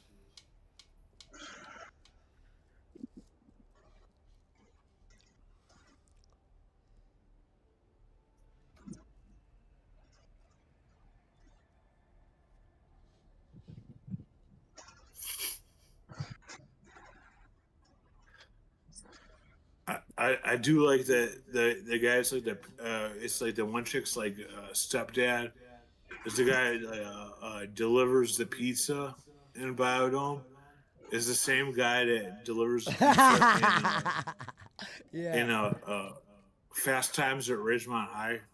Yeah. I love Fast Times at Richmond High for this reason. I like the nostalgia of them walking in the old school mall, and no one's got like cell phones or anything, and it's just more natural. But yeah, Gonzo says that Chevy Chase was in both Fletch movies. I have no idea what Fletch is. That was a movie back in the 80s. I didn't finish it yet, but I think the one I started was like it was definitely during the 80s. I think they both were. I don't know. The first one, he's a fucking either a sports reporter or a reporter in general that likes sports. He would walk around with the fucking Michael Irvin Lakers jersey and shit. Is my battle. Everyone. He basically unwittingly solves a fucking murder mystery or some shit. Man, that's definitely the first one.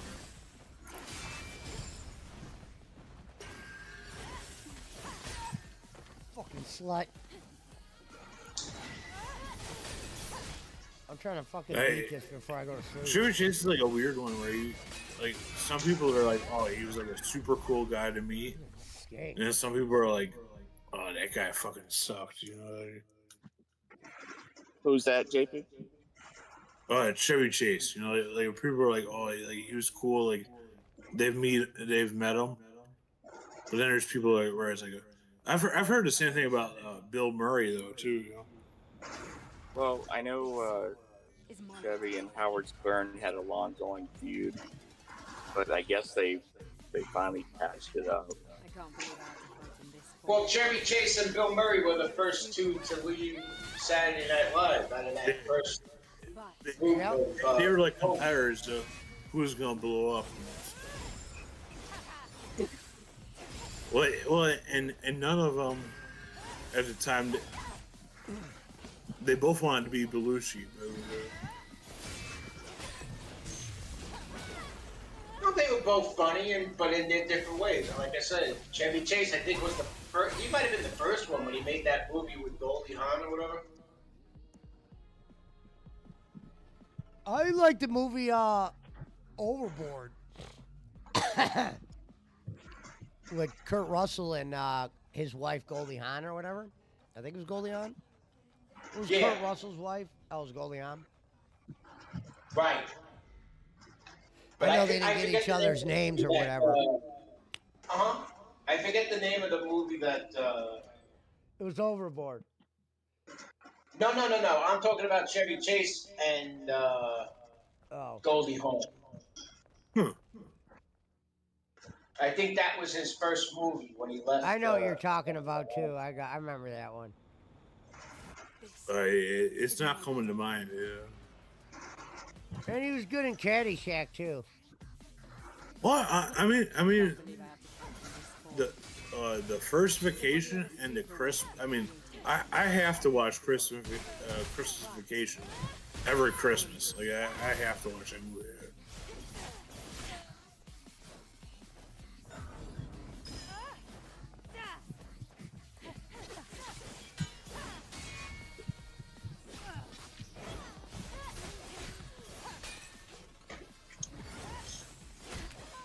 So who are you taking tomorrow, Pesci? Miami or the Jets?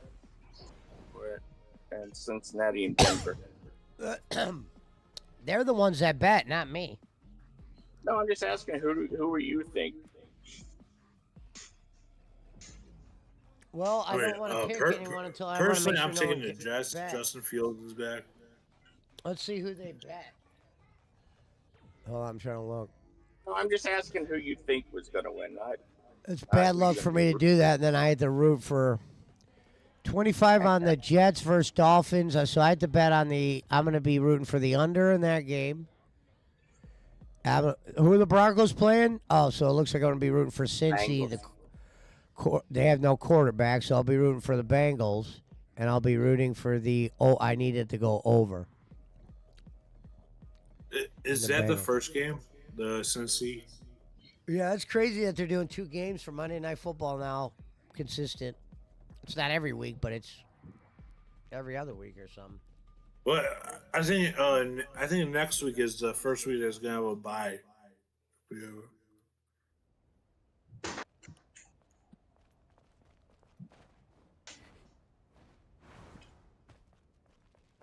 What up, Joseph?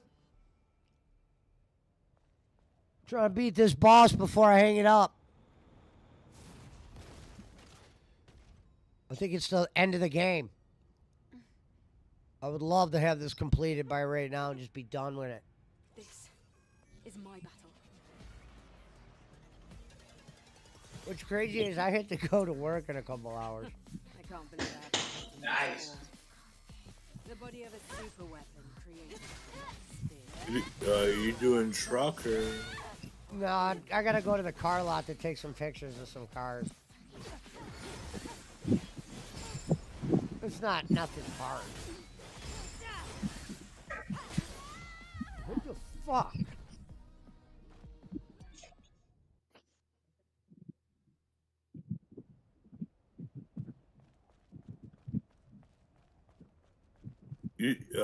You said you think Raw's gonna be good tomorrow night? I said I haven't watched it in a while. I might check it out tomorrow just to see. Why? I thought you had some inside scoop. No.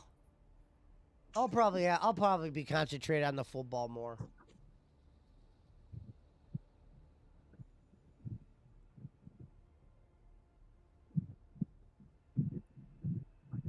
It'll be interesting to see how the Browns handle London.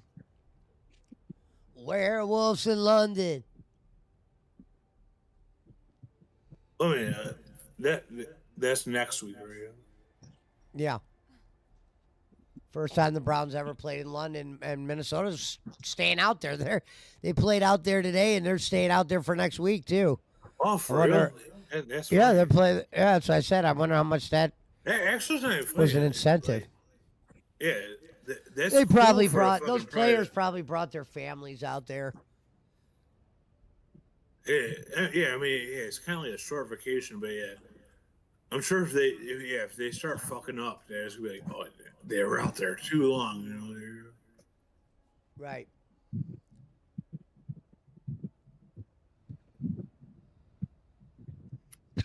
Which I'm sure any NFL team can still do their fucking practices, regardless. Right?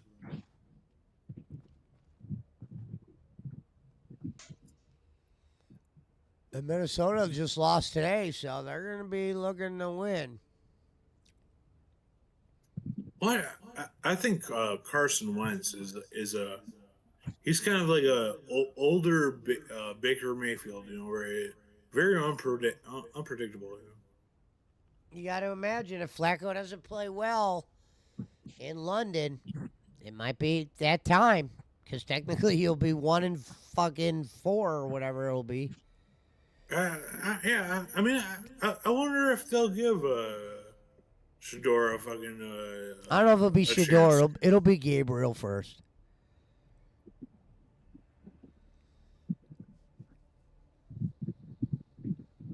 But it's time to Man, you might yeah, as well I play mean, him and see what you got. I mean, they're treating it like it's like a big fucking investment, which I mean, it is a big investment, but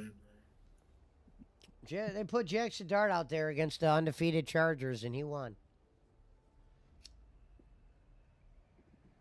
they're playing the Chargers in Europe. No, New York played the Chargers today. Oh, Jackson Dart's first game. They beat no, Chargers. Chargers were undefeated. No, they keep saying, we don't want to throw the rookie quarterback out against like a Lions defense or a fucking. So who are they playing next week? I told you, Minnesota, the Browns. Oh. Yeah, what'd you think I said? No, I'm sorry. Werewolves in London. Yeah. Ow! Cleveland's in London. Ow! Chris Schmidt is passed out drunk.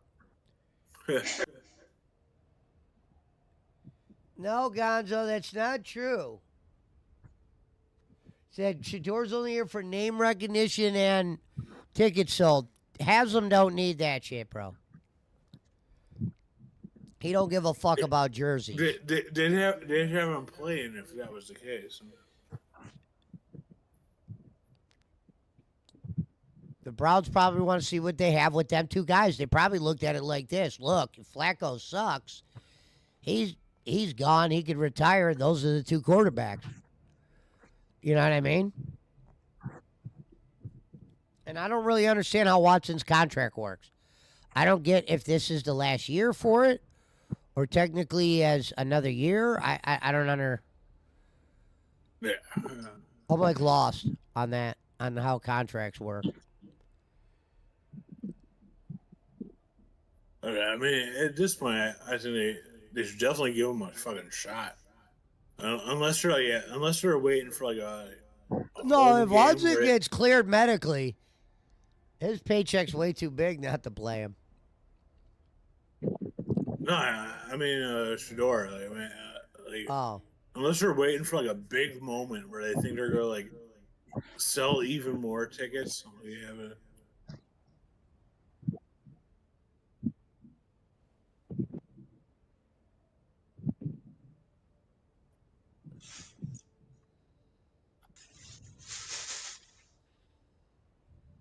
Bosman must be walking through a fucking.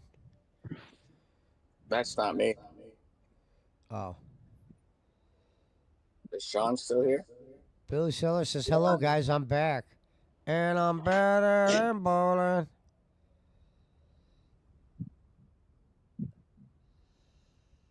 And Gonzo, Dion's kid wouldn't be selling tickets yet. He's not playing. You never know if they started pushing it, but they're not even pushing it. So. A lot of Shador fans are Shador fans.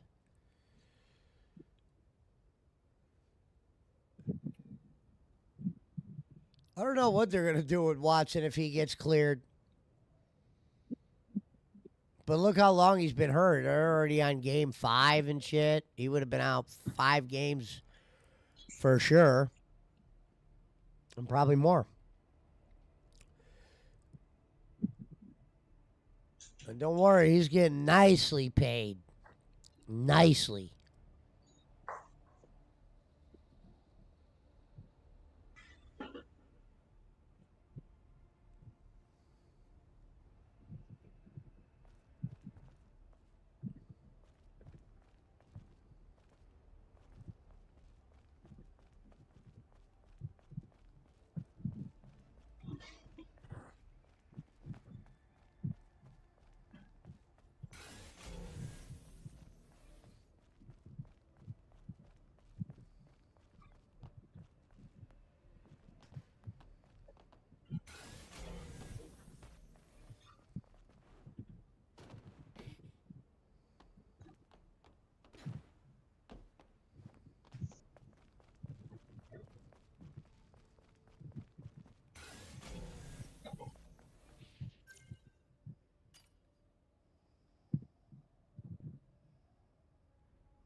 Yeah, Billy. Gosh. Hold on, I'm